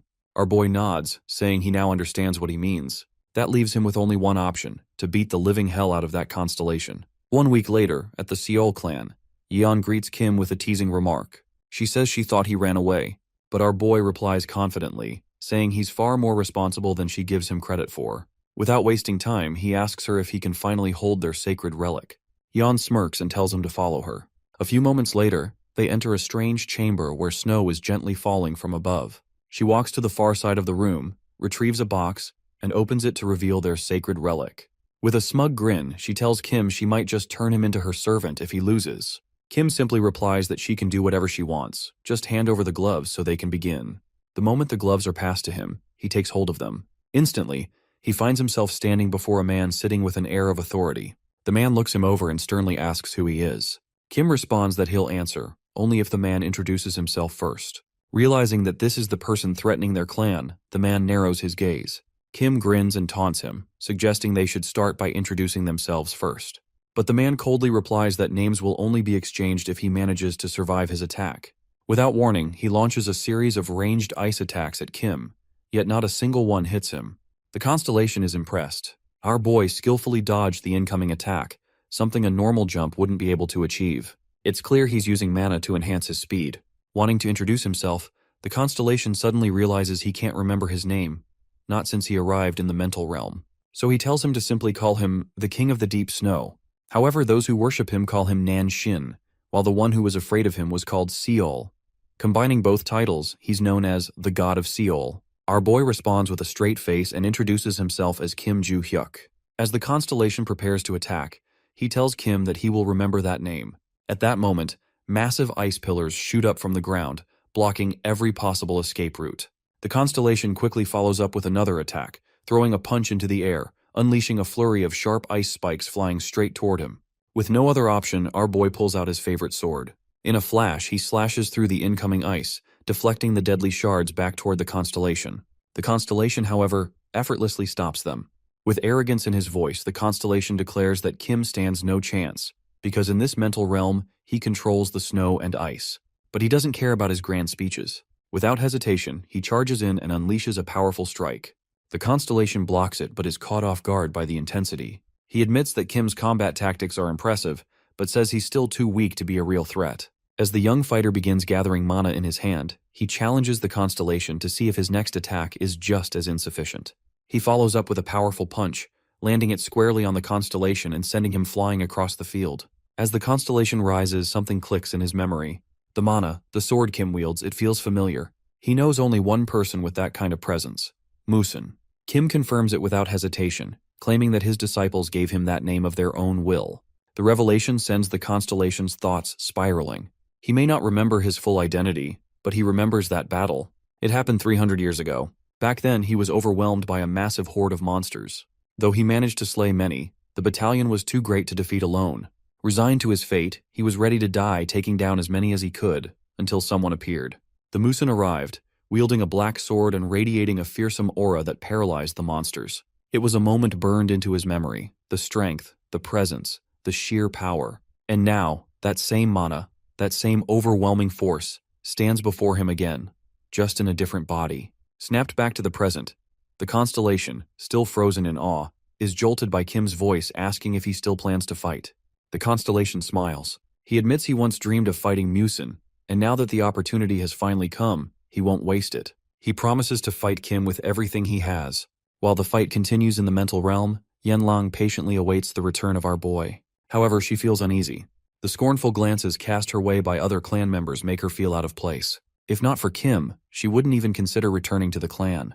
Her heart holds no desire to stay. Lost in thought, she is suddenly approached by her siblings, Sul Yurin and Sul Pei. Upon seeing them, she assumes they've come to start another argument. But Pei explains that they heard she had finally left the White Lotus Palace, and they simply wanted to see her. Besides, even if they had wanted to fight, they know they stand no chance against her. This explanation surprises Yanlang. If they merely wanted to see her, she wonders, why not just stare at her from behind the door like the rest of the fools? But Yiren reveals the real reason they've come to apologize. Ever since their last confrontation, Yanlang had locked herself away in the White Lotus Palace, and they never had the chance to say sorry. They regret their harsh words and the way they treated her back then. The young lady, still on guard, accuses them of only speaking kindly now out of fear. But Yiren admits their apology might seem sudden, and explains that their mother had strictly forbidden them from speaking to her. More than that, she had ordered Yanlang's removal from future training sessions. This revelation shocks Yanlang.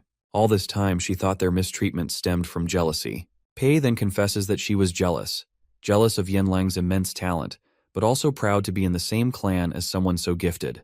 Yiren adds that their mother had secretly instructed them not to include her in future practices, believing she would be a threat to their path in becoming the next clan head. Despite any support Pei and Yiren might receive, the elders would still favor her. The girls have no choice but to follow their mother's orders, just like most members of their clan. However, their mother made one crucial mistake. She assumed they desired to become the next clan head. In truth, they have no such ambition, and perhaps they never should. Yanlang is confused by this revelation, wondering what Yiren truly means.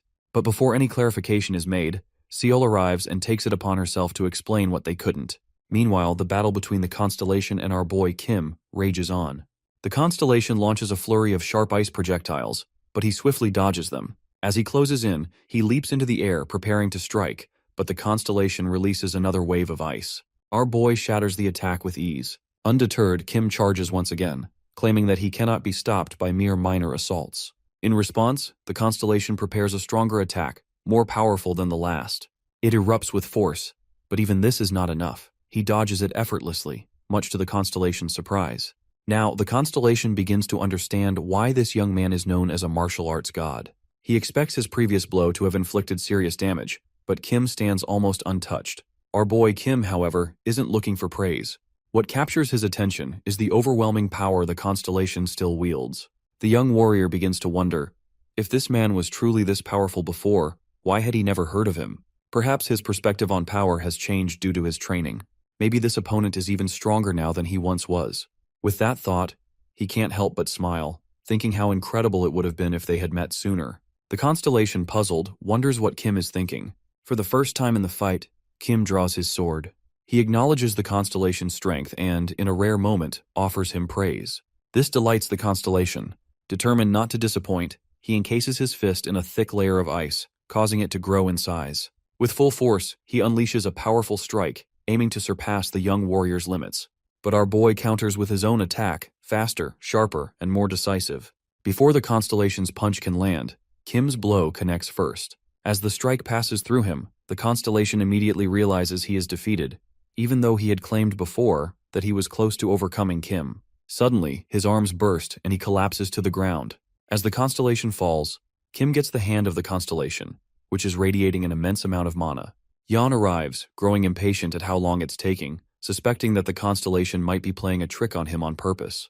However, she suddenly notices him standing unscathed, shocked that he didn't take a single hit in a battle against a constellation. Nervously, she calls out to him, and he, noticing her, informs Yeon that he has defeated her constellation. At first, she thinks Kim is joking, until an official message from the constellation arrives. The message states that the King of the Deep Snow expresses his deep respect for him, leaving her utterly shocked.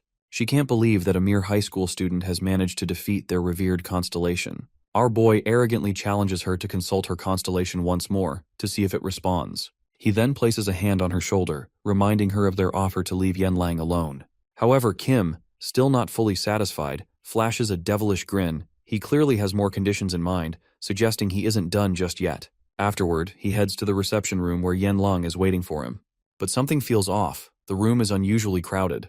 Seol, who is present, expresses surprise and happiness at seeing him again, not expecting him to return so soon. Our boy responds with the same casual disbelief, making it clear he didn't expect to run into Kim either. Yenlang then asks if he has finished what he came for, and Kim confirms, adding that he'll share the details later when they return to Valhalla. He jokes that if he stays any longer, he might end up attacking the people behind him who are giving him dirty looks. As they walk together, Yenlang wonders why Kim returned so quickly, assuming that he must have lost. From the beginning, she knew it would be a difficult battle, especially since Kim doesn't receive blessings from any constellation. He had to rely purely on his own strength. Worried, she asks what kind of punishment Yeon has assigned him now that he's lost. Kim answers bluntly that Yeon wanted him to become a servant of their clan. Yenlang is shocked, wondering if it means he'll be serving their family now too. Kim admits he's not yet sure, but what occupies his thoughts more is how long he can keep toying with her. The remark makes Yenlang feel a pang of guilt. She regrets not stopping things sooner. She recalls how her siblings and Seol told her that her mother has no intention of stepping down as the clan leader. From a young age, Yeon had already shown interest in leadership, and when Seol noticed this, she gave up her own ambitions of leading the clan. But for Yeon, simply leading isn't enough. What truly matters to her is holding on to power until her final breath. Because of pressure from the clan elders, she eventually bore children, but to her, they were never heirs. They were threats to her position, and so, she kept them tightly under her control. The clan head tries to prevent anyone from developing ideas of rebellion by isolating potential threats, especially those who show talent. She used Yenlang's siblings and other clan members to keep her isolated. However, this is unnecessary, as he has no intention of leading the clan himself. Through the girl's revelations, Kim finally understands the full extent of what's been happening. Reluctantly, he admits to her that he has indeed defeated their constellation, shocking her completely. She initially believes he's joking, but he assures her he isn't. He recalls that everything started when the constellation tried to summon her back. He remains puzzled, though. Why would the constellation want her to return if it supposedly has no real interest in clan politics? Before leaving the mental realm, he decided to confront the constellation and even slapped it harshly to snap it back to awareness. Upon awakening, our boy demanded to know why the constellation was calling for Yenlang. The constellation explained that the clan had told it the younger daughter must receive its blessing, yet she consistently refused. Following Yeon's advice, it had personally issued the summons, believing the girl would comply. Kim immediately grasped the situation and brought up something he had once overheard, that Yanlang had been banished from the clan. However, the Constellation seemed unaware of this, and even admitted that it was only now hearing her name for the first time. This revelation confirmed Kim's suspicion that Yan had been manipulating the Constellation for her own benefit, deceiving it and the entire clan to protect her position. When Yanlang hears all of this, she becomes furious. Her mother has not only tricked a divine being but has also thrown their lives into chaos, all to maintain her authority as clan leader. Our boy then informs Yanlang that he has already requested the cancellation of Yan's contract. As a result, it's likely that her position and everything she built are now gone. Grateful and overwhelmed, Yanlang thanks him sincerely. He responds that none of that matters anymore. What's important is that they can finally focus on their training together. As the two talk, unaware of their surroundings, a man secretly watches them from afar. He quietly communicates with his own constellation, asking if they should continue monitoring the pair. The constellation, however, instructs him to instead locate the enemies of Kim. At a secret hideout, the first cult constellation gathers its subordinates for a meeting. One woman among them expresses her confusion, having believed their mission was to eliminate Kim. Another suggests that the constellation may have changed its mind. Hearing this, the first woman questions who originally received and acted on the command. One of the figures confirms that it was them. Intrigued, the woman then asks what kind of person this young boy really is. The man replies that Kim's life is incredibly mysterious. He tried gathering information while tailing him, but found nothing substantial. Our boy was raised in an orphanage, and even the names of his parents are missing from the records. To him, there seemed to be nothing particularly special about the young man, at least at first. He continues, revealing that he has been silently tracking Kim, simply waiting for the Constellation's orders. However, everything changed when he managed to defeat the head of the Seol clan, an outcome that astonished them all. The man adds that after Kim defeated the guardian constellation of the Seol family, their constellation ordered him to shift his mission and start tracking Kim's enemies instead. While the others continue their discussion, a message suddenly arrives from their constellation. It inquires whether the storage stones it previously requested have been prepared. The group quickly presents the stones, confirming their readiness. The constellation then asks if they have managed to identify the current enemies of Kim. One of the members responds, reporting that 3 groups have had direct conflict with him: the Ventrix, the Ilshan, and the Iryu sect. The Ilshan and Iryu are known to be ruthless organizations, while the Ventric is a powerful and influential lineage from England. However, their current stance toward Kim appears to have shifted. Rather than acting with hostility, they now seem to be attempting to befriend him, leaving the group uncertain whether the Ventric clan should still be considered his enemy. The woman mentions hearing rumors about an organization known as Baekhyang, which is allegedly planning to target Kim as well.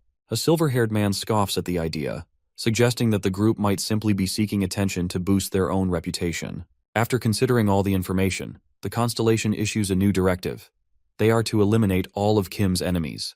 Meanwhile, at Valhalla, Aren excuses herself from training, which surprises Kim. He begins to wonder how important her errand must be for her to postpone something as critical as their training.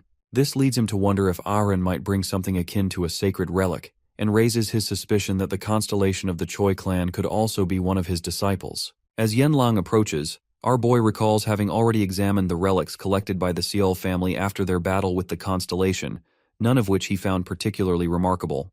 With the looming calamity and the impending return of the Tower of Destruction, he realizes that he must still gather more disciples if he hopes to be fully prepared for what lies ahead. While lost in thought, someone suddenly calls out to him, asking if he is Kim. The voice belongs to Black Cat from the market. He approaches him with a serious expression and states that he has something important to discuss. Upon stepping outside with him, Kim expresses his confusion and slight irritation. He points out that the market usually remains indifferent to the identities of its customers, and by appearing at his school, he might be putting their reputation at risk. Noticing his rising tension, Black Cat calmly tells him to relax. He has come not to interfere, but to deliver a letter. The letter is from the true ruler of the market, a constellation known as the ruler behind the scenes. The Black Cat explains that if Kim is able to read and respond to the contents of the letter, he should come to the market. The Black Cat goes on to reveal that even other individuals who previously entered the market have received the same invitation. His constellation is searching for someone capable of deciphering what's written in the letter, a text that even he himself cannot read. And if Kim can unlock its meaning, he urges him to go immediately to the market where the constellation will be waiting. After the Black Cat leaves, Kim immediately opens the invitation to read its contents while Barch starts yapping. As he scans the message, a smile forms on his face. He realizes he must go to the market, because he was the one who wrote the symbols hidden within the letter. That night, while walking alone, our boy is stopped by Barch, who who questions how he keeps leaving the school without permission. Kim simply replies that he has an agreement with instructor Lily. The Tower Master then asks why he used character symbols in the letter instead of the usual writing system. The young lad doesn't answer. Instead, he threatens to enter Barch's mental realm and beat him up if the questions don't stop. Soon, he arrives at the market. He hadn't expected to return here so soon. As he looks up at the sky, a sense of familiarity washes over him. The same hue of purple reminds him of someone he longs to see, someone from his distant past. While he's lost in thought, a masked man approaches and asks if he has come because of the letter. Kim nods and asks where to go next. The man tells him to follow him to Market District 7. While waiting there, Kim wonders why the black cat hasn't arrived yet. Then, Barchi tells him to look at the buildings outside the window. The yellow building, he points, is made entirely of money. When the Tower Master asks if that building had been there during their first visit, Kim admits he can't remember. Finally, the black cat arrives and asks if he managed to find the correct answer to the letter. Kim confirms he did, but then reveals that there was never really a correct answer to begin with. The black cat doesn't understand, so he requests a pen and paper to explain more clearly. The black cat starts to grow suspicious, thinking Kim might also be an imposter. Apparently, 5 people were suspected of selling the ring, but only 3 claimed to have understood the letter, yet all 3 turned out to be lying, which enraged the black cat's Constellation. Once Kim finishes his drawing, he presents his answer. The black cat notices the characters match those in the original letter and asks what they mean. Our boy calmly explains that the answer translates to no. Hearing this, the Constellation becomes overjoyed. The black cat, sensing the Constellation's approval, announces that he must meet the entity directly. He pulls out a divine artifact, a staff, and explains that once Kim touches it, he'll be transported to the Constellation's mental realm. Without hesitation, Kim complies. In a flash, he enters the mental realm, where he finds himself facing the back of a mysterious woman. As she senses Kim's mana, she immediately recognizes him. Despite his change in appearance, his energy is unmistakable. With a warm smile, Kim greets her, saying it's been a long time since they last met. He affectionately calls her Luminous. At the sound of that name, the woman quickly kneels before him. With emotion in her voice, she expresses how happy she is to see him again. Kim immediately helps the woman stand, telling her that there's no need to kneel before him. She expresses relief that he still remembers the unique characters they used to communicate. Our boy Kim responds by recalling how he could never forget a system he created himself. After rescuing her from slave traders long ago, he decided to take her in as his disciple. It was only then that he realized she couldn't read, write, or even speak, only able to respond through subtle gestures like nodding or shaking her head. For reasons unknown, she had always refused to learn reading or writing. So, Kim came up with a temporary solution: to use custom-made characters as their shared language. His goal was to spark her curiosity in writing, and to his delight, it worked. She eventually learned how to read and write, something crucial to her training in martial arts. She's deeply thankful to him for all the effort he put into her growth. Then she asks if he understood the message she had sent. Kim reflects on it, noting that her letter expressed how much she missed him, and even suggested that they marry once reunited. However, that's why his reply had simply been no. He explains to her that at this moment in time, he can't focus on such matters. With the state of the world teetering on collapse just as it did 1,000 years ago, marriage is the last thing on his mind. His answer visibly disheartens the woman, and she quietly murmurs that perhaps now isn't the time to talk about such things. Trying to change the subject, she asks if he saw the building made entirely of money outside the window. Kim recalls the very same structure pointed out earlier by Barsh, confirming he had seen it. She happily reveals that she had that extravagant building constructed just for him, and he's welcome to live there. But Kim immediately refuses the offer. His rejection causes a visible shift in her demeanor. She grows anxious and demands to know why he turned her down. In his mind, Kim begins to suspect that her mental state has deteriorated since their separation. This clingy, erratic behavior is precisely why he named her Luminous, a term of endearment to remind himself of her quirks. To snap her out of her spiral, Kim gives her a firm flick on the forehead, the same way he always did whenever she got lost in her own head. It works. She snaps out of it and asks again why he doesn't like her gift. She says she built it because he once claimed to dream of living in a building made of money, as tall as a mountain. Kim struggles to remember ever saying that, but she insists it happened during their old training days. Apparently, he once joked that if peace ever came, he wanted to live atop a mountain of cash. At the time, she had taken it seriously and had devoted herself to that dream, hoping to bring it to life one day. She then reminds him of another promise he had made, as they were still on a mission, but they were far from realizing that dream. So, at that moment, Kim told them they must continue to grow stronger, strong enough to face any calamity on their own, so that one day, they could finally live in peace. Inspired by those words, she had made it her life's mission to become powerful enough to fulfill his vision. Though she failed to realize it in their past life, she managed to achieve it in this one, over the course of 3 long decades filled with war and struggle, which eventually led to peace. Kim, intrigued, asks how she knew she would be reincarnated. She confirms that a notification did appear for her, just like it did for him. She doesn't know who sent the message, but admits that had she never received it, she likely would have descended into madness. Kim, with a serious expression, makes it clear that this is not the time for distractions. The current era teeters on the edge of chaos. Without delay, he begins explaining to Luminous the coming calamity, the emergence of the Tower of Destruction. Upon hearing this, Luminous is visibly shaken. She refuses to accept that her master's peaceful life could be disrupted once again. Kim reveals that he now resides in Valhalla, which is also why he had declined Luminous's offer to live in the building made of money. Fortunately, Luminous understands. Without hesitation, she presents him with a ring, the Grand Owner Ring. This special item grants him access to the market, enabling trades and transactions, and allows him to use their shared funds. With it, traveling to Valhalla becomes easier, and she promises to support her master in any way he may need. Kim, thankful, notes to himself that he seems to be receiving a lot of rings lately. Without wasting more time, he politely takes his leave. As he departs, Luminous sends a message to Black Cat, asking if he has already left. The Black Cat is confused as to why she refers to Kim as he, yet confirms that he has returned to the school in Valhalla. Suddenly, Luminous sends another message. She's considering buying all of Valhalla. Black Cat, now deeply curious, begins wondering just what kind of person Kim really is, and what connection a young man like him could possibly have to their constellation. Unable to suppress the curiosity, the Black Cat finally asks Luminous directly what her relationship with Kim is. The constellation responds cryptically, Kim is the sky. Elsewhere, in a far darker place, a man slams someone's face into a wall, terrifying those around him. The man is none other than Logan Sr., also known as Destroyer, also known as The One. He has stormed the hideout of the Ilshan, furious over their attempted assassination of his son, Logan Jr., during a school competition. With a powerful punch, Logan unleashes an explosive force so strong it sends shockwaves through the hideout. His declaration is simple: he's going to end these fools' worthless lives. The devastating impact instantly kills several members of the Ilshan. As Logan continues his brutal assault, members of another faction, First Cult, silently observe from the shadows. They had initially planned to deal with the Ilshans themselves, but, seeing Logan's rampage, decide to leave the job to him. Meanwhile, the leader of the Ilshan, Han, finds himself in a dark, unfamiliar place. Disoriented and unsure of how he got there, he recalls receiving a report about the attack just moments before he was suddenly transported. Out of the darkness, a voice speaks, remarking on how loud Han's heart is beating. In a flash, Han feels a searing pain in his chest. His heart has been pierced, and he's left stunned by the fatal blow. After Han is stabbed in the chest, his heart is drawn into the first cult's constellation known as Tugui. The entity assures him that death is not yet his fate. They are within its space, and it has not permitted his life to end. Writhing in pain, Han slowly realizes that he is inside the constellation's mental realm.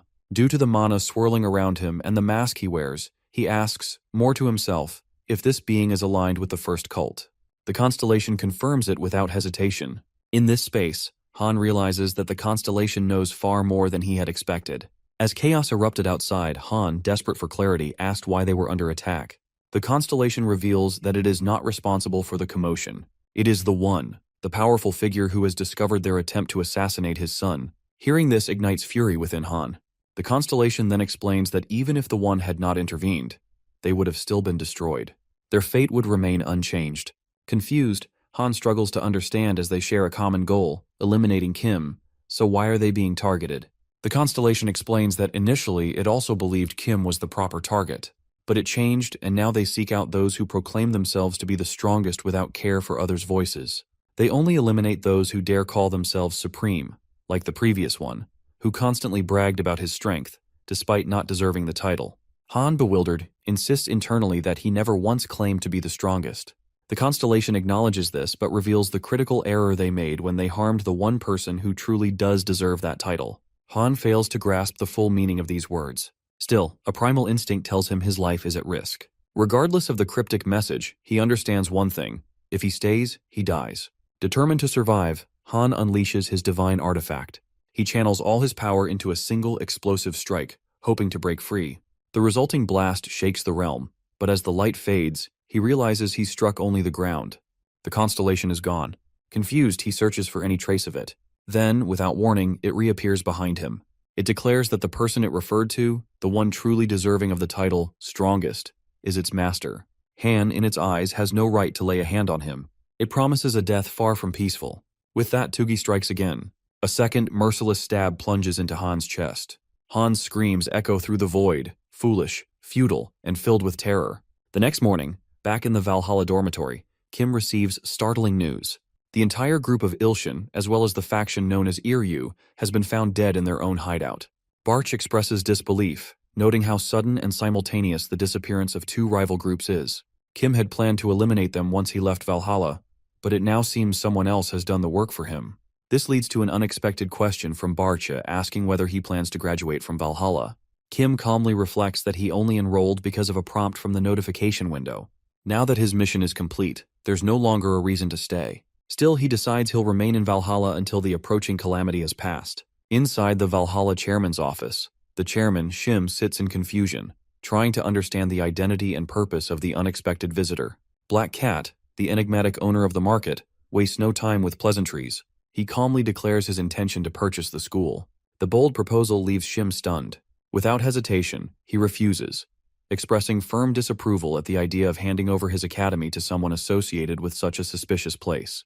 Unfazed, Black Cat snaps his fingers, revealing a box overflowing with money. Shim, however, quickly clarifies that he is not someone who can be swayed by cash. He recounts the origins of the school, how, back when he was still a hunter, Korea had been vulnerable to labyrinths and the monsters emerging within them. While law enforcement could manage human crimes, the chaos brought by monsters required special intervention. In those days, the government relied on guilds and their hunters to respond to these threats.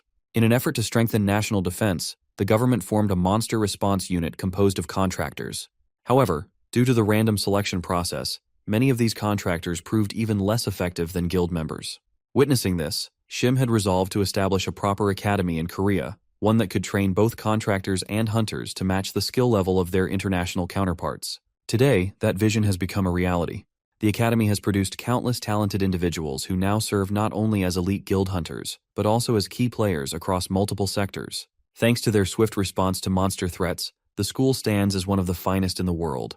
Shim firmly believes in the purpose behind the academy and asks if Black Cat understands the principles that guide it, but the Black Cat offers no acknowledgement. Instead, Black Cat insists that he doesn't intend to change the school's mission, only its ownership. The rules will remain the same, he claims. Still, Shim questions whether he can truly trust these words. In response, the Black Cat presents yet another box of money and subtly tests Shim's resolve. Yet he remains unmoved, reiterating that his school is not for sale. But as time passes, Black Cat's fingers begin to tap together impatiently, and slowly, the atmosphere in the room shifts. A mountain of money soon appears before Shim, nearly covering his desk. Faced with this overwhelming offer, Shim ultimately relents. He agrees to the transaction, announcing his decision to retire and entrusting the academy to Black Cat's care. Without delay, Black Cat informs the Constellation that Valhalla has been acquired, as instructed. The Constellation immediately issues new orders to connect the central building entrance of the market directly to the Valhalla's space, and install more CCTVs across the academy to monitor anyone attempting to court its master. Elsewhere, as Kim walks through the school grounds, Barch casually remarks on how busy everyone seems. Our boy admits that he's barely paid attention to recent events. Even Barch notes the unusual activity among the faculty, sparking curiosity. Soon, Kim crosses paths with Arin and wonders aloud if she has just returned from her clan. But the girl explains that she has spent the entire day in class. Kim realizes he didn't notice because he had been asleep most of the day himself. Arin then walks with him toward the training center, expressing her interest in joining him. Upon arrival, she immediately produces a sword, revealing that she went home specifically to retrieve it. Kim senses something unusual. The weapon radiates intense mana. Arin confirms his suspicion, explaining that it is the divine artifact of their clan. The revelation stuns Soyeon, who hadn't expected her to wield such a powerful item. Stunned, Soyeon asks her why she brought the sword. She responds by explaining that she has passed the selection test and has officially become the legitimate heir of their clan. Despite her explanation, Soyeon firmly states that, under no circumstances, should a high schooler carry a divine artifact so casually. Ahrin, however, counters that her father permitted her to do so, and therefore, she believes it is acceptable. She then tells Kim that from now on, she wants to train with her Blue Moon sword. Kim, having no objection, asks if he may hold the sword. Soyeon, visibly frustrated, shouts, reminding him that the sword is a divine artifact from the Choi clan. He questions whether Arin really intends to let him hold it. Despite Soyeon's concerns, Arin hands the sword over without hesitation. The moment the young lad grasps it, he is struck by an unfamiliar yet strangely familiar feeling emanating from the mana. Suddenly, Kim finds himself entering the mental realm of the constellation. There, he sees a figure with his back turned, who remarks that it has been a long time since they last met. The figure addresses Kim as Hyung and introduces himself as the constellation of the Choi clan, known as Dao Wang. At first, Kim does not recognize the figure and needs a moment to process. When he does, he recalls the figure and affectionately calls him that kid. The constellation, now visibly older, responds by stating that the name no longer fits, as he has grown. He then wonders aloud if he has ever revealed his true name to him. Our boy, with a hint of amusement, replies that the constellation has never shared his name, only ever pointing a sword at him. The constellation admits that, while he wishes to reveal his true name now, he cannot remember it since becoming a constellation. Kim, unbothered, suggests that in that case, calling him kid is perfectly fine. Our boy reflects on how the constellation, once a mischievous child, has transformed. He recalls Dao Wang as a kid holding a sword a decade ago, challenging him to a duel. Curiously, he asks what the duel meant and why he wanted to fight him. The child, with unshakable determination, explains that it is because Kim is the oldest and strongest among them, and thus, the most suitable opponent. Dao Wang, teasingly, calls him old man. The disciple, bewildered, asks him whether she should simply kill the kid, but quickly retracts, as Kim tells her to calm down. The young warrior then asks the little pest why he truly wanted to fight. The child reveals a tragic reason. When monsters attacked his family, they all perished because no one knew how to wield a sword. This experience left him determined to create a sword technique that could be learned by anyone, regardless of age. He wants to ensure no one else suffers the same fate. With that, he proposes that they fight, with Kim using his strongest technique. Impressed by the child's resolve, he questions how the little kid can develop such a powerful technique when he can't even hold a sword properly. He further stipulates that he will only fight if the little kid calls him Hyung, or older brother. Without hesitation, the little kid complies and Kim charges at him, declaring that he won't go easy despite the child's age. From that point on, they fought once a week, as the little kid continually pestered Kim. The constellation reflects on how, if our boy had allowed him to win just once, he might have stopped bothering him. Kim, with a wry smile, retorts that letting him win would defeat the purpose of developing a sword technique. Despite his losses, the constellation expresses gratitude, acknowledging that ultimately, he has developed his own sword technique. Kim inquires whether the technique in question is the invincible iron body, or whatever it is called. The constellation confirms this, and Kim follows up by suggesting that, had he been its sole disciple, he could have taught him even more. The constellation responds that it is not that he does not want to be his disciple, but rather, if he learns from Kim, he would no longer be able to call his techniques his own. Perhaps this is why he could not become his disciple, Kim reflects, impressed by the courage the constellation now possesses. He understands why Arin's way of handling the sword feels familiar to him. The constellation then explains that since becoming a constellation, he has been teaching all his contractors his blade technique. Kim, puzzled, questions whether the technique seems different compared to the first one he encountered years ago. The constellation swiftly confirms this, adding that our boy surely recognizes it. He explains that the current trend prioritizes training mana over physical ability. His original sword technique, too difficult for modern bodies, has been modified to make it easier for today's contractors to learn. While the modified version may no longer be considered the strongest technique, Kim immediately understands. The constellation, however, expresses disbelief that he could reincarnate within the body of a high schooler. Kim wonders if the constellation had received a notification before their meeting, to which the constellation quickly denies, claiming he hadn't received any messages.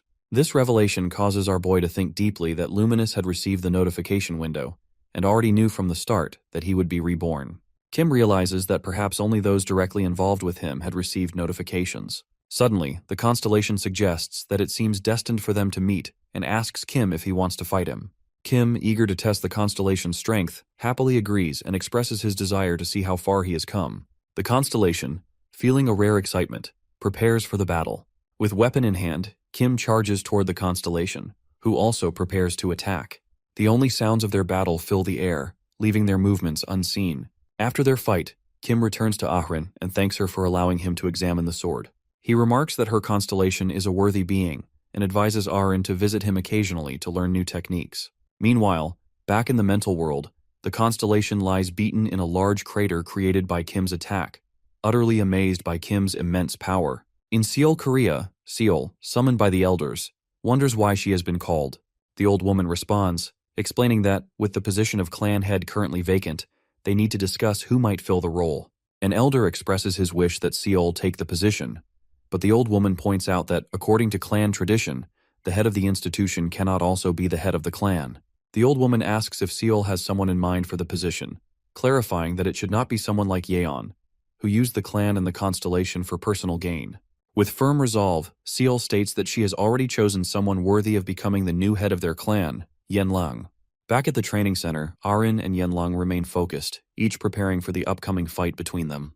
Kim reminds Arin of his earlier instruction to avoid using mana as much as possible and to rely solely on her physical abilities.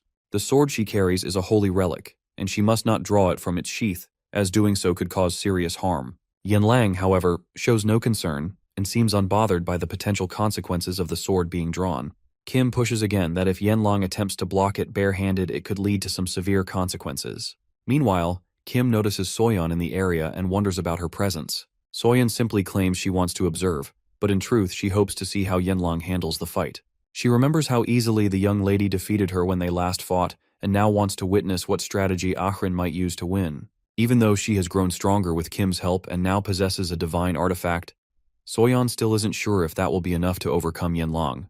The girl warns her to listen to Kim's advice, emphasizing the danger of drawing the sword, but Yenlang charges in swiftly, attacking without hesitation. She quickly braces herself and grabs the sword. As their weapons and fists collide, a powerful gust of wind ripples through the entire training center. Using her full strength, she forces her backward with her blade, then leaps to deliver a strike with her knee, which Arin narrowly avoids. Following the dodge, the girl releases a slash of mana that nearly hits Yenlang.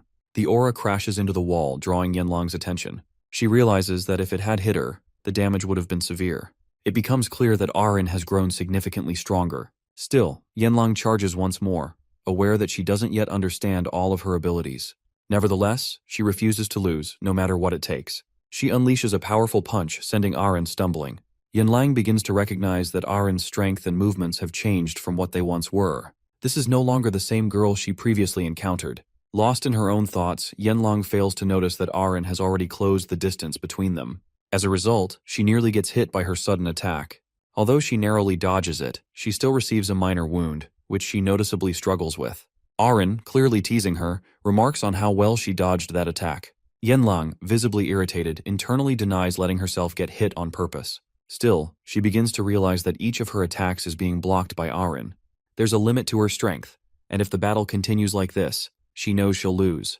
With that, Yenlang decides to take the next attack head-on, planning to strike back right after. As Arin charges and swings her sword, Yenlang dashes forward to absorb the attack deliberately. This unexpected move catches her off guard. She hadn't anticipated such a tactic. At the same time, Yenlang unleashes a powerful punch, sending the girl flying. As Arin crashes to the ground, she quickly grabs her weapon again, preparing to continue the fight. However, Kim suddenly steps in to stop them. He announces that if either of them is seriously hurt, they can seek healing, and only after that will he share his thoughts on the outcome of their battle. In his mind, he's pleased. Arin has improved significantly since Kim formed a contract with her constellation. Her abilities have grown stronger in such a short amount of time.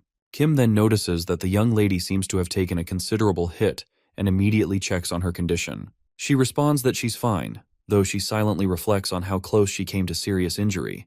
It was only because she managed to move closer to the direction the sword was pointing that she avoided a worse fate.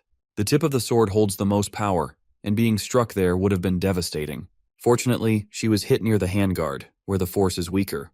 She wonders to herself if Erin's newfound strength is solely because of the divine artifact. This thought leads her to remember her own divine artifact. She begins to consider whether she might soon have the chance, or the need, to use it as well. After the battle, Kim declares that they have done enough for now and can take some time to rest. A few days later, our boy enters the mental realm of the guide. There, the guide reveals that she now knows the exact location where the disaster will occur. Upon hearing this, Kim immediately becomes alert and mentally asks where it will happen. The guide reveals that the disaster will strike a city called Sejong. When Kim inquires about the timing, she tells him it will occur within 3 weeks. This new revelation surprises him, especially since earlier information had predicted the disaster would occur within 3 months. This updated information seems to pinpoint the current remaining 3 weeks for the disaster. They also revisit a previously discussed plan to clear a labyrinth as quickly as possible. However, Kim begins to worry about the monsters that might escape once he enters the labyrinth. The guide reminds him that she had already advised him to form a team. When she asks whether he has found reliable companions, our boy begins to consider his potential allies. Yet, he feels that bringing them together might only create more chaos. Kim then suggests deploying contractors around the area to protect it, a strategy the guide agrees with. However, she emphasizes that his focus should remain on defeating the labyrinth's boss, as that responsibility rests solely on him. Kim confirms that, according to their plan, he only needs to wear the ring while eliminating the labyrinth's boss, a detail the guide affirms. Afterward, she hands him a disposable teleportation crystal. She explains that it can only be used once, and when infused with mana, it will instantly transport him to where they are. Curious, the young warrior wonders why the guide couldn't just summon him directly, as she usually does.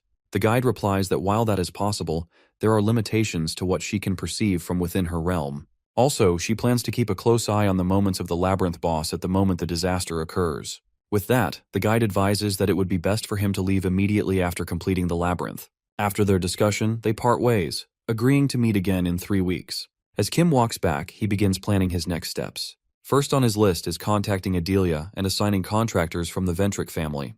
The task ahead seems manageable, so he considers bringing along his new disciples, believing that the upcoming trial won't be too difficult. Since the event will fall on a weekend 3 weeks from now, our boy decides to request permission to leave the academy. He calls instructor Lily to ask for approval. When she answers, the first thing she shares is that she's facing a serious problem. Confused, Kim asks what happened. Instructor Lily hesitates at first, but eventually admits that she has been fired from Valhalla. Kim responds calmly, expressing that he had anticipated this outcome. His unexpected reaction surprises Instructor Lily, who then questions why he seems so indifferent. The young warrior explains that, in his opinion, her dismissal seems justified. Instructor Lily is shocked by this but quickly defends herself, claiming that although she may have appeared neglectful toward Kim, she has consistently performed her duties well. Her academic performance has always been excellent, and she regularly submits extra research papers on monsters. This makes him pause and reconsider. The sudden dismissal of an instructor in the middle of a semester feels strange, especially with the vacation period approaching. Instructor Lily adds that although she is aware of the sudden change in school leadership, she still finds it difficult to accept how swiftly she was removed. Kim is shocked upon hearing that the academy has already replaced its chairman. Instructor Lily explains that the change was deliberately kept secret from the students to prevent any news from spreading. This revelation makes our boy wonder if there is a deeper connection between Instructor Lily's dismissal and the sudden replacement of the chairman. Concerned about losing his freedom to request permissions to leave the academy, especially now that Instructor Lily is gone, Kim decides to head straight to the chairman's office to uncover the truth.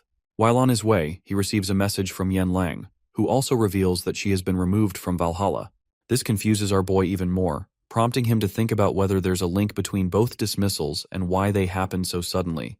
Now determined to get answers, he knows he must speak directly with the chairman. Upon arriving at the office, Kim is greeted by the sight of the Black Cat. Kim asks him if he is truly the new chairman of the academy.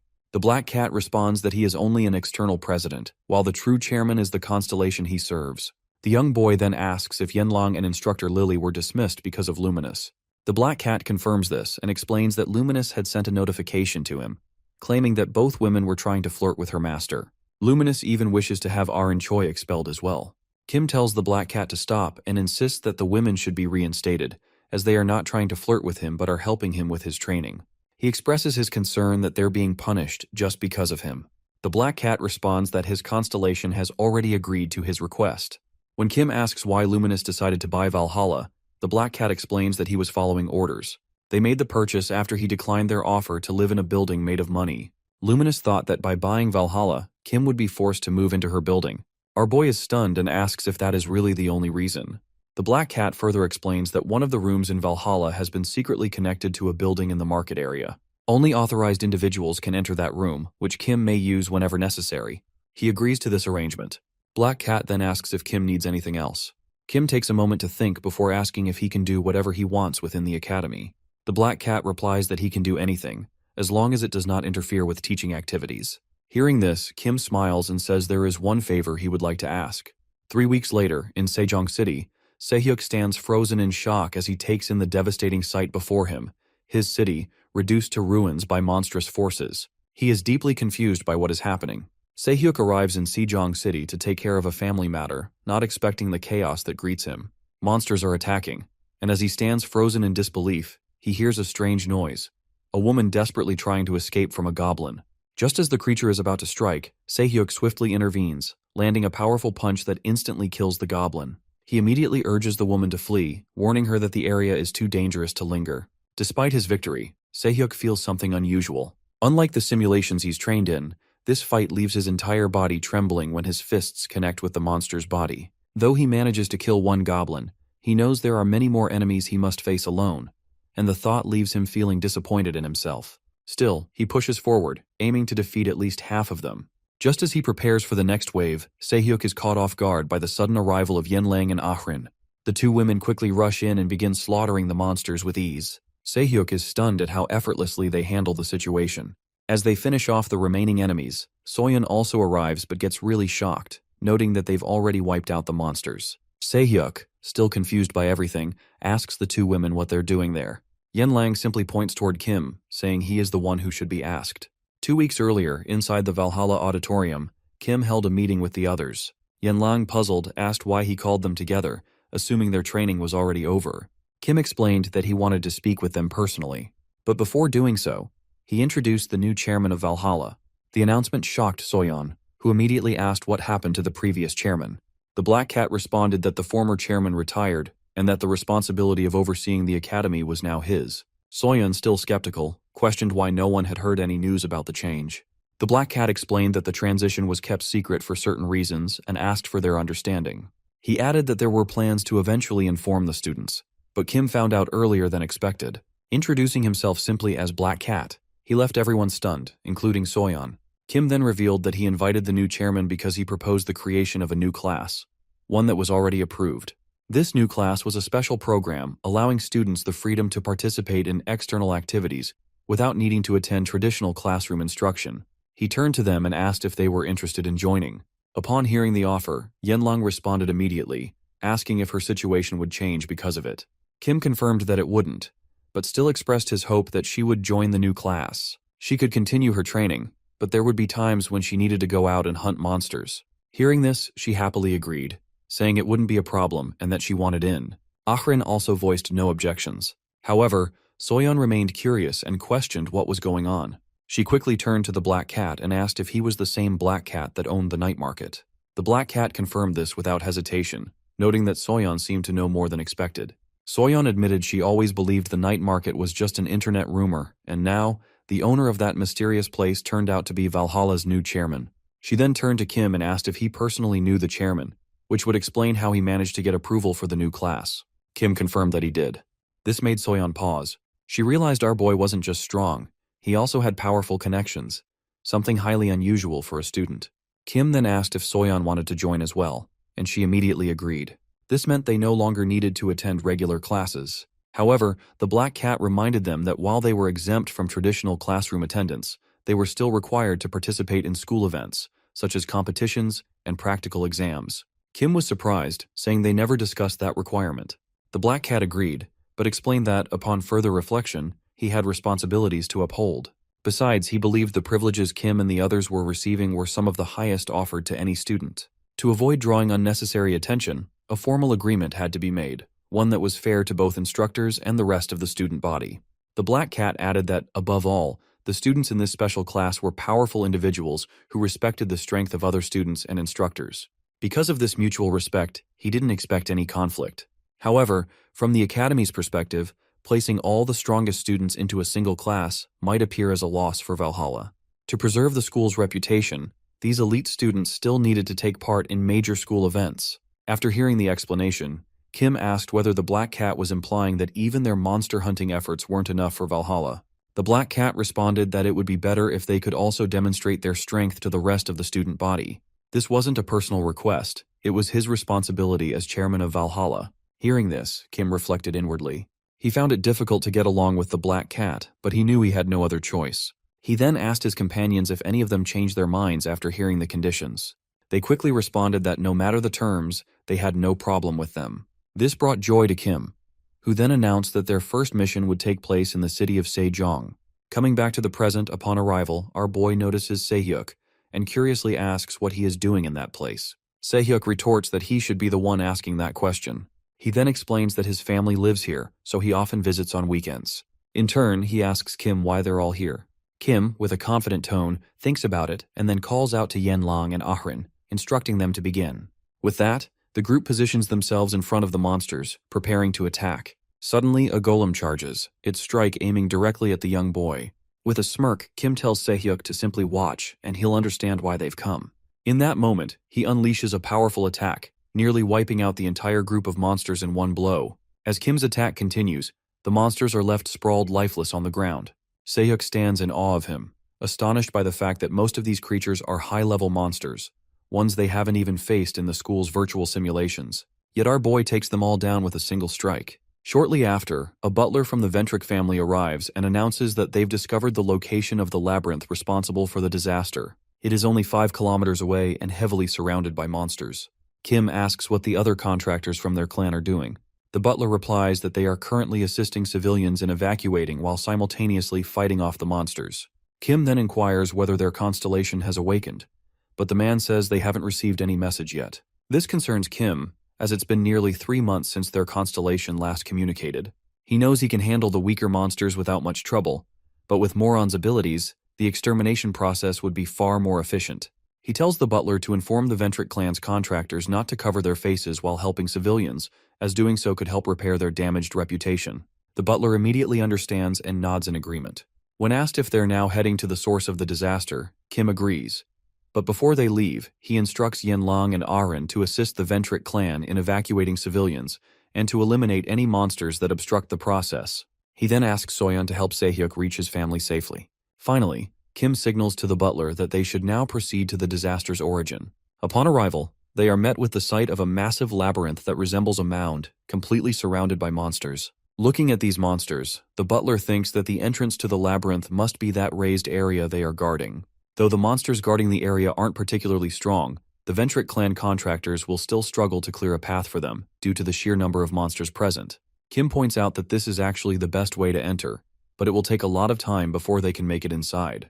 The butler responds that they are still considering other strategies, unless he has a plan of his own. Smiling, our boy agrees, acknowledging that the butler is right, before suddenly jumping toward the monsters. The butler tries to stop him, but it's already too late.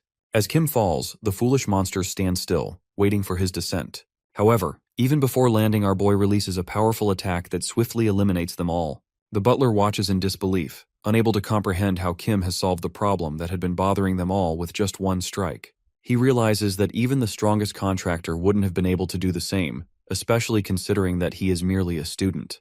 In fact, Kim now seems as powerful as a constellation.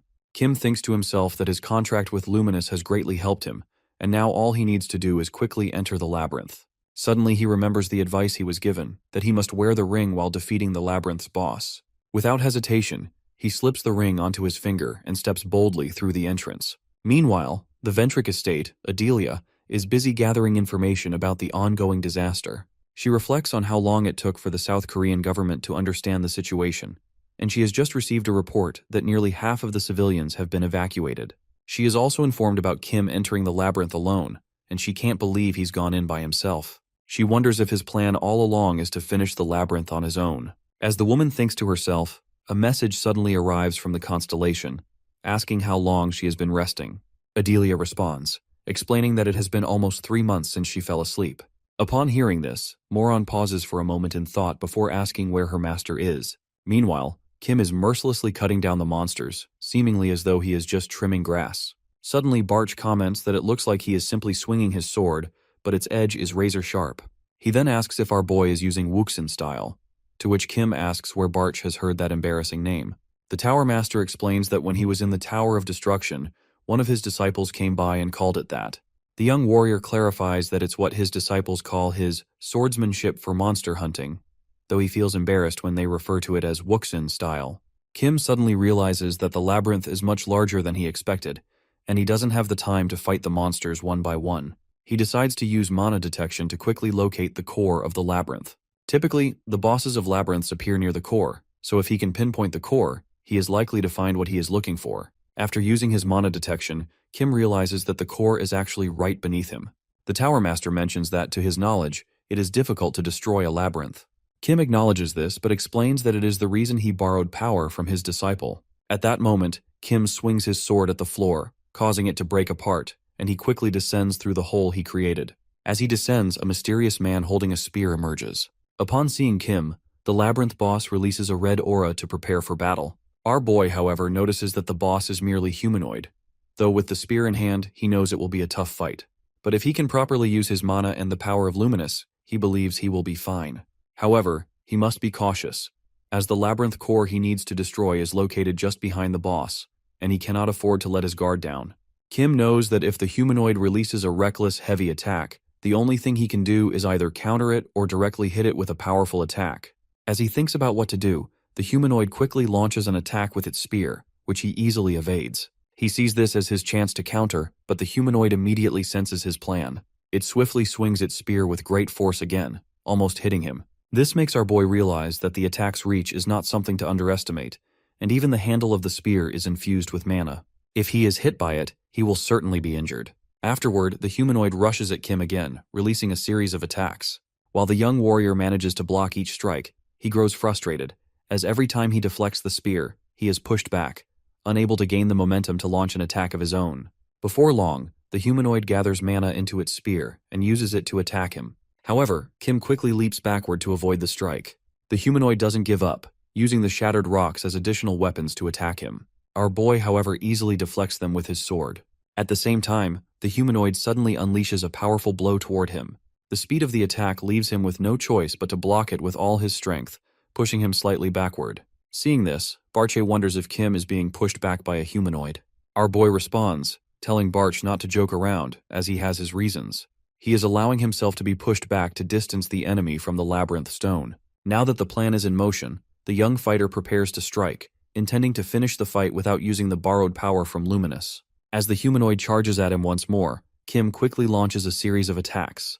These strikes result in the labyrinth boss defeat. Afterward, the boss disintegrates into dust, slowly fading away. As the boss is defeated, the ring worn by our boy glows brightly, slowly absorbing the remnants of the humanoid.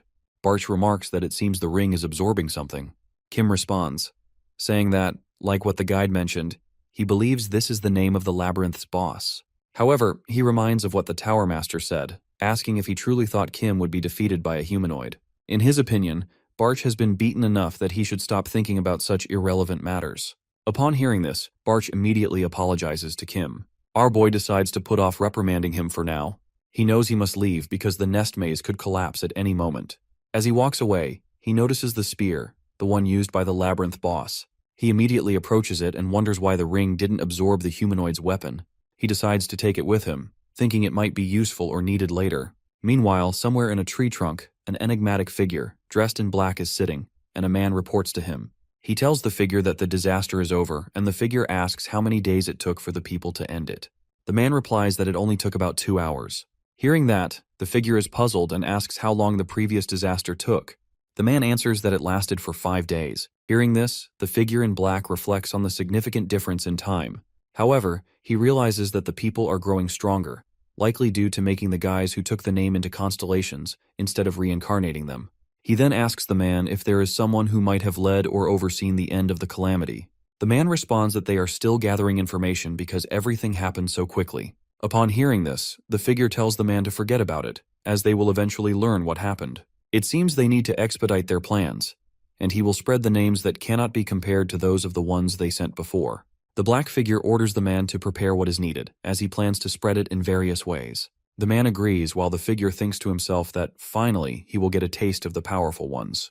Meanwhile, Kim's swift handling of the disaster spreads rapidly on the internet. This catches the attention of a man who is astonished by his ability to defeat the assassination unit and end the disaster alone. The man is Alchemist John, the leader of the Baekjang.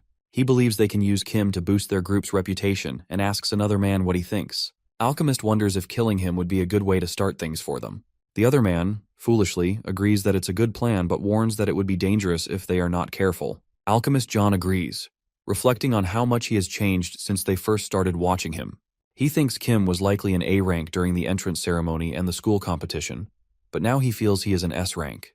The other man agrees with this assessment. Alchemist John immediately orders the masked man to gather their subordinates, as he himself plans to take action using his own hands. At the Valhalla dormitory, Kim has already returned from the site of the disaster. Upon entering his dormitory, he immediately collapses on the bed due to exhaustion. He thinks to himself that he has absorbed all the mana from the storage stones, and his mana capacity has greatly increased since the semester began. However, he still feels weak compared to his previous strength. One of his main issues is his small mana capacity, which limits what he can do. As a result, he knows he still has a long way to go. Even after just one disaster, the exhaustion it caused was overwhelming. He never expected that facing a labyrinth boss would be such a huge burden, especially considering it had been named by the labyrinth master. Fortunately, he was able to use Luminous's abilities, and now he understands why modern contractors desire contracts with Constellations. While our boy is deep in thought, Barche comments that he seems to be pondering something deeply. Our boy responds that he is thinking about the Constellations. Suddenly, Barch remembers that he thought once Kim finished the labyrinth, he needed to head directly to the guide. Kim recalls what happened when he entered the mental realm of the guide. Upon the young man's arrival, the woman immediately asked if he completed the disaster, which he confirmed. The guide noticed the spear he was holding and asked where he got it. Kim explained that it came from the boss of the labyrinth, but the ring didn't absorb it. Afterward, the guide requested to examine the ring, and he handed it over without hesitation. She inspected it carefully and then returned it, confirming that it successfully absorbed the name of the labyrinth's boss. She then told Kim that their game was only beginning. Just as she mentioned before, the labyrinth master would soon start spreading those names. She added that the names being sent now were bound to be of much higher quality. However, she said they couldn't identify who these names belonged to until they saw them up close. Still, she was confident that one of them originated from the Tower of the Destruction, a place our boy once brought down. When Kim heard this, he didn't seem too concerned. The whole thing felt like a headache already. The guide suggested they meet again once the labyrinth master finished sending the names. Coming to the present, hearing his story, Barcha reflects that even though he ruled the tower, he can't remember anyone who had been with him there. Our boy mentions that the monsters on the first floor are just ordinary creatures, which Barch agrees with. The tower master believes that the names that can be used are likely from the second floor up to the highest levels, which Kim quickly agrees with. Suddenly, he asks Barch if those from the Tower of the Destruction are descending. Doesn't that mean he too is one of the labyrinth master's subordinates? Hearing this, Barch becomes flustered and exclaims that he told before that he was forced to become the tower master by the labyrinth master. He then expresses his growing suspicion of the tower master, based on his actions, and calls him a labyrinth lord's bastard. Barch promptly follows, denying it twice. This convinces our boy that the tower master is not lying, which unnerves Barcha. However, Kim is puzzled, knowing that Barch's real name was taken, but still he doesn't seem to have any power. Despite his disciples having transformed into constellations across the world, they are still able to lend their powers to their contractors. Yet the Tower Master remains the only constellation who seems completely useless. This deeply troubles Kim, especially as he recalls hearing that Barch's name had been taken away, and that he had been reborn without becoming a holy constellation. The young warrior wonders why those who knew him in his past life still call him by his old name. Overcome by thoughts, he lies down and admits he cannot answer his questions on his own. For now, he believes the best thing to do is train and regain his former strength before seeking answers. The next day after class, Sehyuk heads to the training center. He can't comprehend how Kim defeated the monsters, as it's beyond what he expected. He is amazed not only by the young man's strength, but also by the significant progress of the 3 students under his training. He thinks that if he receives instructions from Kim, he too could grow stronger. When he reaches the gym's door, he immediately opens it and shouts the name of Kim.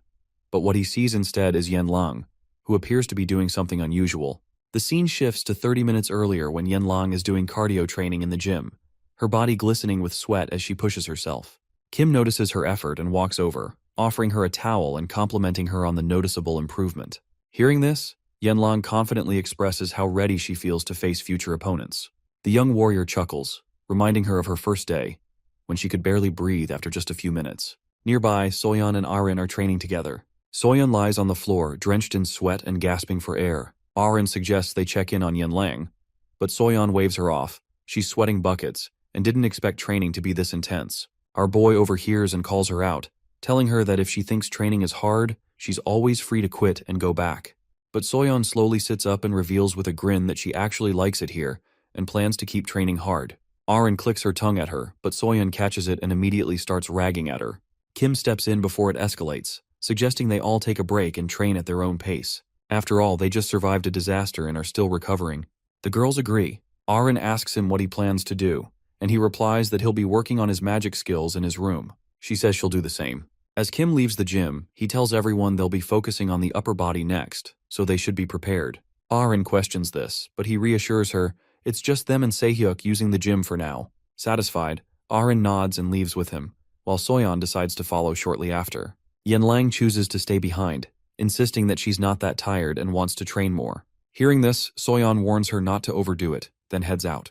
Now alone, Yenlang glances at her hand, realizing that she's getting stronger thanks to Kim's training. She remembers how easily she defeated the monsters during the recent disaster. But even then, she knows Kim is on a completely different level. Her eyes light up with excitement as she wonders just how much stronger he's become since the first time she fought him. She then suddenly questions herself, wondering if the reason she agreed to become his disciple was to surpass him. Yet, here she is, amazed by the strength he is displaying. She realizes the truth in Kim's words, that she will never surpass him. She begins to wonder why she is still here, remaining as his disciple. Then she remembers the time our boy defended her when Yeon came to see her. Perhaps it's because of how Kim solved her problems with the Seol clan.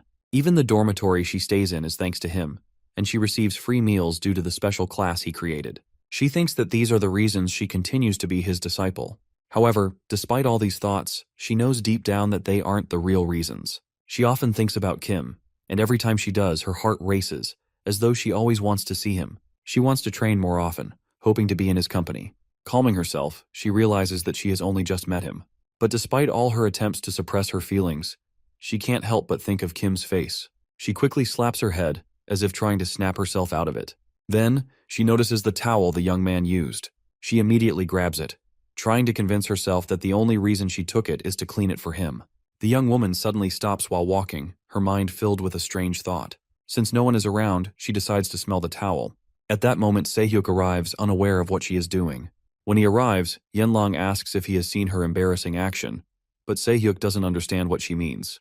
Despite not knowing what's going on, Yenlang immediately throws a powerful punch at him, knocking him unconscious. After punching Sehyuk, Yenlang quickly runs out, leaving him lying motionless in the training center. Meanwhile, at the Valhalla's dormitory, Kim is busy practicing his mana when his phone rings. It's Adelia, who informs him that their constellation has awakened.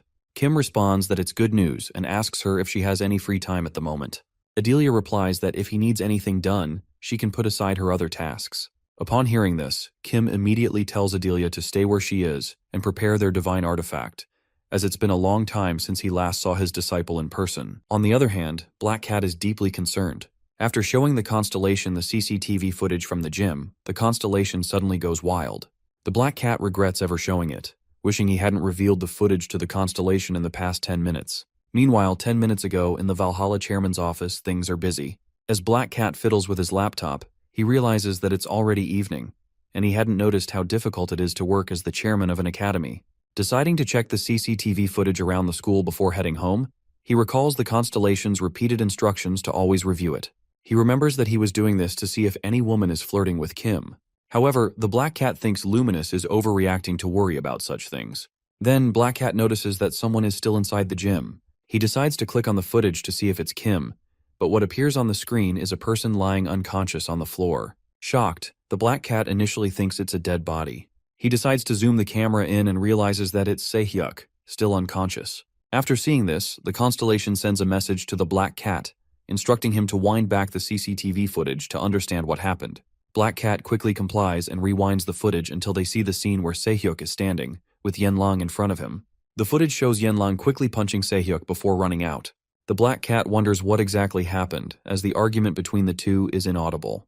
The Constellation then orders Black Cat to rewind further to find out more. After Luminous watches the events unfold, she is seething with anger because Yenlang had dared to smell her master's sacred towel. Black Cat suggests that Yenlang likely punched Sehyuk because he caught her in the act of doing something suspicious. This only causes Luminous to lose control, much to Black Cat's concern, as her temper has been flaring more often lately. The Black Cat reflects on how her Constellation has often gotten angry without reason in the past, but in recent days, she seems to be triggered by anything related to Kim. The Black Cat begins to question whether Kim is truly the master of her Constellation, considering that he is just a student, and it seems unlikely that he has lived alongside the Constellations. However, the Black Cat decides to put those thoughts aside for now and focus on calming Luminous down. Just then, the Black Cat hears a knock at the door. It's Kim, who asks if Black Cat would accompany him somewhere. He notices Black Cat is talking to the Constellation and asks her to relay a message to Luminous. Kim tells the Black Cat to inform Luminous that he needs her abilities to go to the United Kingdom. Meanwhile, in another part of the world, A meeting is taking place with the Baekjang group led by alchemist John. He asks a man if their plan has been completed. The man confirms it, mentioning that there are approximately 1,200 seal magic circles in Valhalla designed to prevent unauthorized people from entering. He also mentions that nearly 100 of these circles are located near Kim's dormitory. Alchemist John responds confidently, bragging about their success. It is not a problem because he can remove it once he uses the power of his constellation. This immediately catches the attention of his companion, who mentions that their constellation, called the Never-Changing Alchemist, is the strongest when it comes to dispelling magic and defenses. The man quickly suggests that once the alchemist disables all the magic circles, he and the other 4 will immediately head to Kim's location. Afterward, they plan to use a mana disruption spell to hide their attack and handle the remaining classmates of the young man.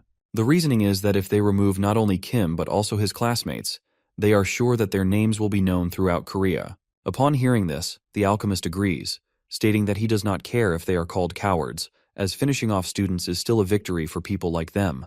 He then says they can begin their plan to kill him. However, as they continue talking, someone speaks up, saying that they had anticipated it would happen, which greatly alarms the alchemist. In the blink of an eye, the heads of all the members of the ruling business group fall. The voice.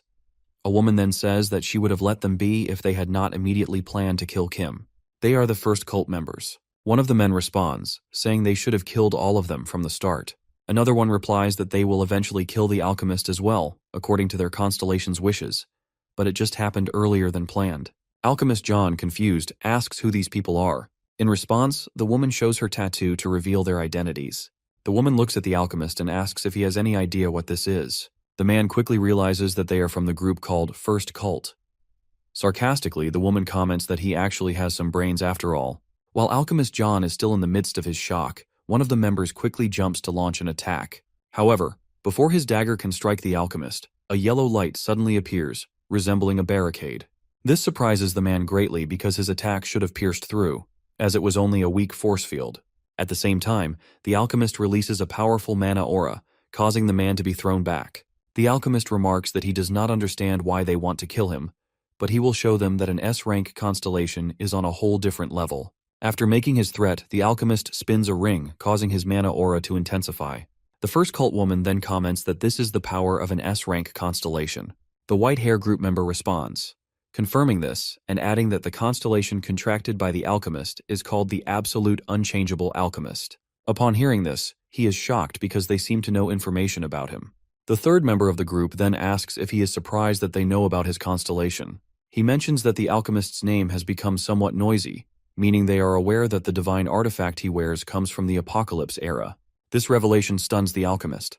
The man explains to his companion that artifacts from that era still retain some of the powers of their constellations. He adds that Alchemist John is well known due to his S-rank constellation, which comes from an artifact of the apocalypse era, making it extremely valuable. Despite the power he has gained, the alchemist has done nothing but form a group of evil people. Upon hearing this, the alchemist states that he does not want to hear it from them. As he says this, he releases several magic circles from which chains shoot towards them. They quickly manage to avoid them. The woman remarks that she did not expect him to be able to summon magic circles as well. The alchemist does not respond, instead unleashing another attack, which the woman quickly dodges. Annoyed, she asks how many magic circles he has placed in the room, as she is no longer amused by his actions. In the alchemist's mind, he struggles to figure out what to do, as they continue to evade his attacks even from behind.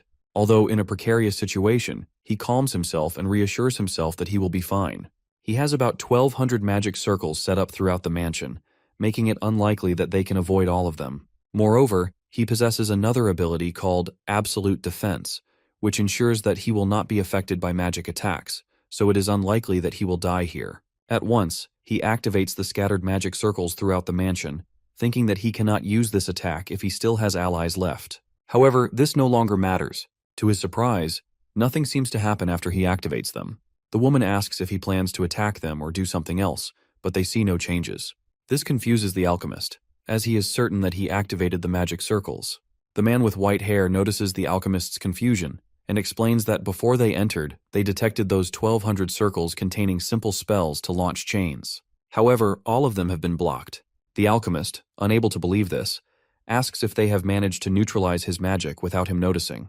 The man with white hair clarifies that they haven't neutralized it. Instead, they have simply blocked it. Afterward, the woman attacks using the weapon she carries. The alchemist believes that such an attack won't affect him due to his absolute defense. However, to his surprise, he is still harmed by the woman's strike. This leaves him deeply confused as to why his proud ability didn't work. While he is still processing this, another attack is launched at him. Before it can hit, he quickly avoids it. At the same time, he gathers a mana aura in his fist and strikes at the man with the sword, who skillfully deflects it. This impresses the man, as he had thought that the alchemist relied solely on the power of his constellation. Alchemist John admits that his opponents are strong, as he is beginning to struggle with their attacks. He realizes there is nothing more he can do because even his absolute defense doesn't work against them. Desperate, he asks them if they can stop, although he doesn't understand why they are attacking him. He tells them that he has already lost all the members, except for himself. He agrees not to do anything harmful if that is what they want. However, the masked man responds, saying that the alchemist doesn't seem to understand what is going on. It isn't about him causing trouble, but rather that he has made a mistake in choosing the wrong person. Upon hearing this, the alchemist begins to wonder if Kim is the only one they have been planning for. He questions in his mind whether they are here just for one student. Realizing that further conversation is pointless, he focuses on one thing: finding a way out alive. With that thought, he uses a technique called emergence to summon his constellation. Typically, this requires a vast amount of mana and the creation of a sanctification, but with no other choice, he sacrifices his life force and mana reserves just to call his constellation. When the constellation appears, the first cult member apologizes to the alchemist, stating that their lord, Tugwai, has a message for him. The constellation reveals that the person who called the unchangeable alchemist had tried to harm its guardian, the martial arts god. Immediately, the constellation asks alchemist John if what it heard is true. John explains that his only intention was to kill a student from Valhalla named Kim, and he knows nothing of what the constellation is referring to. However, upon hearing this, the constellation calls him a fool and quickly cancels the emergence, withdrawing its contract. The alchemist, now feeling as if both heaven and earth have fallen upon him, is left in complete confusion, unaware of what is happening. Afterward, the man congratulates the alchemist, revealing that their constellation has decided to personally execute him. In the Ventric family office, Black Cat and Adelia brought news that shocked Kim. Black Cat states that there is no way to see the constellation at the same time. Our boy, puzzled, asks if it is not necessary to have sanctification in order to see them, to which the Black Cat agrees. However, the creation of sanctification is not that simple, as every constellation requires a contractor, and this demands a significant amount of inherited funds. The Black Cat further adds that a contractor who creates a true divine contract might sacrifice their own life to achieve the materialization of their constellation, but this is not a common approach. Kim then asks if he can see the two constellations if he holds the divine artifacts at the same time. However, Adelia explains that when he holds a divine artifact, he will be transported to the mental realm of that constellation, and this mental realm is a private space of the constellation contained within the divine artifact. Thus, the two spaces cannot coexist. Moreover, despite the constellations being beings that grant immense power to humans, they remain bound to their divine artifacts. Even if the constellation is removed from the artifact, he still cannot access another mental realm. Even if he holds two divine artifacts simultaneously, he only has one soul, so he can only enter one mental realm. Upon hearing this, Kim asks Barch if what the woman said is true. The Tower Master confirms this and thinks that he should have known already. After this, he feels rage towards Barch for not informing him before they went there, threatening him to prepare himself because he will beat him up. Our boy decides that if he cannot see both at the same time, he will just talk to them. However, Adelia mentions that since they arrived, they have been bombarded with messages from their constellation. Even Black Cat is in the same situation. The Black Cat tells Adelia that Luminous is saying to Moron that they haven't seen each other in a long time and calls her stubborn, while Moron calls her crazy. Because of this, Kim's head begins to ache due to the argument between the two, reminding him that they never get along and that nothing has changed about them. He quickly instructs Adelia and Black Cat to tell their constellations to listen to him first, because he has something to say. After this, the young man tells the two that the person behind all this started to move again. He briefly mentioned this to Luminous before, but the last disaster was also caused by the person he refers to now. He believes that there might be even bigger calamities approaching, suggesting that the previous disasters might only be preparation. Until he regains his former strength, he wishes to borrow their powers instead. Upon hearing this, both quickly agree.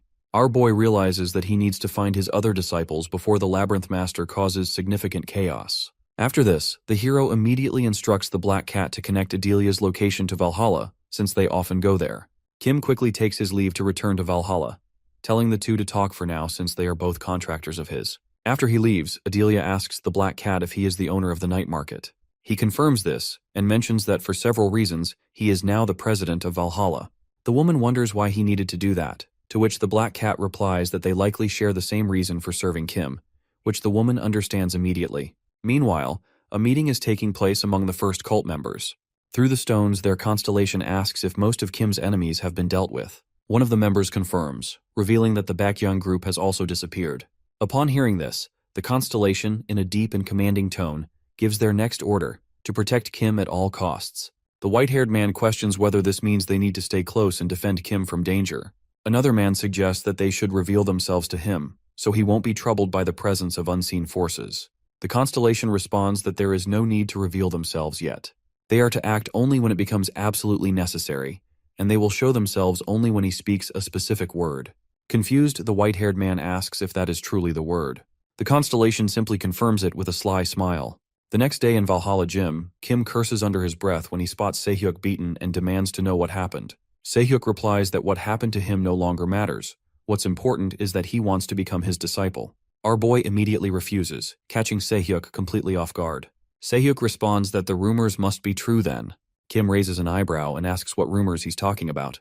Se-hyuk explains that people have been whispering that only women are allowed to be Kim's disciples, as he's supposedly trying to build a harem. Upon hearing this, Kim is completely in disbelief. He immediately asks who is the fool spreading such nonsense. He clarifies that only Ahrin and Soyeon have approached him for training, and Yenlong is the only one he has personally chosen as a disciple. He warns Se-hyuk that if he keeps talking about harems, he'll break his neck. Se-hyuk quickly replies that he's only repeating what he heard. Kim adds that he doesn't have time to train anyone else anyway. He already has 3 girls occupying his schedule. Still, deep down, he feels a twinge of regret. He knows turning Se-hyuk down might be a mistake. Another capable fighter could help them against the monsters. As he reflects, he suddenly remembers Yenlong and calls out to her, startling her. Kim then instructs her to train Se-hyuk. She blinks in surprise and asks why she's the one being given the task. Our boy explains that since both of them rely on physical strength, regular sparring sessions would benefit them both. With that, Kim walks away to resume his own training, telling them to start by getting to know each other. Se-hyuk, his face already bruised, looks at Yenlong in silence. Annoyed, she asks if he has something to say. He explains that after she punched him and then came back to confront him, he assumed it was because he saw something embarrassing. He asks if she was embarrassed because he saw her wiping her sweat. If that's the case, he promises to be more careful next time. Yenlong is secretly relieved that Se-hyuk didn't witness the whole incident, and with a playful grin, she pats him on the back, telling him to be more cautious from now on. She then eagerly invites him to train, wanting to learn what she can. Meanwhile, their hero Kim smiles softly from a distance, simply enjoying the sound of them getting along. After this, Aaron asks Kim what his plans are for the upcoming school break next week. Kim wonders if there is not an upcoming final exam. The girl agrees, saying she heard it would mostly be a practical exam, with half of it being a simple written exam. She adds that they are exempted from this exam.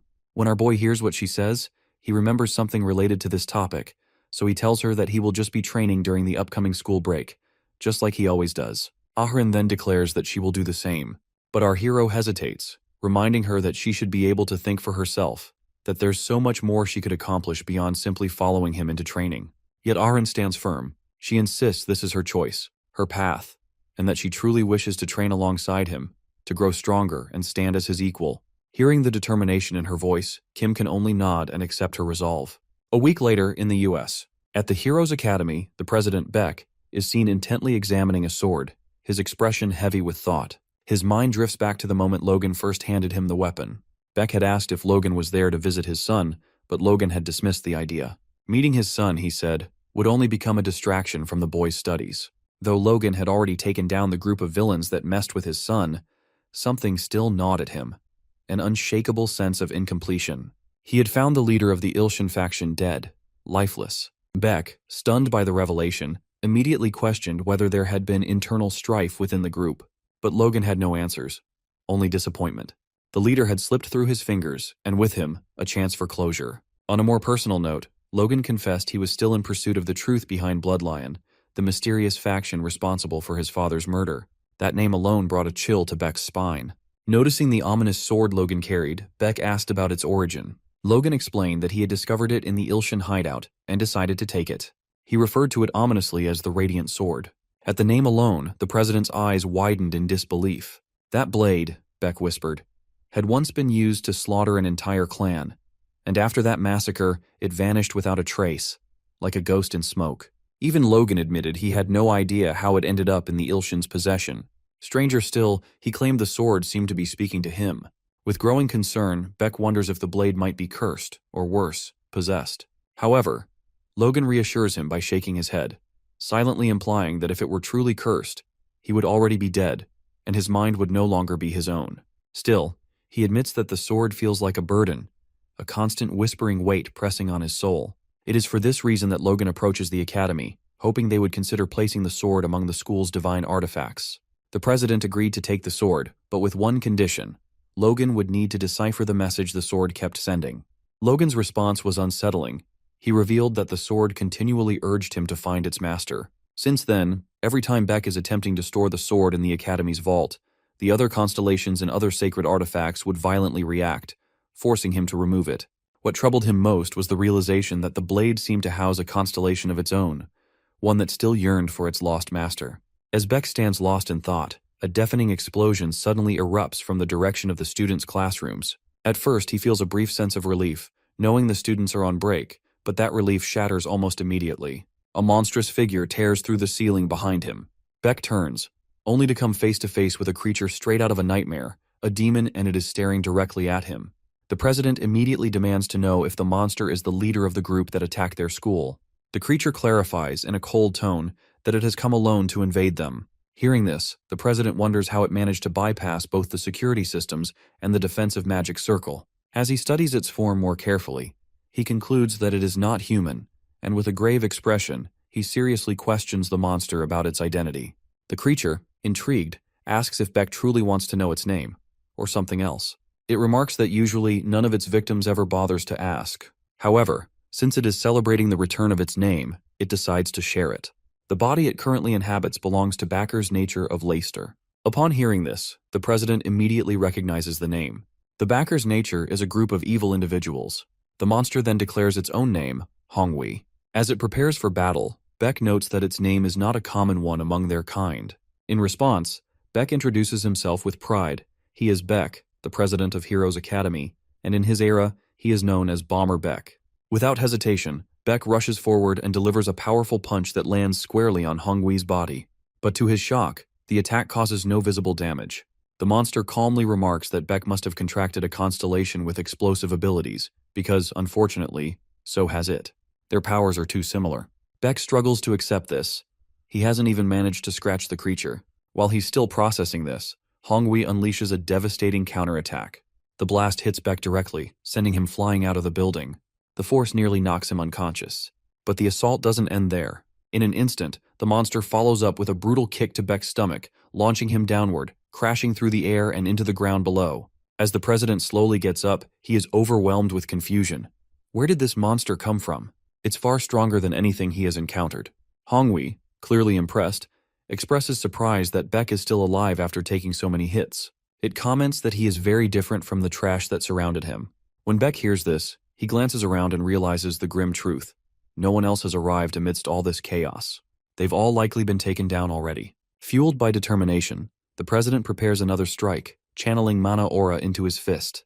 He slams it into the ground, sending a shockwave crawling toward Hongwei. The moment it connects, a loud explosion erupts. Beck knows this won't harm the creature. It's meant only to distract. At the same time, he releases his true attack. But again, nothing.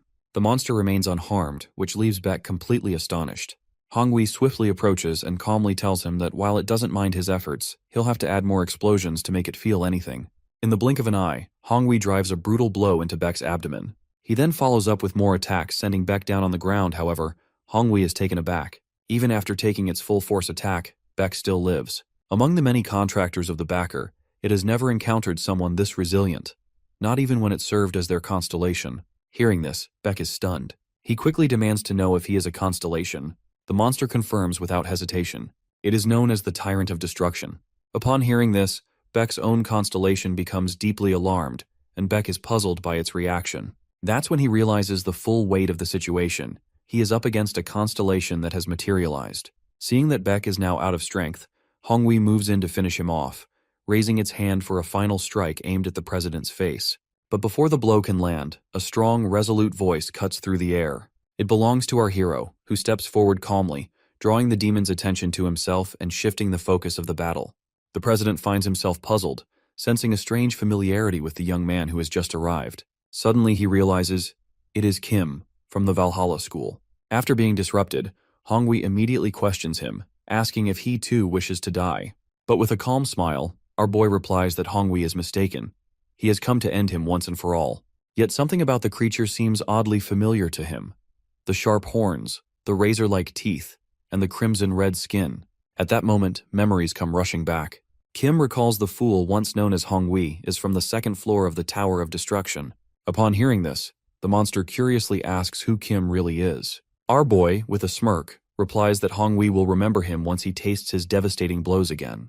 Seeing the mana aura radiating from Kim, Hongwi hesitates, feeling a strange sense of recognition. Nevertheless, he charges fiercely toward him.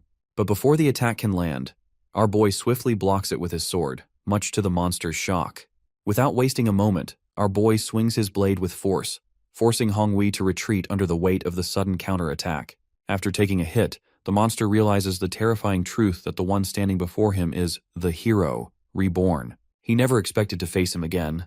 Kim then remarks with a hint of amusement that he never imagined the one he used to beat up so easily would someday become a constellation. Hongwi explains that, like many others, he had lost both his name and his body, becoming known only as a constellation by his followers. But now, things are different.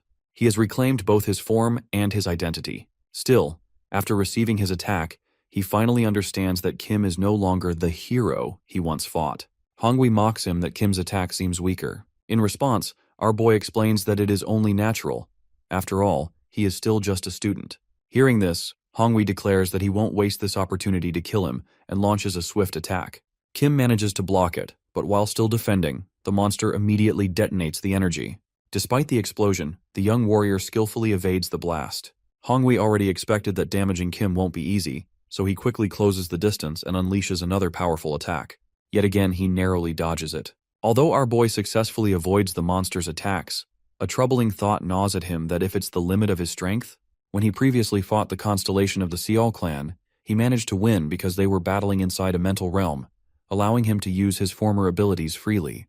But now, in his current state, fighting a fully materialized constellation is an entirely different challenge, one that he knows will be much harder to overcome.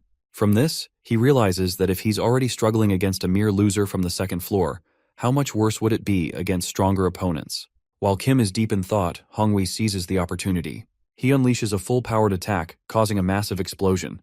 Witnessing the devastating blast, the president realizes that the monster had not been using its full strength earlier. He fears that, although Kim managed to dodge the previous strikes, escaping this one would be nearly impossible. However, against everyone's expectations, Kim emerges unharmed, calmly stating that he might need to borrow the power lent to him by his disciple. In a flash, he launches a swift counterattack, striking the monster and severing its arm and horn with one clean blow. Hongwi reels in shock. He cannot comprehend how the young man survived the explosion. There should have been no way to escape it. Our boy then reveals that he didn't evade the blast at all, he had split it. Hearing this, Hongwi recalls the strange surge of mana he sensed earlier from Kim. He realizes that Kim must have temporarily borrowed another's power. Now fully aware that he stands no chance against the young warrior, Hongwi panics. With his name freshly restored, he knows he cannot afford to die here, and so he turns to flee, desperate to escape. Seeing this, he simply smiles and remarks that after destroying the school and killing innocent people, the monster now tries to flee simply out of fear of death. Without hesitation, Kim releases a devastating attack, cutting Hongwi in half and ending the monster's life. After defeating Hongwi and absorbing it into his ring, Kim immediately approaches the president to check on him. The president weakly assures our boy that he believes he will survive despite his injuries. To be sure, the young warrior quickly calls for emergency medical services, admitting to himself that he doesn't have much experience or skill in healing others. Grateful, Baek thanks him, but also asks to confirm if he truly is Kim Ju-hyuk from Valhalla. Kim confirms it, but is surprised that even the instructors from other schools know his name. Struggling to sit up, Baek remarks that somehow he has already become quite famous across various academies. Concerned, Kim warns him that the ambulance might take a while to arrive and suggests that Baek should rest for now. Baek reassures him that he's fine and apologizes for not introducing himself sooner. He formally introduces himself as Baek, the president of Heroes Academy, and once again expresses his gratitude for his help in defeating the monster. Kim humbly responds that it was no problem, and that, if anything, he should have arrived even earlier to prevent the damage. He also informs Beck that reinforcements are already on their way to assist him, and after saying his farewells, Kim prepares to leave. The president watches in surprise as, without warning, Kim opens a portal and quickly steps through it, disappearing from sight. It doesn't take long before Logan arrives, panting heavily. Worried, he immediately asks President Beck what happened. At the same time, the ambulance arrives, so Beck tells him that he will explain everything later once they reach the hospital. Upon arriving at the hospital, Beck thinks to himself that it's fortunate no one from their side lost their life during the attack. He feels deeply grateful to Kim for defeating Hongwei and for calling an ambulance quickly. Meanwhile, Logan insists that he wants to know exactly what happened. Beck immediately agrees and recounts the incident. After hearing Beck's explanation, Logan is left in shock that the young boy had managed to defeat a materialized constellation. Beck admits he is not entirely sure if the monster was truly a constellation, but its intelligence, awareness, and the overwhelming mana it possessed were comparable to a human's, perhaps even greater. Yet, despite all that, he still finds it hard to believe that a teenager could defeat a constellation. Curious, Beck asks if he knows the young man. Logan explains that it's only natural for him to recognize Kim. He's the one who defeated his own son, and rumors have long been circulating about him defeating members of notorious criminal groups. Logan is sure that even prominent organizations know his name by now. However, defeating criminals and defeating a constellation are two very different things, and he wants to know even more details. Beck reveals that during the fight, he sensed an unusual mana radiating from our boy, an energy so strong it could only have come from a constellation. Logan reacts with disbelief, thinking it's far too early for Kim to have already formed a contract with one. Beck admits he himself finds it hard to believe, but he personally witnessed Kim unleashing mana of extraordinary power. Beck even mentions that the mana he released felt strangely similar to the mana he once sensed at the black market. Logan then remarks that, according to what he knows, the black market is ruled by a powerful constellation called the Ruler of the Underworld. He asks Beck if he is implying that Kim made a contract with that being. Beck clarifies that he is not certain. He only points out that the mana Kim used is strikingly similar. Faced with all these revelations, Logan asks where Kim went. Beck answers that it's possible he has already returned to his school. Logan, puzzled, wonders how he could have traveled back to Korea so quickly. Beck replies that he isn't entirely sure, but based on what he witnessed, he suspects our boy used teleportation. Upon hearing this, Logan is visibly shaken and asks if Beck truly saw it happen. Beck confirms it, saying that as Kim was leaving, he opened a portal into a subspace, and it appeared to be an ability granted by his contracted constellation. After hearing all of this, Beck notices a change in Logan's expression, a mix of surprise and seriousness. Sensing something is wrong, Beck asks what the matter is. Logan answers gravely. Few contractors in the world have the ability to teleport, because only a very small number of constellations grant such powers. Along with this, Logan angrily states that although he knows Kim is not directly involved, he still wants to confirm immediately if the young man is somehow connected to the group he is searching for at Valhalla Academy. Meanwhile, at the Valhalla Academy, Kim arrives through the portal while Black Cat patiently waits for his return. Upon asking, Black Cat reveals that he was following Luminous's instructions to support the young man in any way possible. The Black Cat remains on alert, ready to assist if anything unexpected happens. Curious, Kim asks how the cat is able to observe everything. Black Cat explains that he has been watching through a small portal he created. Kim feels a chill at the Black Cat's abilities, but he insists that they are all grateful for these powers, which allowed them to detect the Hongwei's attack. Our boy agrees outwardly, but thinks to himself that even before the Black Cat's surveillance, he had already received information from the guide. The guide informed him that another name would be sent down next week, but Kim wasn't sure if this name would come from the Tower of Destruction. The guide confirmed that it was the case, but was giving vague answers. According to her, the surveillance from the Lord of the Labyrinth had intensified, which was why she wasn't saying anything directly. The guide also mentioned that a name would soon be sent from Heroes Academy. She also explained that after this next meeting, it would be much harder for them to communicate in order to avoid arousing the Labyrinth Master's suspicion. From that point on, the guide would act only when absolutely necessary. Before Kim departed, the guide explained the two ways to use the ring. First, he could transform the name into energy and absorb it as his own power. Second, he could directly use the abilities of the name without altering it. Each method had its weaknesses. The first method meant he could not fully utilize the name's original power, since, unlike the Labyrinth Master, he couldn't extract its full potential, he would only get the leftover strength. The second method's weakness was that he couldn't develop or evolve the abilities beyond their current level. Curious, Kim had asked for clarification. The guide had given an example. If Kim absorbed the name of a constellation that controlled water, no matter how strong he became, he would only be able to use the water powers at the level the original constellation had. Therefore, it was up to Kim to decide how he wanted to use the ring's power. After taking down Hongwei, Kim decided to absorb the name into his own power, as he wanted to regain the strength he had in his prime. Coming back to the present, Kim is looking at his ring, wondering if the absorption worked, because he doesn't feel any stronger. Suddenly, the black cat speaks up, asking if he's all right. Kim replies that he is just adjusting something in his belongings. Along with this, he asks the black cat if there's anything else it wants to say. Black cat responds that he's curious if the final attack our boy used against Hongwei is called Space Slash. He confirms, saying it indeed is the Space Slash. Hearing this, Black Cat immediately asks Kim if he can demonstrate the technique for him. Kim, puzzled, asks Black Cat if he cannot already use it, considering he too is one of Luminous's contractors. Black Cat explains that while he can perform the technique, he cannot execute it as skillfully. He politely asks Kim for pointers to help him master it better, assuring him that he does not wish to be a bother. Hearing this, the young man has no choice but to agree. The two head to a secluded area. Our boy explains that the first step is to focus his mana into the sword. After that, he must rotate his hips and release the power. Kim casually tells Black Cat that it's really that simple. Black Cat remembers how, when Luminous taught him the same technique, he didn't quite understand it. Now that he knows Kim is the true master of that particular constellation, he hopes for clearer instruction. However, he is greatly disappointed. Kim's explanation is almost exactly the same as Luminous. Seeing the confused look on the Black Cat's face, Kim asks if he wants him to demonstrate it again. But Black Cat quickly declines, knowing he still wouldn't understand it even if he watched it multiple times. While the two are talking, they suddenly feel a tremor beneath their feet. Looking around, they realize that the mountain nearby has been split in half. Even Kim is stunned by the sight. He wonders how this could have happened, as he had deliberately reduced the amount of mana he used during the attack to avoid causing damage to the mountains. Kim begins questioning himself.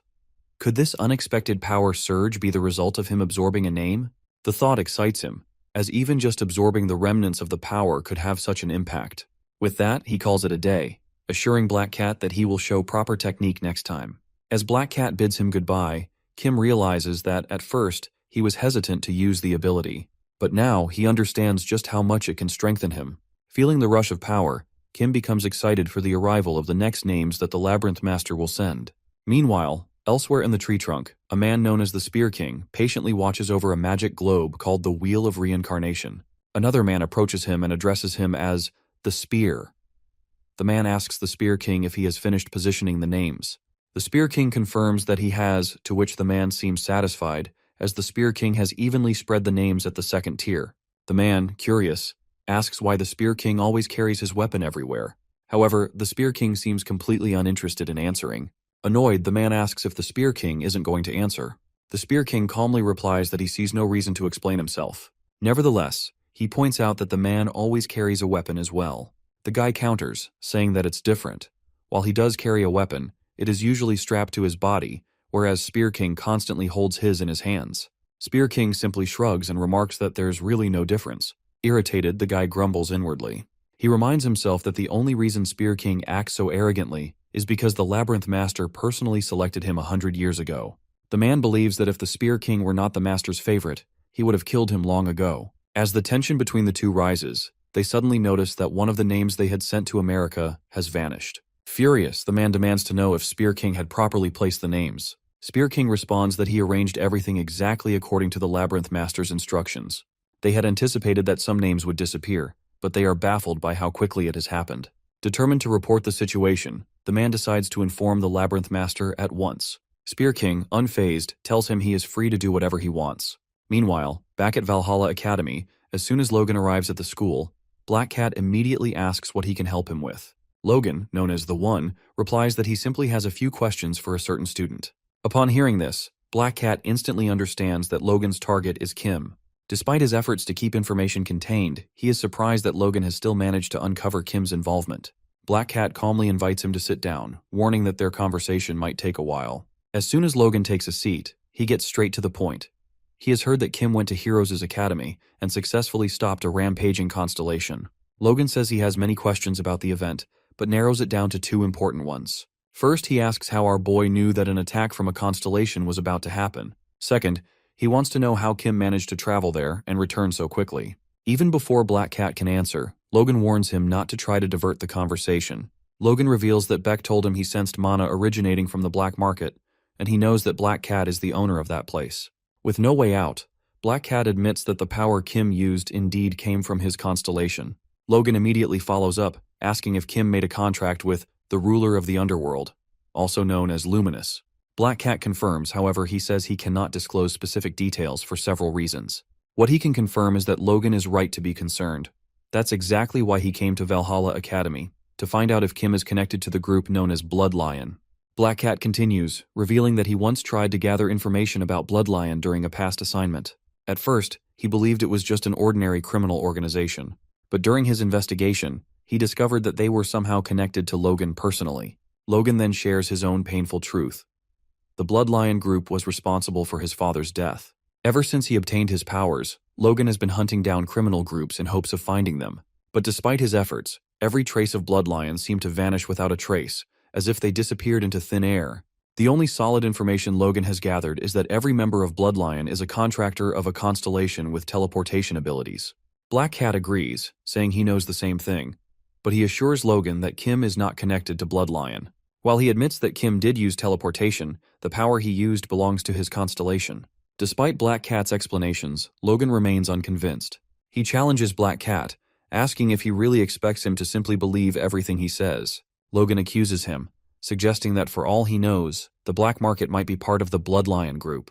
Black Cat immediately denies the accusation, saying there's no basis for such claims. He admits that the black market operates as a black market, but insists they are not murderers or criminals who engage in evil deeds. Still, the guy insists he has good reason to be suspicious. Logan points out that very few individuals have the ability to use teleportation, and because of that rarity, it seems logical to suspect that the reason Black Cat is helping an ordinary student like Kim is because they are both members of Blood Lion.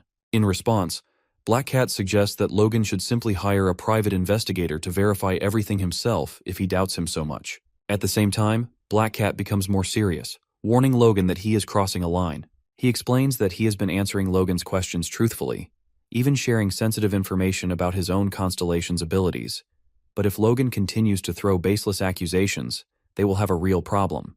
Black Cat firmly tells Logan that he should leave, and that they can continue the conversation another time once Logan no longer suspects him. He also requests that Logan keep everything they discussed, especially the details about his constellation's abilities, a secret. However, Logan remains defiant. He angrily asks what Black Cat will do if he refuses to leave. Without hesitation, Black Cat coldly responds that if that's the case, he will have no choice but to kill him. The moment Black Cat makes this statement, Logan stands up, laughing, and dares him to try. Logan mocks the idea, asking if Black Cat truly thinks he can kill him. Black Cat calmly clarifies that he knows he stands no chance. After all, Logan is one of the strongest contractors in the world.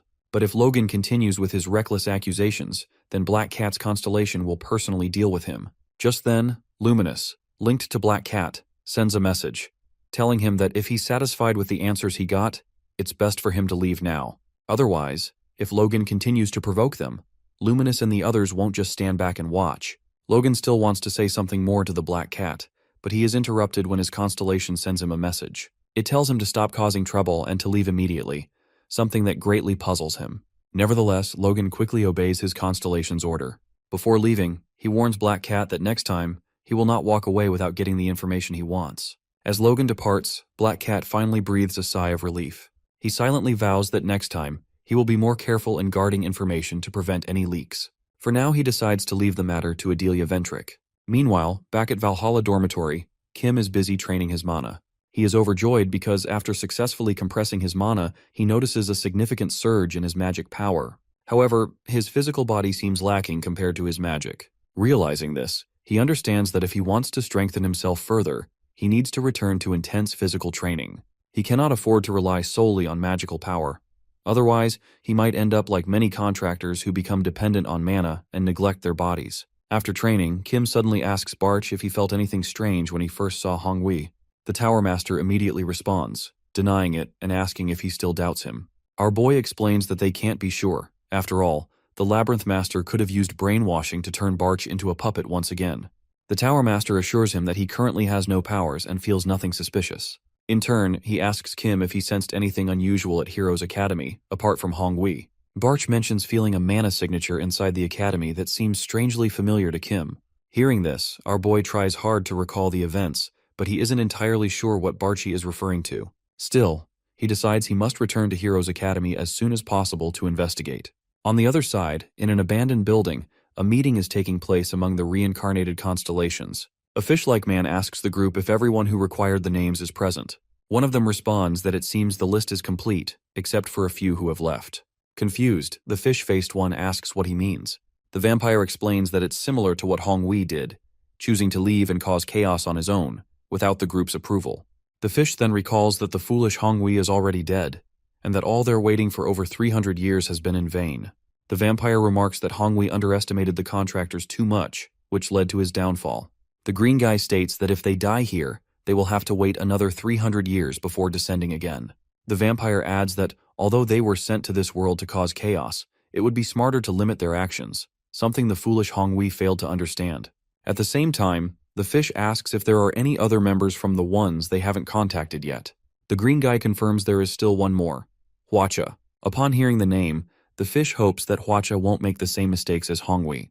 However, the green guy reveals that he has already received a message from Huacha. He intends to cause massive chaos at the upcoming global competition. At the Valhalla gym, Kim, while exercising, notices everyone working hard except for Yanlang, who had told him she would take a few days off to visit her family.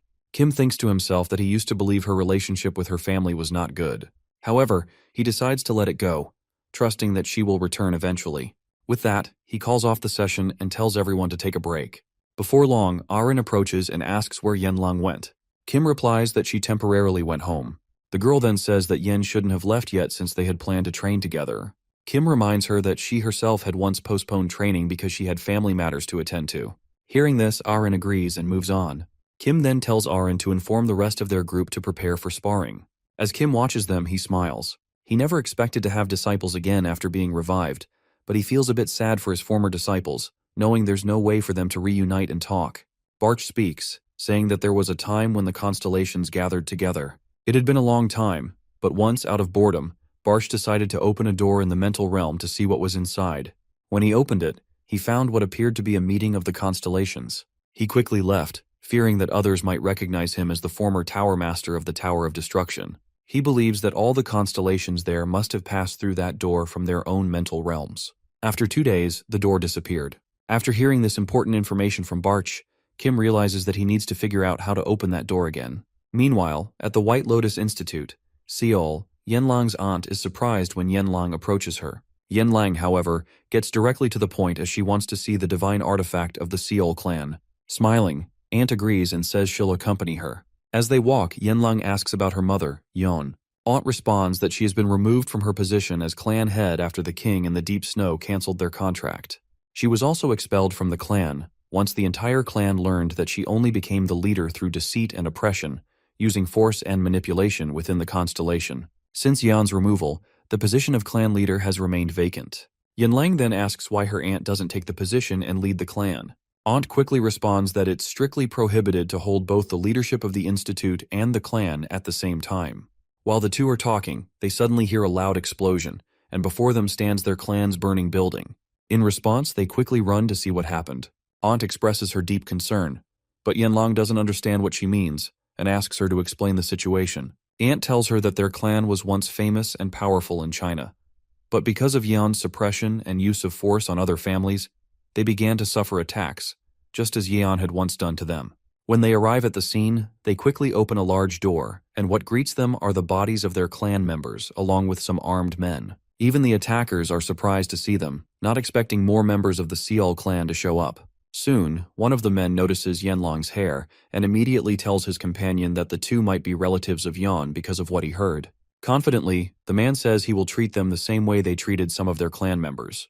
Yanlang then asks her aunt if her mother ever forced other clans to surrender by killing them. Aunt firmly denies this, saying that Yan only knocked people out using her own hands, but no one died. The young woman, angered, says she doesn't care about what happens to the members of their clan because she doesn't like them.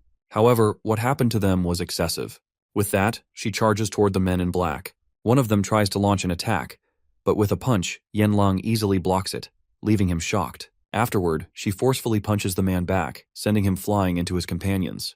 The bald man, witnessing this, is stunned because Yanlang has managed to knock 2 people down with just 1 punch. However, he doesn't notice that the young woman has already charged toward them and unleashed a powerful kick, causing them to lose consciousness. Even Aunt can't believe how strong Yanlang is and wonders what kind of training Kim had put her through. Also, she doesn't know why Yanlang wants to see the divine artifact, but she promises herself that once the chaos is over, she will make her the leader of their clan. Meanwhile, Yirin and Pei find themselves surrounded by unfamiliar men. Due to the sudden attack, they were unprepared. Yirin thinks to herself that the reason these men attacked might be because they've heard that there is no current clan leader. Although they managed to give the elders time to escape, she feels that her sister is reaching her limit, and it seems that the young woman has lost all hope. She whispers that she doesn't want to die this way. Suddenly, when all hope seems lost, Yanlang and Ant arrive and ruthlessly beat up the men in black. Yanlang tells them that they have much to discuss, but before that, they need to take down the enemies. Upon their arrival, Yirin gains back her strength to fight and quickly launches an attack. Even Pei immediately swings her weapon, striking the men directly. However, while Pei is busy with another opponent, someone secretly attacks her from behind. Before the attack can land, Yanlang delivers a powerful kick, preventing it. Seeing this, the foolish men seem to lose their confidence and hesitate to attack. Then, a bald man, grabbing one of the men by the head, approaches and asks if they're just going to stand by while their comrades are being beaten. Without mercy, he crushes the man's head until it explodes. Aunt comments that despite the man covering his face, based on his size, she's certain she knows him. The bald man is Jai Huang, the leader of the Jamu clan that invaded them. Once the man is identified, he decides to remove his disguise since it no longer matters. He declares that, like what they are seeing, they are from the Jamu clan and have gathered to reclaim their position as the leading clan in China. Yanlang responds, saying that what they did here is more than just a gathering. They mercilessly killed the members of their own clan. The bald man justifies his actions, saying they only did what Yan did to them. Seeing that Yanlang is strong and brave, he offers them another chance if they agree to serve the Jamu clan. Hearing this, Yanlang, enraged, asks if the bald man has no shame, waiting for Yan to fall before attacking. The bald man admits that he was afraid of the former leader, so they couldn't do anything back then. But now that Yan is gone, things are different. For him, the Ciel clan no longer matters. He quickly launches an attack at Yanlang. Aunt, watching the bald man charge in first, calls him foolish, noting that he doesn't quite understand that the kid he is fighting is much stronger than the previous head of the family. As they both charge at each other and unleash their powerful punches, something strange happens. Yanlang is left puzzled because the man's movements are so slow it seems like he isn't moving at all from his position. In all her experience with combat, this is the first time she has encountered such a situation, and she feels deeply thankful for the guidance Kim had given her. At the same time, Yanlang's attack lands directly on the man, taking him down. Due to the bald man's defeat, his group decides to run since their leader is no longer around. When Yanlang sees this, she angrily tells them to retreat, knowing they can no longer win. However, there's no reason for her to chase after them. She quickly tells Yirin that they must help the survivors of their clan. Hearing that Yirin tells Ant that now she understands why she wants Yanlang to become the leader of the Ciel clan, she assures her of their support to help fulfill her wishes. Aunt is overjoyed to hear this and realizes that all she needs to do now is speak with Yanlang. Afterward, the aunt immediately takes her to where their clan's divine artifact is located. Since it's Yanlang's first time entering the area, she explains that this place was made to keep their artifact safe. Once they arrive at the location, Aunt takes the artifact and shows it to Yanlang. She questions herself if the artifact could immediately make her stronger, just like it did with Arin. If this happens, her training with Kim would become more frequent, and she could maintain her position in the special class created by Kim. Noticing that she seems to be deep in thought, Ant asks if she is interested in the artifact. She knows Yanlang didn't come there just to see the divine artifact, and that perhaps she needs something from it. However, she firmly denies this, saying that she only wanted to see it. Ant isn't convinced, as she can tell by her expression that she's lying. She tells her that the young lady can be honest with her and promises that she won't get angry. At this, Yanlang explains that she wants to make a contract with their constellation, as it's the only way she can quickly grow stronger. Aunt, however, points out that she's already strong because of Kim's help. The young woman responds that she wants to grow even stronger in a different way, though she can't explain it. Aunt then suggests something to Yanlang. She wants her to lead the Ciel clan as their next leader. Hearing this shocks Yanlang, as she had never planned to take on such a role. Aunt explains that there are 2 types of oaths when forming a contract with a constellation: the basic contract and the protective blessing. However, she adds that there is also a 3rd type, known as the divine contract. The basic contract involves multiple people, while the divine contract is reserved specifically for clan leaders. This contract means that the power Yanlang will receive cannot be compared to the basic contract. So, if she wants to become stronger, this is the fastest way she knows. However, Yanlang feels uneasy because she is still only 17 years old, and it feels too soon for her age. Ant responds by saying that while she may be young, they will continue to be attacked as long as the position remains vacant. As a member of the Seal clan, she cannot simply stand by and watch. Therefore, she wants to elevate her to the position of leader of their clan, and wants to let her know that even her siblings agree with this plan. Aunt further assures her that if she worries about the responsibility, she should not, as she is here to help.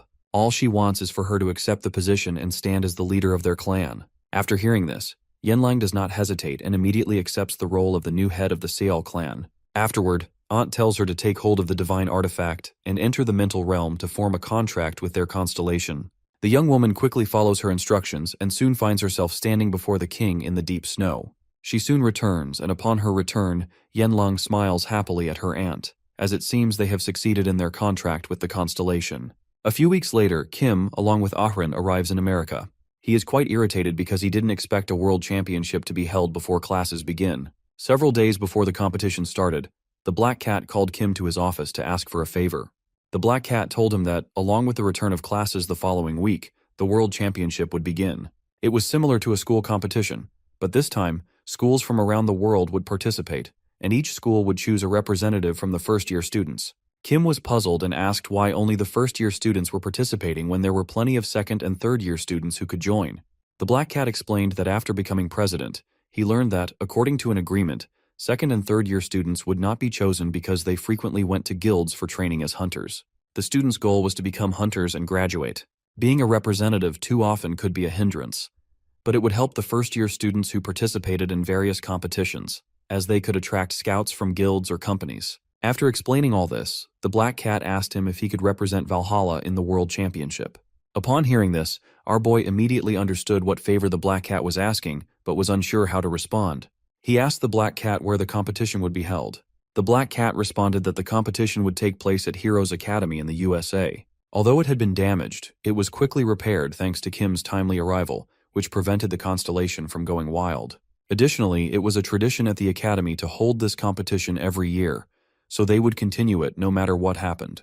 After hearing the Black Cat's statement, Kim agreed to the plan because he actually intended to visit Heroes Academy. He wanted to check out what Barchi had been saying to confirm if it had anything to do with his disciple. After this, the Black Cat asked him who he wanted to take with him, as each school had to send 2 representatives. Our boy would have liked to bring Yanlang, but the Black Cat opposed this since she was not an official student of Valhalla. Thus, Kim decided to take Ahrin instead, as she had been showing great promise in recent days. Alongside this decision, Kim chose to make a contract with Moron, as he had been troubled for a few days by what the guide had said. The guide had hastily told him that they had a big problem. Not only had Hongwei been sent by the Labyrinth Master, but all the names on the second floor had also been sent that same day. Upon hearing this, Kim seemed unconcerned, as if this situation wouldn't have been a problem for him before, no matter how many attackers there were. However, he was now certain that he would have a hard time if they all attacked at once. The guide, however, believed they were unlikely to cause immediate trouble. It was possible that the Labyrinth Master had ordered them not to cause any chaos just yet, as killing many people indiscriminately would not help raise their reputation.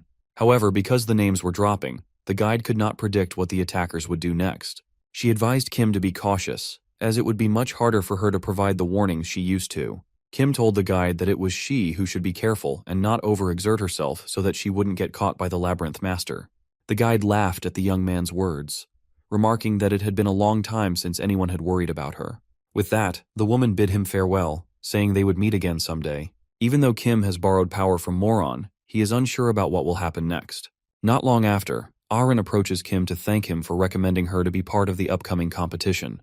Kim says that the upcoming battle won't be that difficult, so he advises her to just do her best, and he is confident they will win.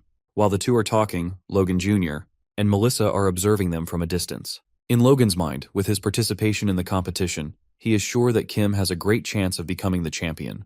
Melissa, however, expresses her deep gratitude to him for saving them in the Great Forest. Logan adds that he also owes a great debt to the boy, and wants to use the competition to ask him about the secret to becoming strong. After this, Beck, the president of Heroes Academy, speaks up. He, after seeing everyone anxious, clarifies that the current situation is a result of the recent attack, but the main perpetrator has been killed, and the buildings have been repaired. Furthermore, ensuring security during the competition is their priority, so they have increased the number of staff to over 200. He assures everyone that they can feel secure. The president then explains the competition in more detail. The World Championship lasts for 2 days and 1 night, and the first task is clearing a labyrinth. Meanwhile, as the competition begins, Logan Sr. stares intently at a monitor, keeping track of what's happening. Soon, Rania, a Contractor Association member with a rank of 3, arrives. Noticing her, Logan asks what she is doing in the area. Rania explains that she is just doing her job, and that she heard a fool attacked the Heroes Academy, so the Heroes Academy cannot allow that to happen again in a competition where so many students are gathered. To ensure safety, they hired their company for additional security. Logan responds that the reason he is here is to observe a participant who has greatly caught his attention. She asks Logan if he is talking about his child, but he denies it. Just as Logan is about to speak again, a loud explosion comes from outside the stadium. When they look, they are shocked to see a large number of zombies-looking horde heading toward them. After this, the guards quickly rush to inform them of what happened. Rania immediately asks what they are doing and why they didn't call it in sooner. The guard explains that the dead suddenly emerged from beneath the ground. With no other choice, Rania heads forward to face the zombies, telling her team that they must protect the students no matter what happens. As she says that, the zombies charge at them, while Rania and her group counter them left and right. Although killing the zombies seems easy, they know they will have difficulty with the sheer number of them, and there are no labyrinths nearby. This leaves Rania puzzled about where they are coming from. Rania wonders if the zombies are coming from beneath the ground. She is certain that the students inside the stadium are in danger. Meanwhile, Kim is also wondering the same question looking at the zombies. At the same time, the president quickly orders everyone to evacuate because the competition has been cancelled. Beck reflects that after the Constellation rampaged, a disaster has now taken its place, and he blames himself for insisting on continuing the competition. When Jack, the Heroes Academy senior instructor, notices that the president seems unwilling to leave, he tells him it's time to go. However, Beck tells him to head to the entrance and help the other students while he takes care of the zombies until everyone can safely get out. After that, Beck prepares to attack, resulting in an explosion of bodies. When the young man sees the president's abilities, he understands how Beck manages to survive Hongwei. But what bothers him the most is that the zombies seem strangely familiar. He feels he has seen them before, but doubts they will be difficult to eliminate. Then, after a moment, he recalls something about them. Meanwhile, Ahrin is busy fighting off the bodies and is deeply puzzled because they don't seem to be diminishing. Soon after, our boy approaches her and tells her not to waste her strength, as the zombies will only keep coming.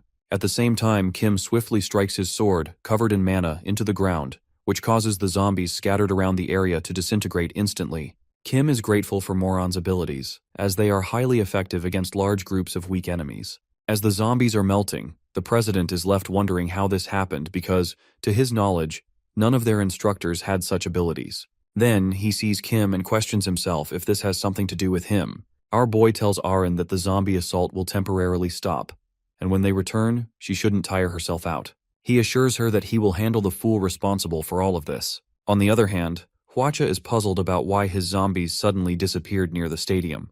With the number of zombies he sent, he didn't expect them to be eliminated so quickly. Nevertheless, he remains confident that he will be able to kill the people there and show them his so-called love and care. However, to his surprise, Kim suddenly appears behind him, ready to confront him. As soon as the hero enters, he immediately unleashes a powerful kick, forcing Hwacha to stagger back. After that, Hwacha summons more bodies from beneath the ground, but Kim effortlessly finishes them off. He flashes towards the Constellation and pointing his sword at his face calls him out. Our boy calls Hwacha by his name, which shocks the Constellation. Hwacha is left wondering how he knows his name, only to realize that he is facing the martial arts god. While Hwacha is still in shock, Kim quickly attacks him with his sword. Even though the Constellation manages to catch the weapon, it still results in his arm being severed. Kim doesn't waste the opportunity and delivers a powerful strike, which Hwacha narrowly avoids, but it still leads to his arm being split in two. Kim mocks him, saying that because of his attempts to avoid the attack, he's now lost his arm, just like his friend, Hongwei. Upon hearing this, Hwacha realizes why he couldn't find Hongwei. It's because Hongwei has already been slain. After this, in rage, the Constellation summons a large corpse and states that they are only here to follow orders, so killing them is meaningless. At the same time, the monster releases a punch that would directly hit Kim, but he easily dodges it.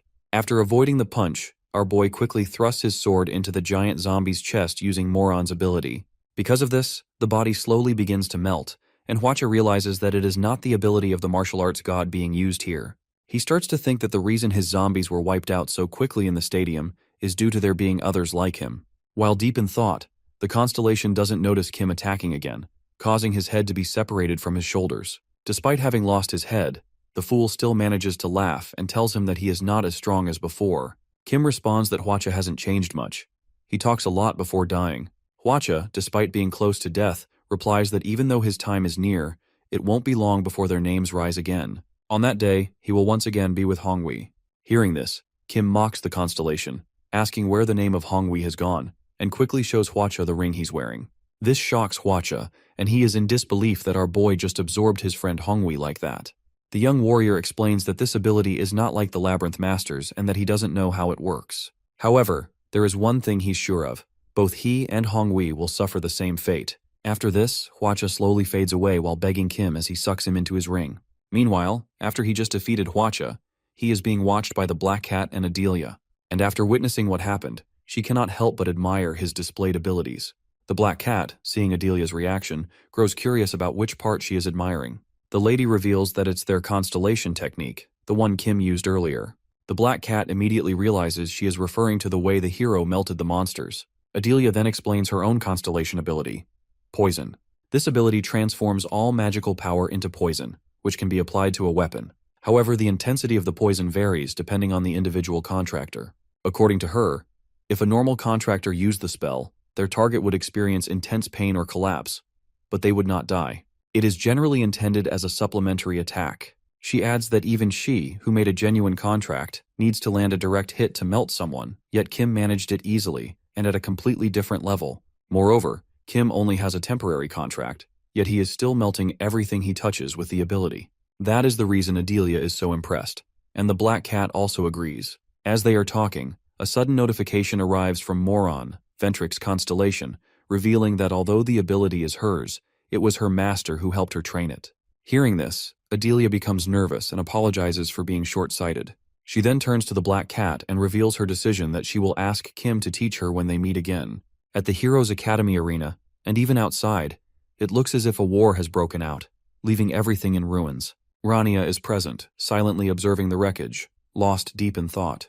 As she spots her team members, she quickly gives orders to tend to the fallen and roughly assess the damage. Inside, she's still in shock, wondering what the hell just happened. There wasn't even a labyrinth nearby, and yet a horde of monsters suddenly appeared, and just as quickly, everything stopped the moment Kim showed up. She recalls the chaos clearly. While fighting off the zombie horde, no matter how many she took down, more kept appearing. Even her constellation ability, Fist Faster Than Light, wasn't ideal for handling multiple enemies. The overwhelming magic it required made it difficult to focus in the swarm. As she grew nervous and began wondering about the source of the monsters, she was stunned to see a student in uniform standing calmly among the zombies.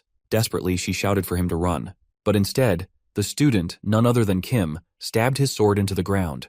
To her amazement, the zombies began melting and collapsing instantly. Snapping back to the present, Rania still tries to make sense of it all. At first, she didn't recognize who he was. But then it hit her, it was the hotshot Kim. What baffles her most is how, the moment he acted, the monsters simply vanished. As Rania remains deep in thought, Logan arrives and asks if she's okay. In response, she inquires whether everything is under control inside. Logan assures her that Beck has already taken care of everything. After a brief pause, Rania asks if the participant Logan had mentioned earlier, the one he was looking for, is Kim. Logan confirms it, and Rania drops a bombshell revealing that it was Kim who ended the zombie attack by melting them with just his sword. Hearing that, Logan begins to wonder if Kim has formed a contract with Luminous, the ruler of the underworld. But as far as he knows, our boy shouldn't have such an ability. He recalls the Black Cat's warning not to disclose certain information to anyone. Logan then asks about Kim's whereabouts, but Rania says she has no idea where he went. Realizing this, Logan understands that he'll now have to wait for another event like this to occur in order to meet him, so he decides to leave. This surprises Rania. She had assumed he was going to seek Kim out immediately, but Logan doesn't want to dig deeper. He's simply curious about how that student managed to resolve everything. Rania sighs, stating that they need to investigate his involvement with the undead. Logan, however, warns her bluntly that if she tries to dig too deep, she'll end up dead. Rania is stunned by his words, but Logan leaves without offering any further explanation. Meanwhile, on a secluded island, the Green Constellation member reveals to the others that Hwacha is dead.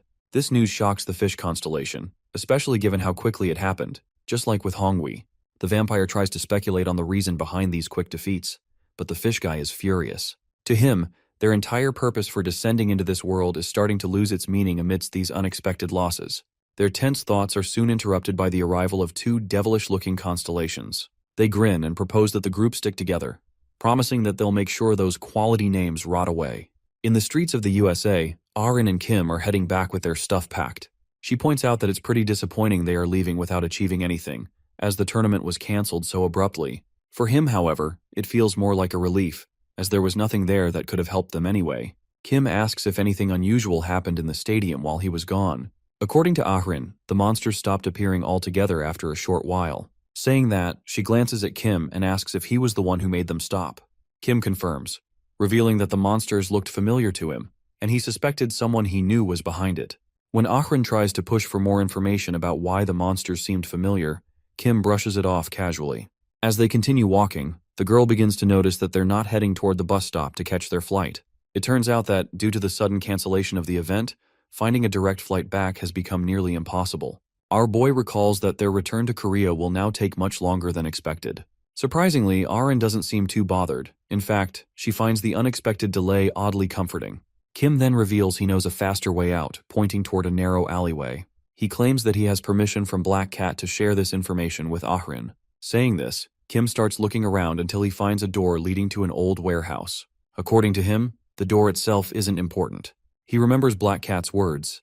When asked, Black Cat confirmed that the black market could be accessed from any country. The entrances could also be used as portals, but due to the distance between them, it might be difficult to directly teleport to another country. Instead, Black Cat recommended going to Central Area 7 of the black market first. From there, Kim could access another country. Black Cat also suggested that if Kim had a special class student with him, he should use a secret passage so the regular members of the market wouldn't feel uneasy seeing someone in a school uniform. Lastly, Black Cat added that he could also directly access the school by using the tower located in District 7. Coming to the present, our boy takes Arin through the door into the black market.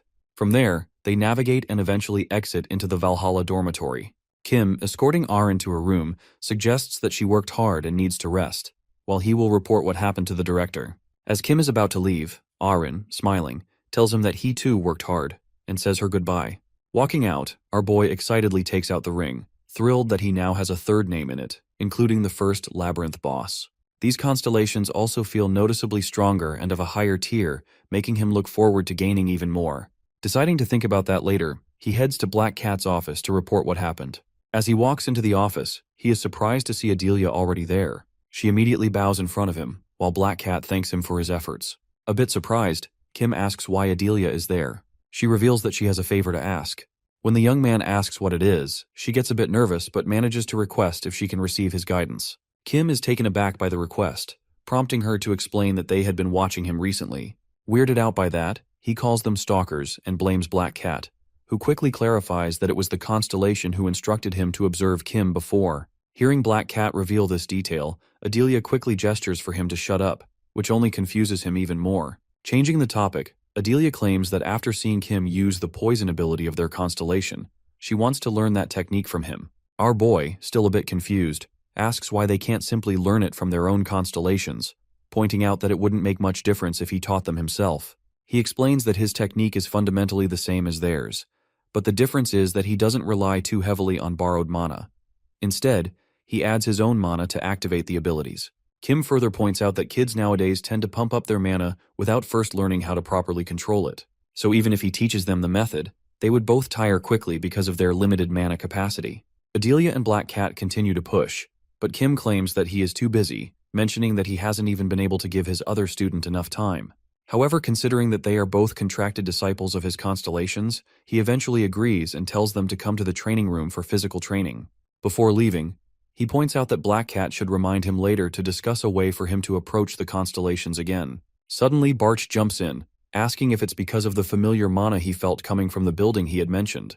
Kim confirms, explaining that he didn't even get the chance to enter the school building because of the fire trucks, but he is confident he will definitely find a way. Far away in America, at the Contractors Association, Logan stands in his office, looking at Kim's profile and wondering who the hell he is. He even hired a private investigation agency. but they too couldn't find any information on Kim. The only thing Logan has managed to uncover is that Kim came from an orphanage. This deeply confuses Logan. Why would Black Cat and his Constellations be protecting a high school student with no background? Moreover, Black Cat's constellation speaks as if he knows Logan's constellation personally. Logan is deeply concerned about the question he asked his constellation afterward. A while ago, Logan had asked his constellation if he knew about Luminous. As it seemed, she knew him. Logan's constellation confirmed but warned him to beware of the Mushinmun fanatics. Worried, Logan searched for any information about the Mushinmun fanatics, but just like with Kim, he found absolutely nothing. It feels as if he is a deep mystery, someone with no ties to the Bloodhunters and no records to uncover.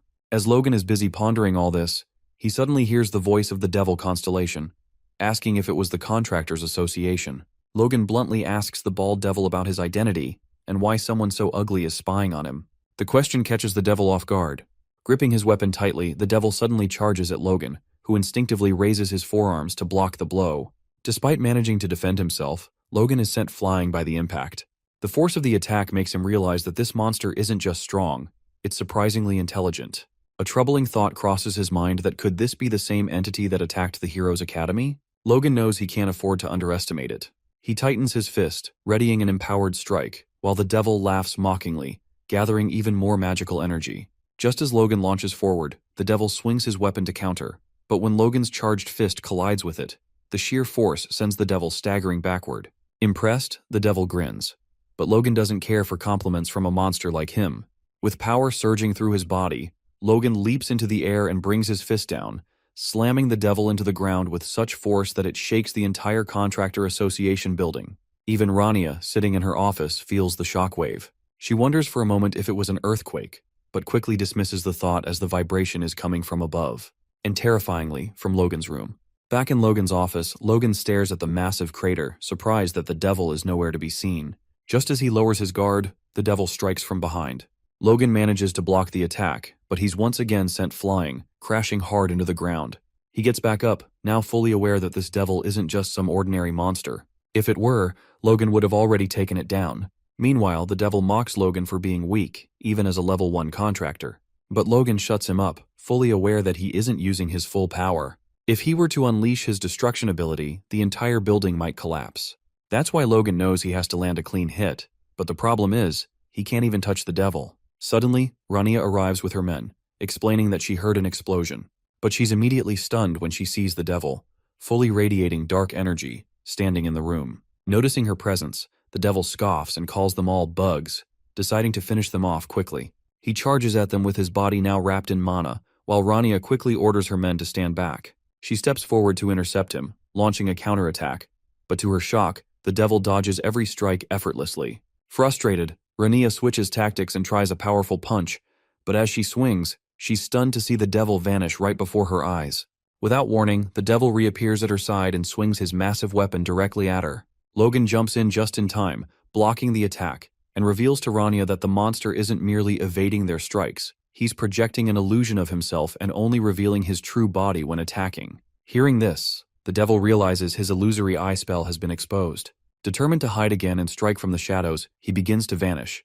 But suddenly, he feels a crushing force on his foot. Looking down, he sees Logan pinning it to the ground.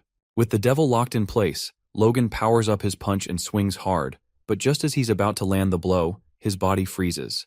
Another devil materializes behind the first. This new figure addresses the original attacker, calling him Purple Ghost and scolding him for being careless. Purple Ghost is visibly shocked and responds by calling him Black Ghost.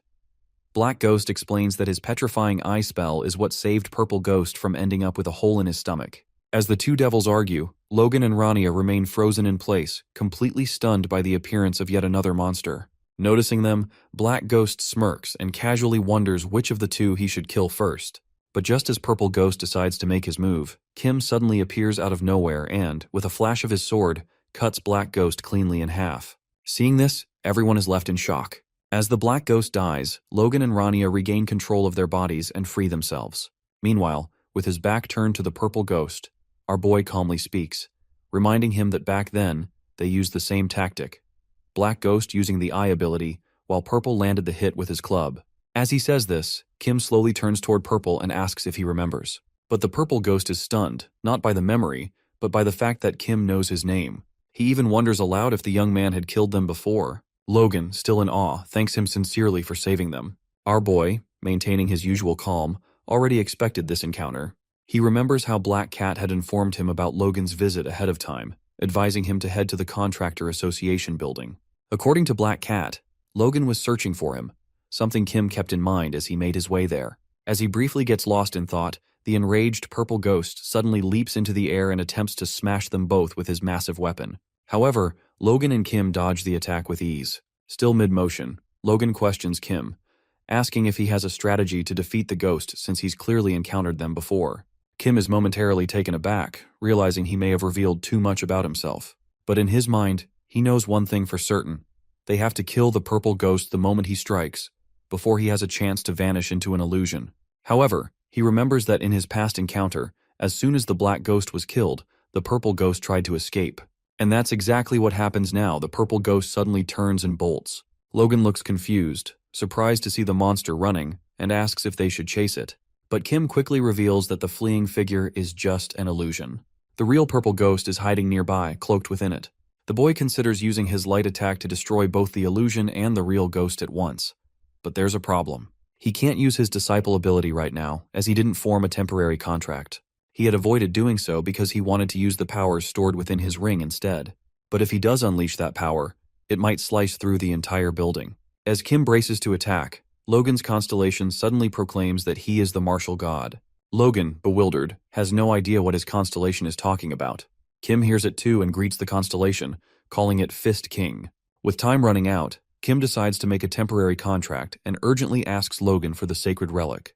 The constellation quickly supports the request, urging Logan to hand it over. Logan agrees, but Rania, still keeping watch, warns that they need to act fast. The devil has already escaped through the window. Kim shouts again for the sacred relic, and Logan tosses him a bead bracelet. Kim quickly puts it on and begins charging toward the purple ghost. Meanwhile, the purple ghost, still hidden, senses Kim's presence and realizes, with growing dread, that his comrades have been killed by the reincarnation of the martial god, even if he now walks in the body of a mere child. The purple ghost decides to warn others about the martial god's reincarnation. However, the boy is already on him. Kim loads up his fist and with a powerful swing strikes the purple ghost, disintegrating his entire body.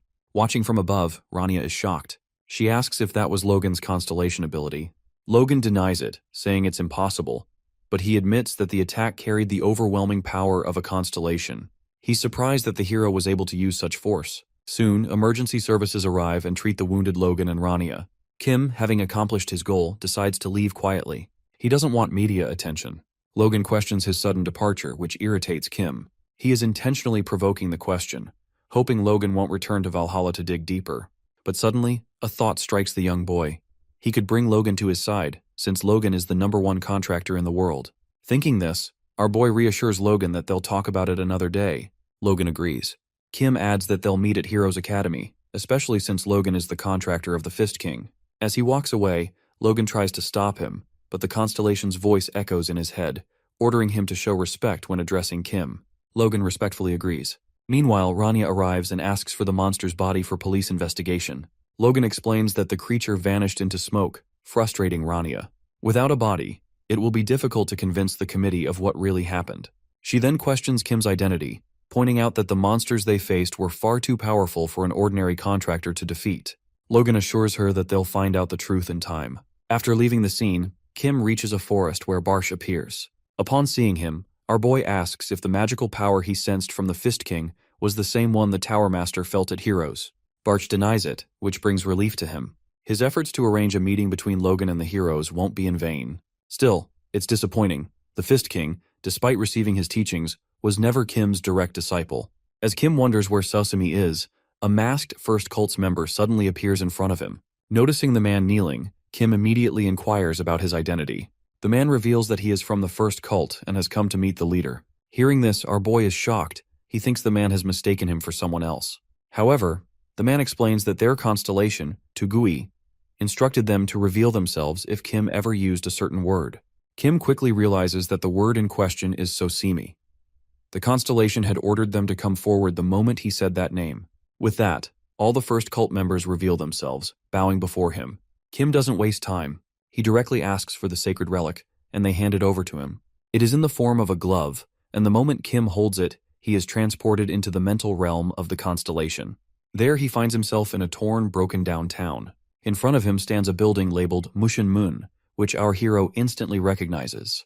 He also notices a throne and calls out to Sosumi, asking her to come out of hiding. Upon hearing him, she appears from behind the throne and kneels before him. Kim sees that she is exactly the same as before. Even the mental realm she's in is identical to the martial arts school they shared 300 years ago.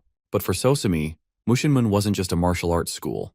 It was their home. He knows why Sosumi respects that place so deeply, because 300 years ago, the world was in chaos. One day, Kim and his group came across what appeared to be a weak caravan under attack by a horde of trolls.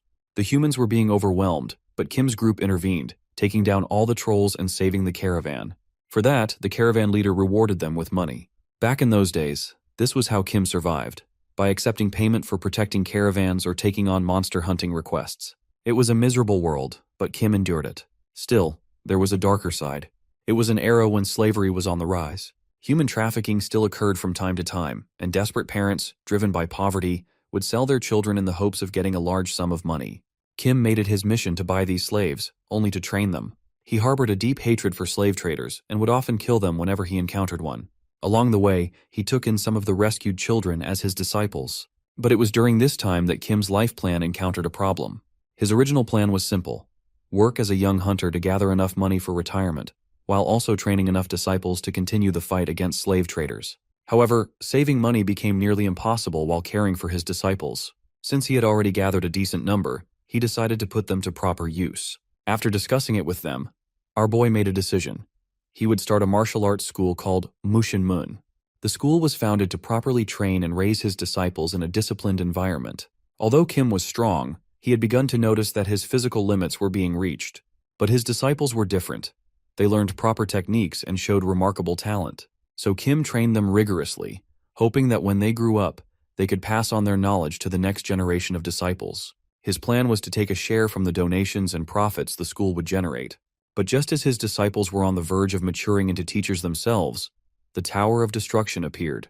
Back in the present, Kim stands beside Sosumi in front of the old school, now nothing more than ruins. He snaps out of his thoughts and asks Sosumi what she has been doing since becoming a constellation and how she managed to find him. According to her, she knew he would be reincarnated because a notification appeared, revealing it. Wanting to meet him again, she created the First Cult clan, which now consists of 4 members. The name First Cult was chosen in honor of Kim, and she killed everyone who claimed to be the strongest, except for our boy himself. Kim is taken aback by this revelation. Sosumi goes on to explain that they would observe those who called themselves the strongest, and the moment someone declared that title, they would eliminate them. It was the same method they used to eventually find Kim.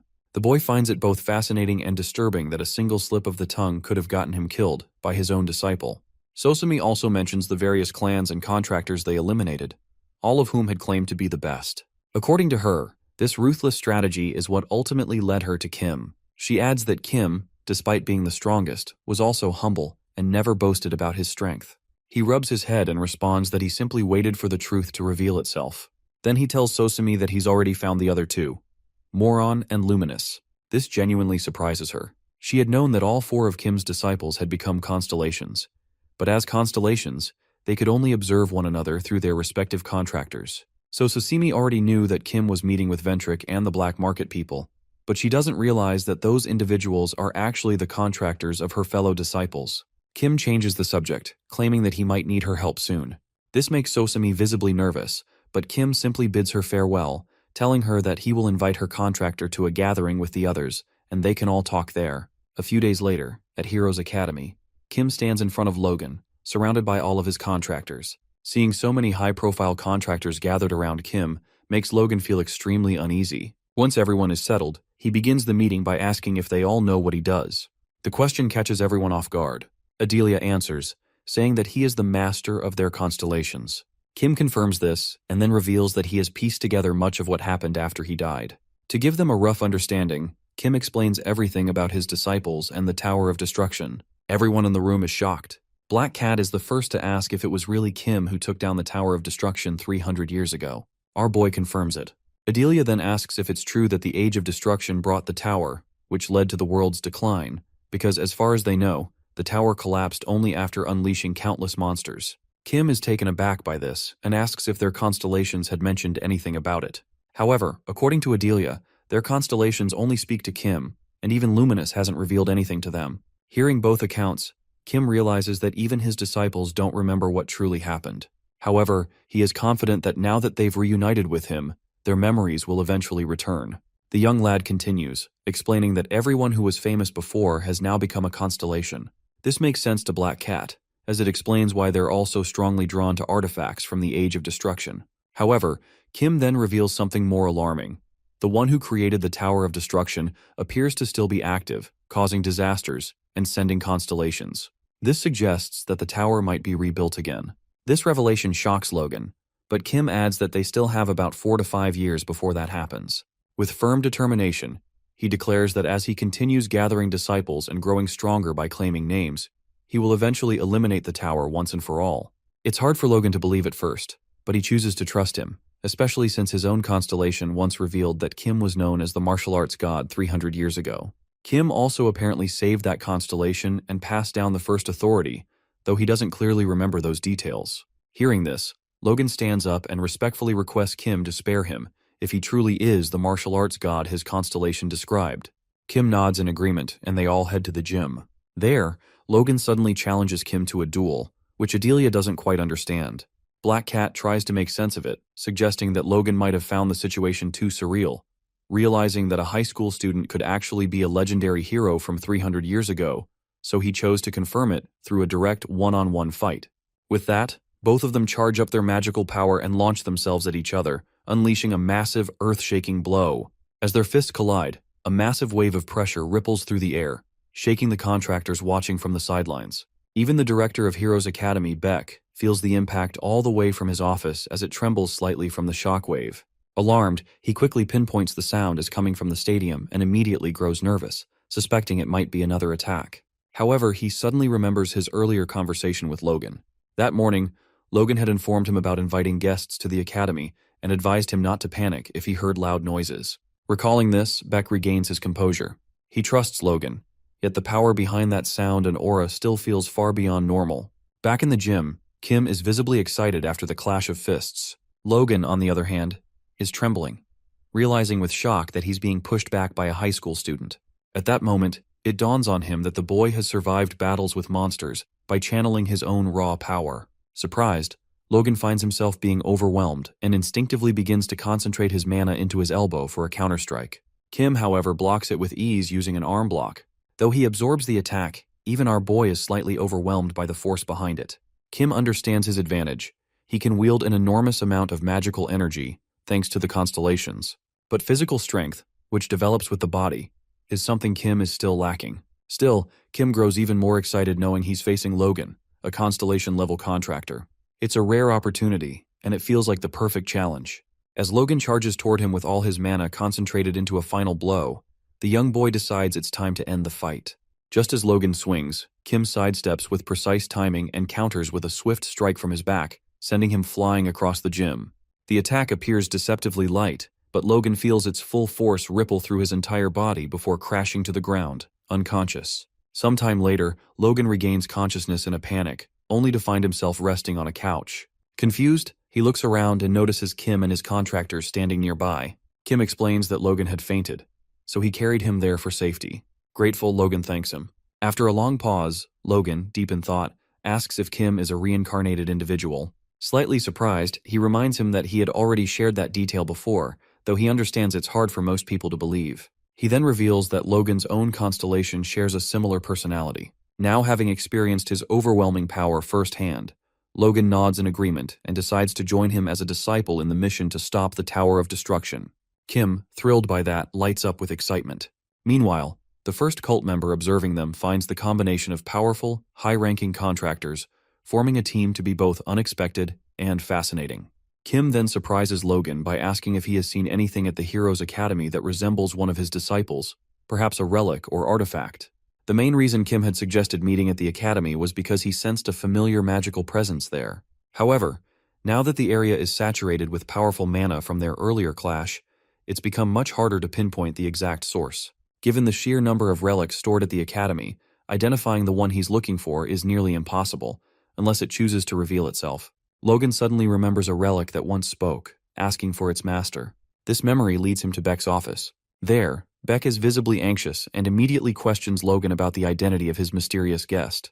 Logan reveals that it was our boy, but when Beck presses further, Logan cuts him off, explaining that he can't disclose more information at the moment. Instead, he asks Beck about the radiant sword he had previously given him. Beck, already troubled by the sword, admits it has been giving him severe headaches. To demonstrate, he presses a hidden switch that opens a concealed compartment within the office. Inside lies the radiant sword, emanating an overwhelming amount of dark mana. The pressure is so intense that the surrounding area is visibly cracking, unable to withstand the energy it radiates. Seeing the damage, Beck begins to regret keeping the radiant sword in his office. The surrounding walls are beginning to crack, and it's clear the weapon can't be stored there any longer. Logan stares at the destruction in disbelief, unable to comprehend how the sword alone could be the cause. He questions why Beck didn't store it with the other relics, where magical suppression fields are in place to contain such artifacts. Beck reveals that he had planned to do just that, but something unexpected happened. When he attempted to place the sword in the sacred relic chamber, the guardians of the relics unleashed their magic power to block his entry. At the same time, the radiant sword began to violently fluctuate with magical energy, as if reacting to the guardians themselves. With no other option, Beck brought the sword back to his office. Even his secret compartment, layered with sealing enchantments, failed to contain the sword's sinister aura. Despite the storage room being wrapped in powerful magic-suppressing spells, the sword continued to crack the surrounding materials. This was the very reason Beck had intended to speak with Logan, though, to his surprise, Logan came asking for the sword instead. When Logan asks if Beck heard the sword calling for its master, Beck denies hearing anything. But then, to Beck's shock, Logan extends his hand and effortlessly lifts the radiant sword. The moment Logan touches it, the sword's aura vanishes completely. The dark mana stops radiating. Stunned, Beck tries to ask Logan how he managed to do that, but Logan himself seems unsure. He sheathes the sword and says he will take it to the meeting place, leaving Beck confused about what sort of meeting he's referring to. Logan, with a calm pause, assures Beck that he'll soon understand everything. And because Logan has always kept his promises, Beck chooses to trust him once again. Logan returns to Kim and hands him the radiant sword. But as our boy holds it in his hand, he immediately notices something strange. He feels no magic power coming from it at all. Logan explains that the sword's energy vanished the moment he picked it up, and it remained in the same dormant state even when he brought it to the academy. The young lad is slightly surprised by this, but Logan adds that he occasionally hears the sword calling out, seeking its master. Hearing that, he immediately understands what Logan is referring to. However, when he tries to enter the mental realm of the artifact, he fails. Confused by the rejection, he turns to Adelia for clarity. She confirms that such a reaction is not unusual. If the constellation linked to the relic refuses access, then no one, not even a contractor, can enter its mental domain. This information catches Kim off guard. To investigate further, he asks Barch if he senses any familiar magic from the sword. Barch responds that the aura is faint, but the scent of familiarity is undeniable. Our boy then wonders if there's any alternative way to gain access. The Tower Master quickly recalls something he had mentioned before, the mysterious door that appeared in the realm of imagination. Kim remembers it clearly, a massive door where all constellations once gathered. Barshi further reveals that it wasn't just one door. There were multiple. Each constellation had a door, possibly leading to a realm tied to their essence. According to the Tower Master's assumption, those doors might allow access to other constellations' realms. The idea makes sense to Kim, but when he asked his other contractors about the doors, none of them seemed to know anything about them. Barchi speculates that, since the event was brief, there may be constellations who weren't even aware it happened. Kim suddenly recalls someone who might know more. Holding on to that thought, he decides to end the day's discussion and suggests they return. Before leaving, he turns to the first cult member and asks for his name. The cult member reveals that he doesn't have one, and that Kim is free to name him as he sees fit. After a moment of consideration, Kim appoints him as the former protector. With that, he orders former protector to begin meeting the other contractors, as their constellations might also be interested in meeting each other. With the matter settled, the group leaves the academy behind. A few days later, Kim meets the guide at a secluded house deep in the forest. As she tries to greet him, he gets straight to the point, declaring that he plans to absorb all the second-tier constellations once he finds them. He thanks her for the ring, acknowledging that it made him stronger. Then, shifting to the real reason for his visit, he asks if she knows anything about a door where constellations gather. The guide recalls something similar, an ancient space known as the arena. She explains that shortly after the Labyrinth Master created the constellations, he also formed the arena, a place one could enter through constellation doors. According to her, the arena was designed as a battleground for constellations to fight among themselves. Over time, while the original names of the constellations were forgotten, new nicknames were earned through battle. These nicknames carried significance, each imbued with a fragment of their identity, granting additional power that the arena itself amplified. However, the arena didn't unfold the way the Labyrinth Master intended, and it was eventually sealed away. Kim presses further, asking if there's any way to reopen it. The guide responds that the arena could only be opened by a constellation acting on the Labyrinth Master's command. This revelation stuns him, but she isn't finished. With a knowing look, the guide reveals why she called him. She has located the very constellation he seeks, along with all of the second-tier constellations. Kim's eyes widened with excitement, and now he wants to know everything. Somewhere in a secret hidden meeting place of the constellations, the one known as the Key Keeper rages furiously at the others for their repeated failures. He accuses them of simply waiting to die, clinging to the futile hope of reclaiming their former names. With seething anger, he reminds them of the torment they endured, wandering for 300 years stripped of identity, reduced to mere fragments of existence. They had no physical bodies, only drifting consciousness, endlessly circling a single tree. For reasons still unknown, these wandering spirits were eventually transformed into fruits of that very tree, trapped in an endless cycle with no escape.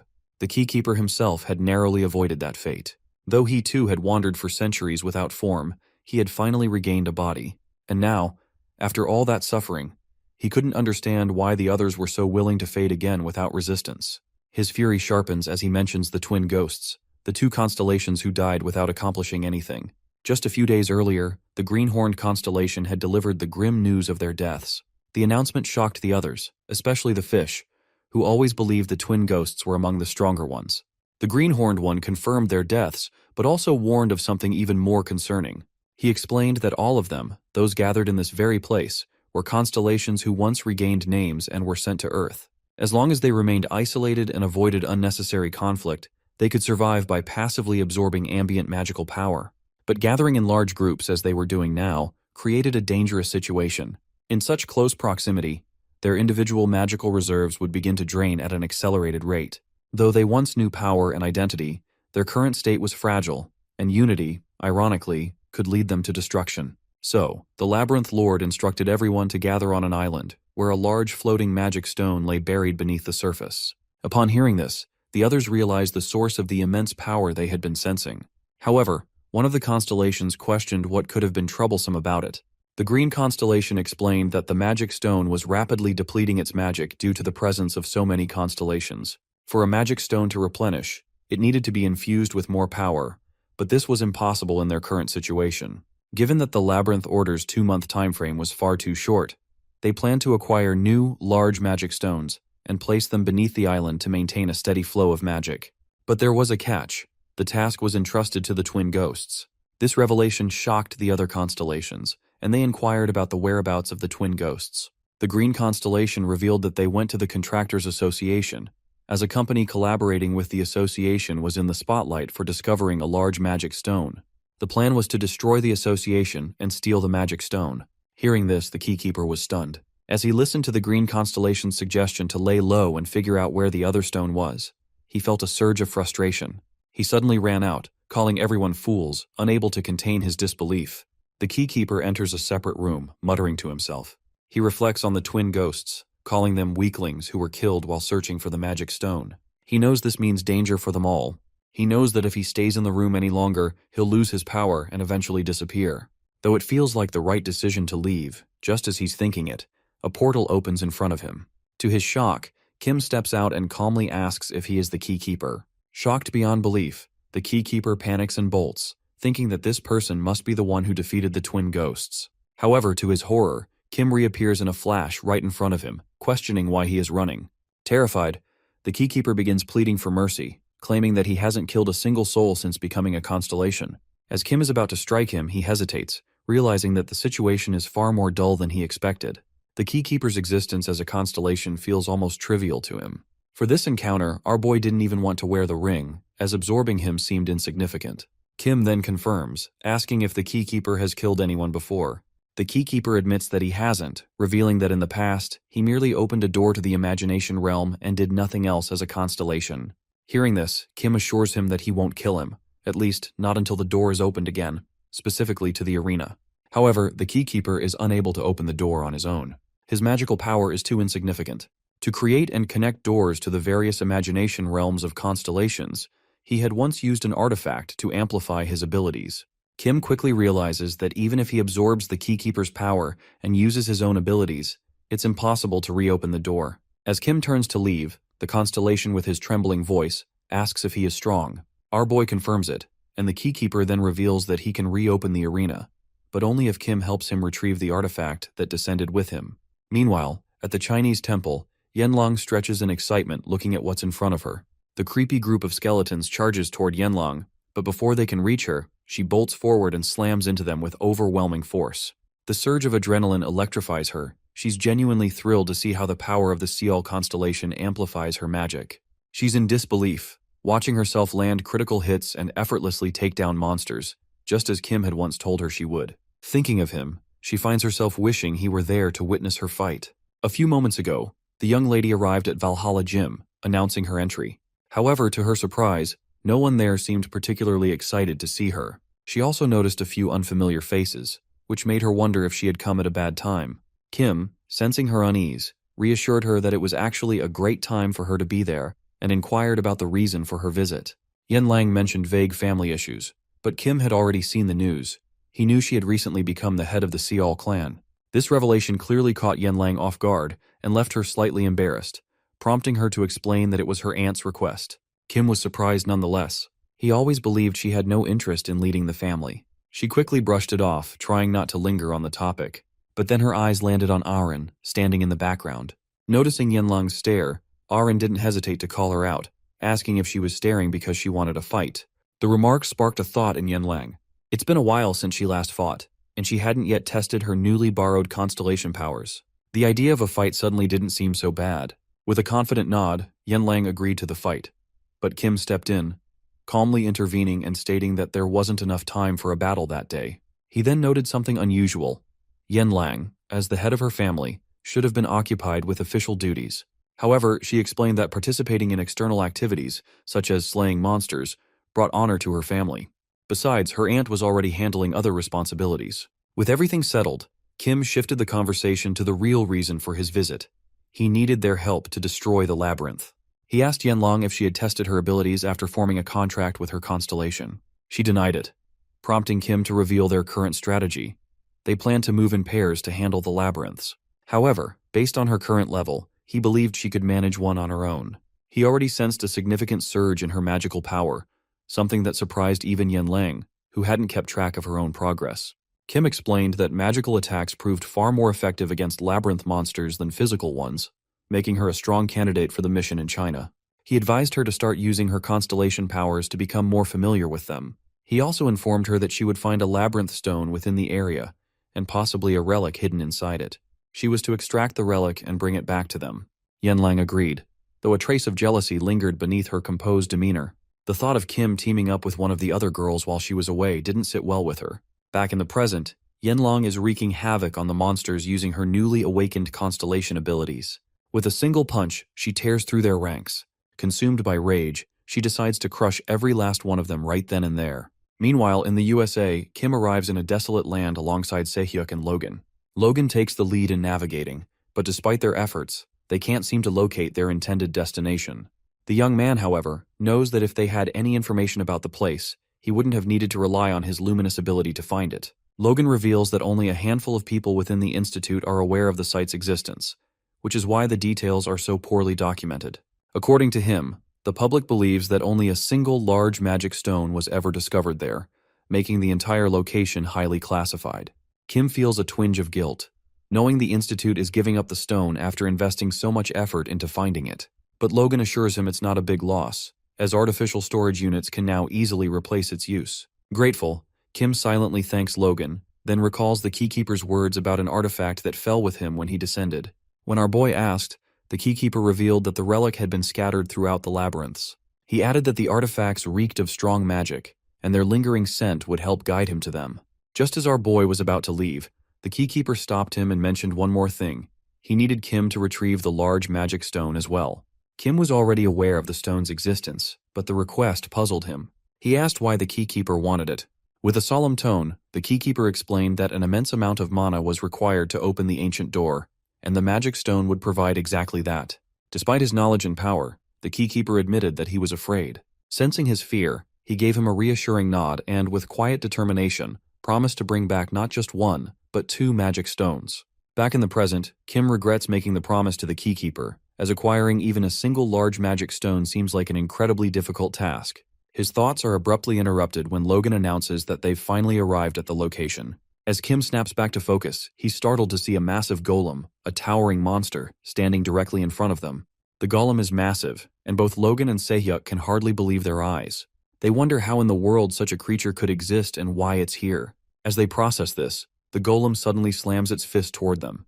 Both Logan and Se-hyuk dodge by jumping back, but Logan is left in shock as he watches the enormous crater left by the golem's punch.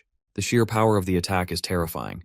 The golem loads up for another strike and swings its massive fist again. Logan braces himself, preparing for a counterattack. Shouting at the monster, he intercepts its fist with his own. The 2 fists collide with explosive force, and to Kim's surprise, Logan's punch not only shatters the golem's arm, but sends the creature crashing to the ground. Se-hyuk watches in awe, amazed by Logan's power. He realizes that they're with the #1 contractor, someone who can shatter a golem with a single punch, and can't believe he's here with them. Even more unbelievable to Se-hyuk is that someone as strong as Logan follows Kim with such respect. Despite the shock, Se-hyuk feels a sense of pride to be with both of them, ready to witness the power of these living legends firsthand. However, despite the golem's defeat, Logan senses something isn't quite right. The monster, despite being thrown to the ground, doesn't appear fully destroyed. It remains in relatively good shape. Kim, considering the golem's enormous size, theorizes that the impact might not have reached its core, which could explain why the creature is still intact. Saying this, Kim jumps onto the fallen golem and drives his sword into its body. However, to his shock, even his powerful sword fails to pierce the creature's tough exterior. As he processes this, the golem suddenly awakens, rising to its feet with an overwhelming surge of power. It gathers its strength and unleashes a powerful punch at him. The fist lands with immense force, and while our boy manages to block the attack, he's sent skidding back by the crushing pressure.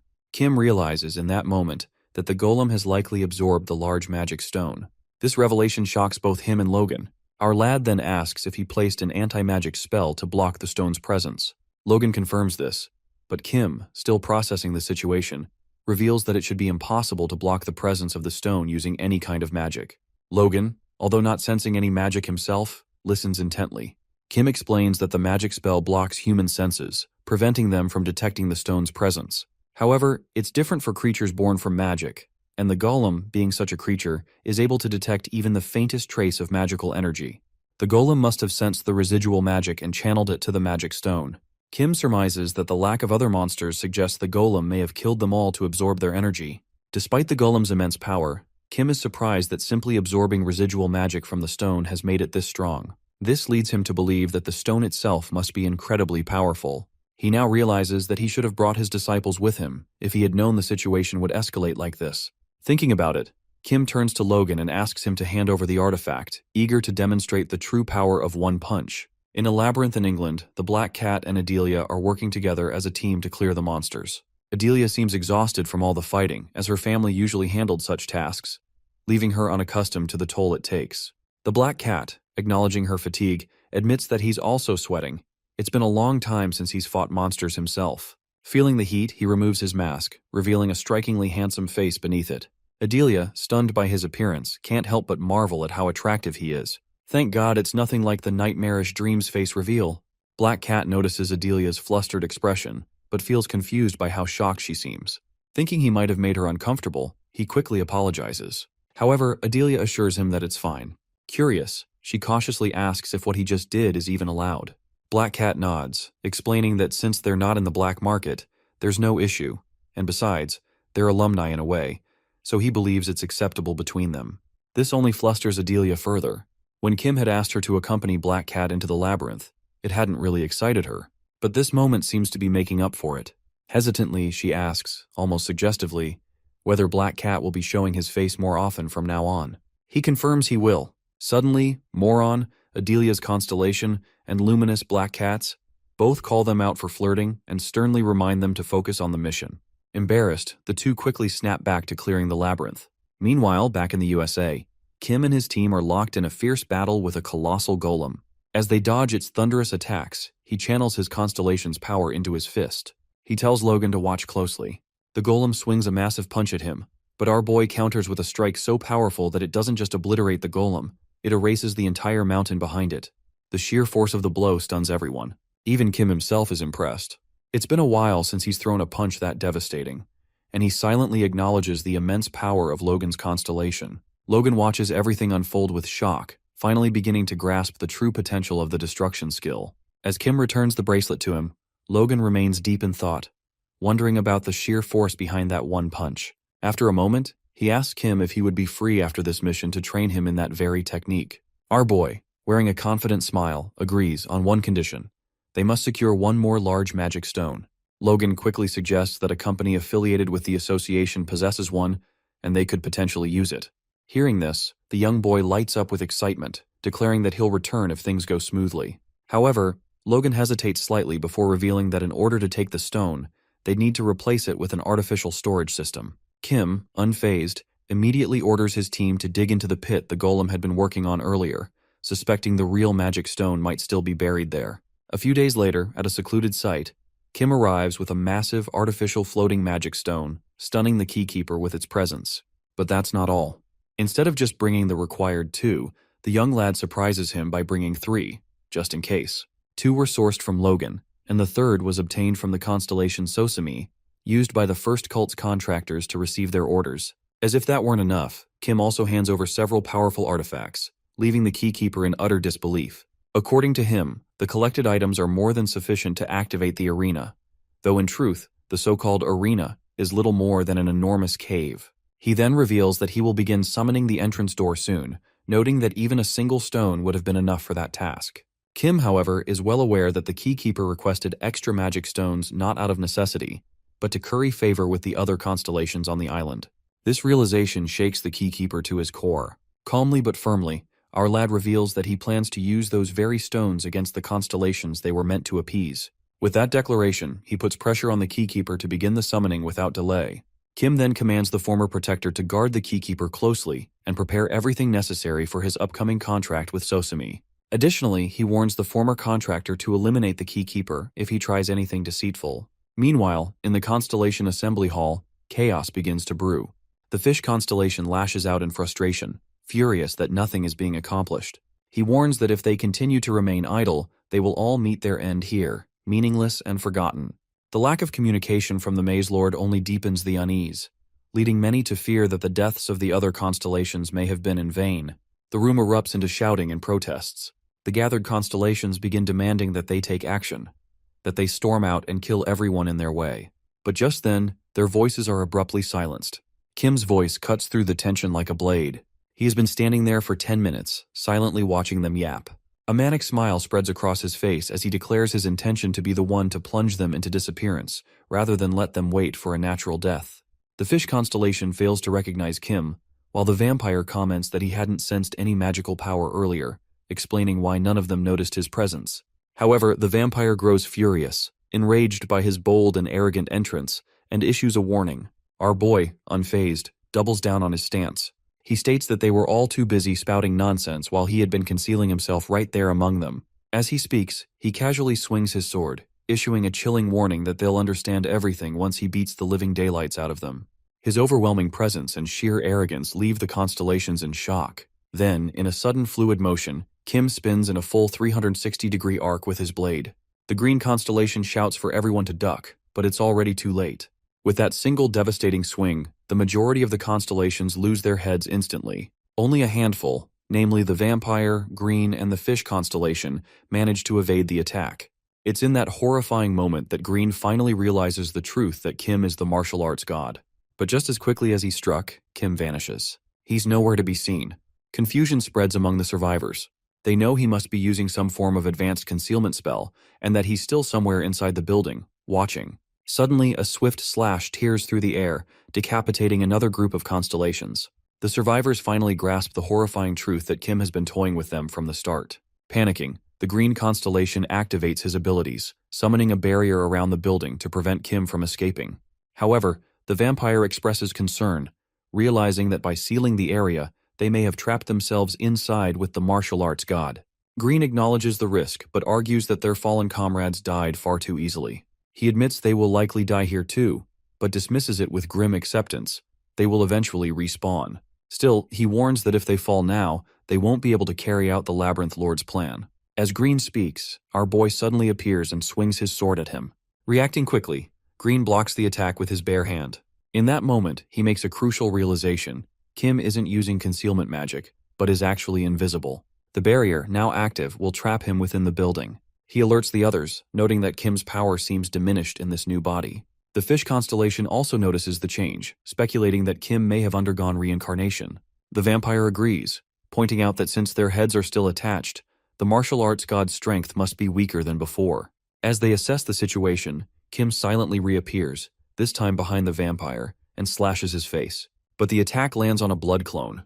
The real vampire had used the clone to lure Kim out. Now that Kim is fully revealed, all the constellations launch a combined assault, unleashing a devastating barrage aimed at obliterating the ground beneath him. However, despite their overwhelming attack, he is nowhere to be seen when the dust clears.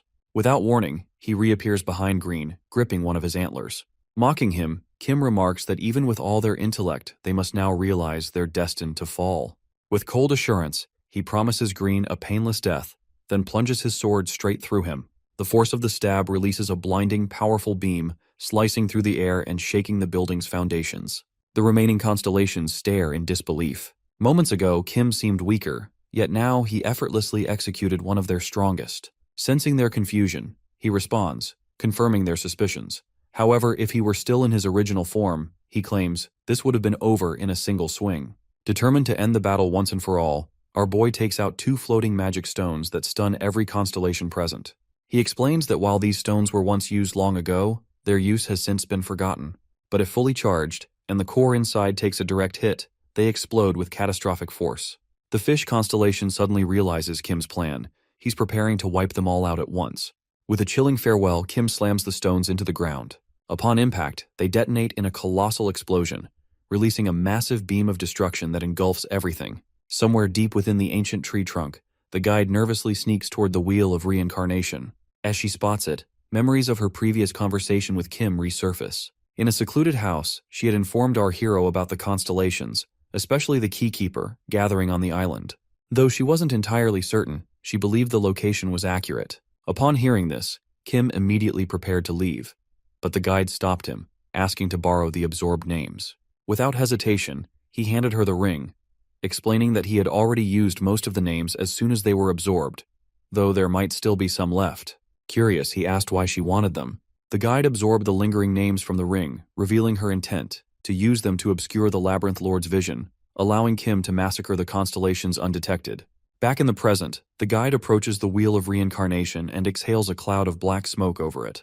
With this act, she becomes confident that they've successfully masked the names from the Lord's surveillance, at least for a while. As she contemplates the next steps, the Spear King suddenly appears, catching her off guard and holding her at spear point. She tries to calm him, assuring him that nothing has truly changed. The Spear King calls her out for appearing in a restricted area and declares that he will take her to the Labyrinth Lord to explain herself. This puts the guide in a difficult position, as confronting the Lord now would likely result in her actions being restricted. In an attempt to slip out of the situation, she asks the Spear King to forget her visit, claiming she is merely a nameless constellation who wandered in by accident.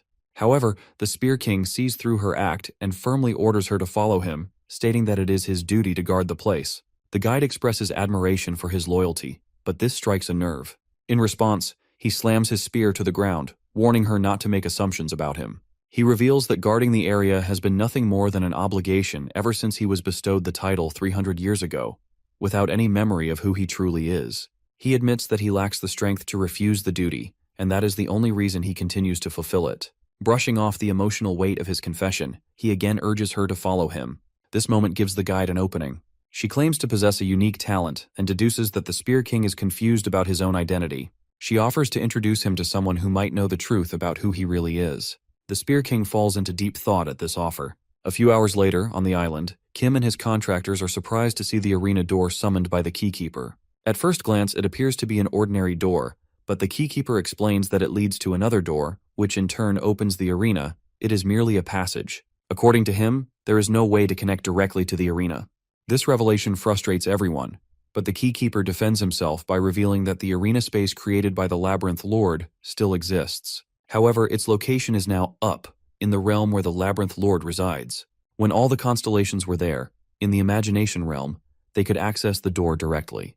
But now, after descending, they require a connection to the Great Hall. The Keykeeper claims that with the floating stone sand and his artifacts in hand, he now possesses enough power to open the passage door. Doing so will also open the corresponding door in the Constellation realm. Upon hearing this, Kim urges him to proceed quickly. But before the Keykeeper can act, he issues a warning. There are many monsters inside.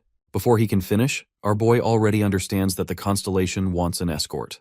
Kim agrees, which brings a rare smile to his face. As the Constellation prepares to begin, he instructs his contractors to inform the Constellations not to open the door if they see one on their end.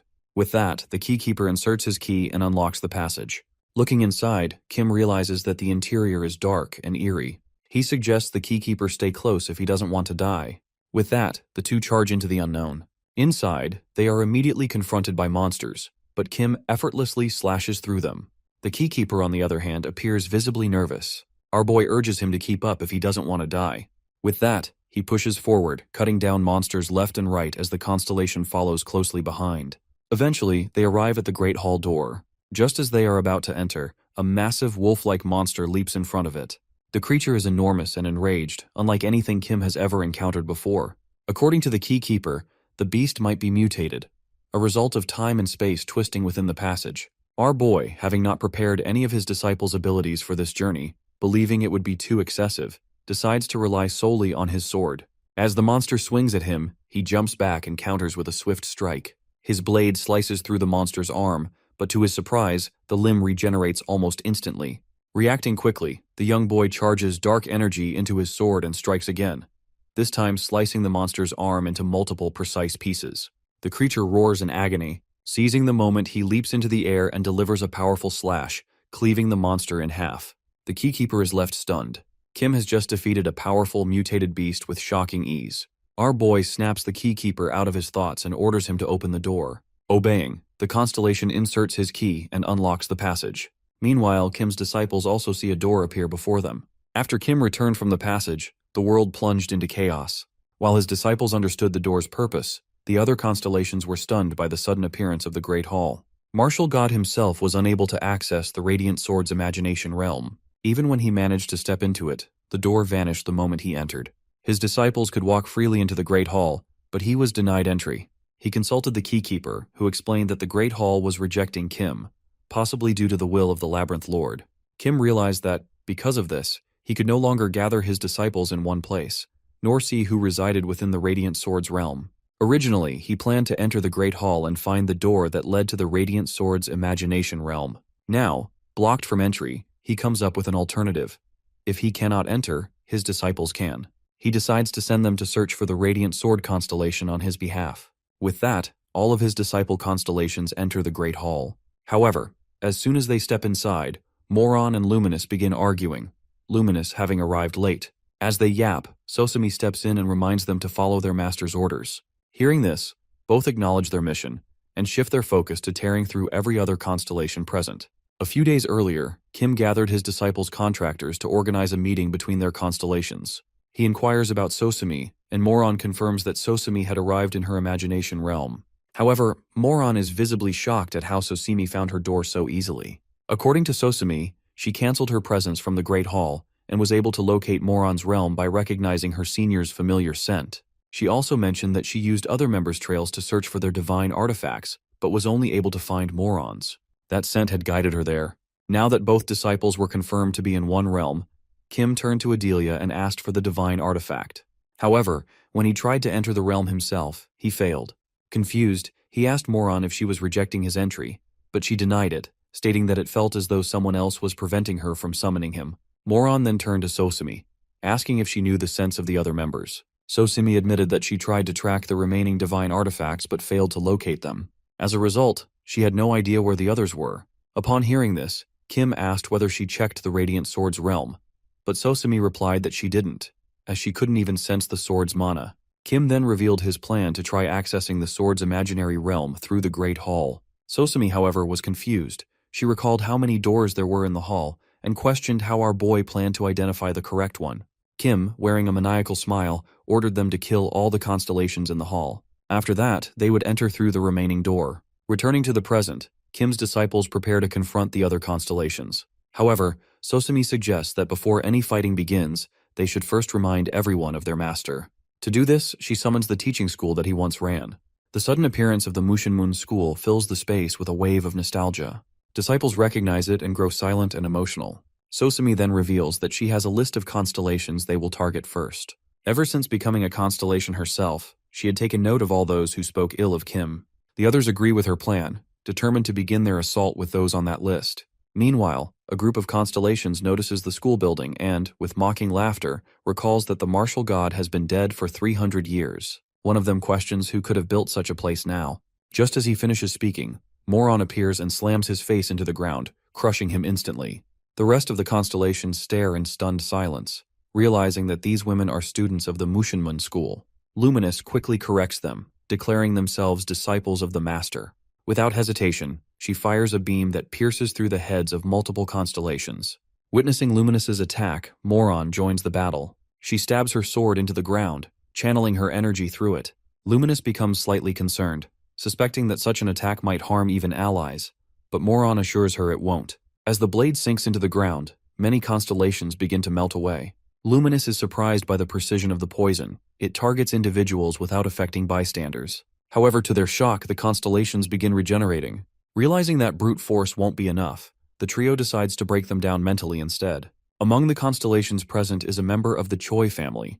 Upon seeing the trio, he immediately recognizes them as Kim's disciples. The Osun family constellation also approaches the Choi family constellation, acknowledging that it has been a long time since they last met.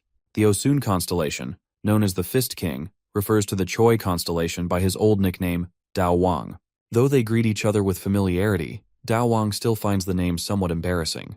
The Fist King then gestures toward the trio of Kim's disciples fighting in the distance and asks about them. Dao Wang explains who they are. When asked about Mushinmun, the Fist King immediately recognizes it as the sect tied to the martial god. Dao Wang points out that the martial god he just remembered is the master of the three fighting now. This revelation stuns the Fist King. He recalls hearing stories of the martial god, how he faced countless disasters alone, carving his name into history. Though he had read of the martial god's disciples and their overwhelming strength, this is the first time he sees them in person. Dao Wang adds that the martial god once taught him sword techniques, which later became the foundation of his own style. Using that, he traveled across the world and eventually met the Fist King. Dao Wang also recalls being surprised when he found that the Fist King had already established his own martial hall, training warriors and teaching them barehanded defense. However, the Fist King finds those memories bittersweet. He recalls how all of it failed when the Tower of Destruction appeared, unleashing a wave of monsters. In the end, their forces ran out of strength and died, which he still sees as a failure, one that betrayed the very essence of martial arts, to protect people. Dao Wang agrees with him, saying that is why he still dedicates himself to training, to learning and perfecting the ultimate sword technique. The Fist King shares the same resolve, though right now his attention is completely drawn to the trio of disciples cutting down constellations left and right with unshakable ferocity. The Fist King wants to fight them, but before Dao Wang can stop him, he has already leapt toward the trio. Landing beside them, he challenges them to a duel, leaving the disciples momentarily confused. Sosumi, however, quickly recognizes him as the Fist King, the guardian constellation of the Osun family, a title that earned them a place among the 5 great families. Luminous, still puzzled, questions why he would approach only to die. The Fist King confidently declares that, as disciples of the martial god, they are among the few strong opponents he's encountered since becoming a constellation. This statement doesn't sit well with Sosumi, who grows visibly angry. To her, the word strong belongs to their master alone. Her reaction only fuels the Fist King's excitement, as he assumes they are preparing to fight him. Luminous decides to slice him down instantly, but Moron steps forward, insisting on handling the fight herself. Since he knows about their master, she wants to demonstrate some of the martial god's techniques, so he remembers them well. As she prepares for battle, her body becomes engulfed in a powerful magical aura, and the Fist King mirrors her, activating his own energy in return. Luminous watches, knowing full well that Moron could easily eliminate him with long-range poison, but instead chooses to engage directly out of respect. Sosumi, however, feels a twinge of concern. The weight class between Moron and the Fist King is vastly different, and she quietly worries about the outcome. However, Luminous assures her that Moron can handle it. With that, Moron stomps the ground and throws a punch at the Fist King. He becomes excited, recognizing the move as the crushing fist. Still, he notes that due to Moron's small frame, the strike might lack impact, so he decides to take it head-on. As the punch lands, he initially feels nothing.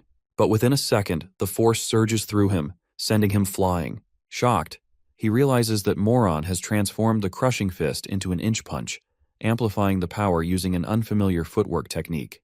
The shift in form and sudden release of force leaves him stunned but exhilarated.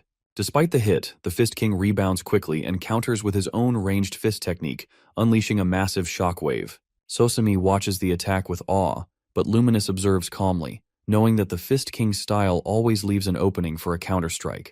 Just as expected, Moron appears behind him midair and delivers a powerful kick to the back of his neck, slamming him into the ground. Luminous, having anticipated it, simply isn't impressed.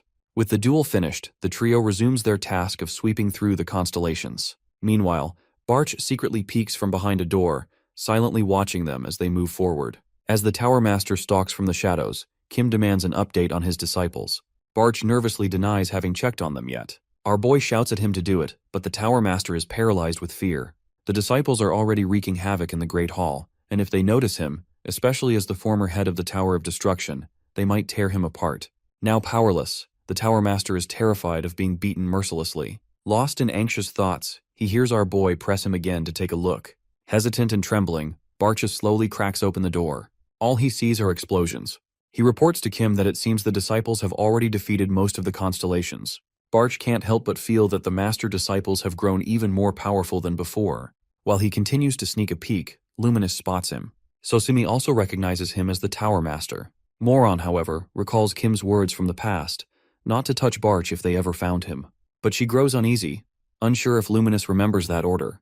The Tower Master, now fully exposed, hesitates and awkwardly pretends not to know Luminous. But she clearly remembers him, standing above them long ago, watching from the Tower of Destruction. Though she states her desire to deal with him, she restrains herself out of respect for Kim's instructions. With that, she delivers a swift kick that sends Barch flying back into his room. Before slamming the door, she warns him that she'll remember exactly where he hides, and if he dares to step out again, he'll be mangled on the spot. Meanwhile, Kim stands on the island, trying to contact Barch, but receives no response. Soon, Black Cat arrives through a portal, accompanied by Arin and Yenlang, both confused about why they've been summoned to the island. Yenlang quickly notices the broken buildings and a massive crater, pointing out that it looks like a war just broke out. Kim brushes it off and gets straight to the point. He plans to teach them the next step in their training. He adds that Black Cat has been summoned for a different reason altogether. He begins by addressing Arin and Yenlang, acknowledging that both have contracts with Constellations and have been progressing well in their training. Now he wants them to set a standard for their power. To demonstrate what he means, he borrows Arin's sword, channels lightning into it, and releases a powerful slash toward a distant mountain. The strike is so intense that it splits the mountain in half. Kim states that this is the benchmark he wants Arin to aim for. He returns the sword, instructing her to figure out on her own how much mana she needs to use and how to control it. Next, he asks Yenlang for her divine artifact and puts it on. Taking her into the crater, he channels mana into his fist and slams it into the ground. Instantly, massive walls of ice shards rise up, engulfing the remains of the building. Yenlang is left stunned and amazed. Kim explains that with enough practice, she can achieve the same results. After all, it's her Constellation's power. With that, his focus shifts to Black Cat. Meanwhile, back in the hall, Sosumi has discovered the priest's imaginary space. Luminous and Moron are both a bit surprised, noticing how everything in the imaginary realm appears in shades of red and black. Moron senses a familiar scent lingering in the air but can't quite place it. As they explore further, they notice a small opening in the wall and decide to pass through it. Inside the narrow corridor, they spot a familiar man dressed in a red outfit, sitting alone. They recognize him and refer to him as their junior brother, but remain confused about the nature of this red and black imaginary realm. The man rises, questioning how they managed to enter, considering they are all Constellations. Moron explains that they came from the Great Hall. The man recognizes it as the arena, but expresses no desire to fight at the moment. According to him, he fell into despair after becoming a Constellation. However, when he heard about Kim's reincarnation, he was overjoyed, only to grow furious after failing to find their master for 300 years. He relied on those who had taken his divine artifact to help him locate their master, but instead of listening, they became intoxicated with power. Hearing this, Moron suggests that with all that power, he should have stayed put rather than handing out contracts. The man reveals that someone had once appeared who could withstand his strength, and the person left him in a basement. He is referring to Logan, who abandoned him there, causing the constellation to rot away in silence and fall into despair. Moron, removing her mask with excitement, reveals that they are there because the very master he speaks of had ordered them to find him. She adds that the ancient relic is already in their master's possession. This revelation shocks him, and he immediately drops to his knees, repeatedly smashing his head on the ground in reverence. The trio watches in confusion, finding his behavior unsettling. Moron then explains that this is exactly why their master refers to him as Freak. After a few more smashes, Freak finally rises, claiming he feels refreshed. He assures them that he will prepare himself to meet the master. With that, the group bids him farewell. At the Contractors Association, Logan is shocked to see a floating magic stone that Kim brought back. It is twice as large as the one he had previously received. Our boy assures him that the stone is his and begins recalling where he found it. Back on the island, when Kim explored the mana flow, he called Black Cat there after realizing the possibility of a massive floating magic stone buried beneath the ground. The constellations residing on the island radiated overwhelming mana, and the fact that they survived without needing any external mana source suggested that there was a powerful energy source hidden within the island itself. Kim had suspected a mana stone was supplying all of them with power. Eventually, they located the stone and ordered Black Cat to remove the mask covering it. That was how he discovered the stone and safely transferred it to Logan. Returning to the present, after handing over the stone, Black Cat reads a message from a constellation and informs the martial god that one of his disciples, Radiant Sword Constellation, has been found. Kim becomes excited, already knowing who it is, but instructs Black Cat not to reveal the identity just yet, as he wants to confirm it himself. As they prepare to depart, our lad invites Logan to visit Valhalla anytime if he ever wants to learn the one-punch technique. They then teleport to Valhalla, arriving at Black Cat's office through a portal, only to be shocked by the presence of a powerful unknown figure with a sword already waiting for them.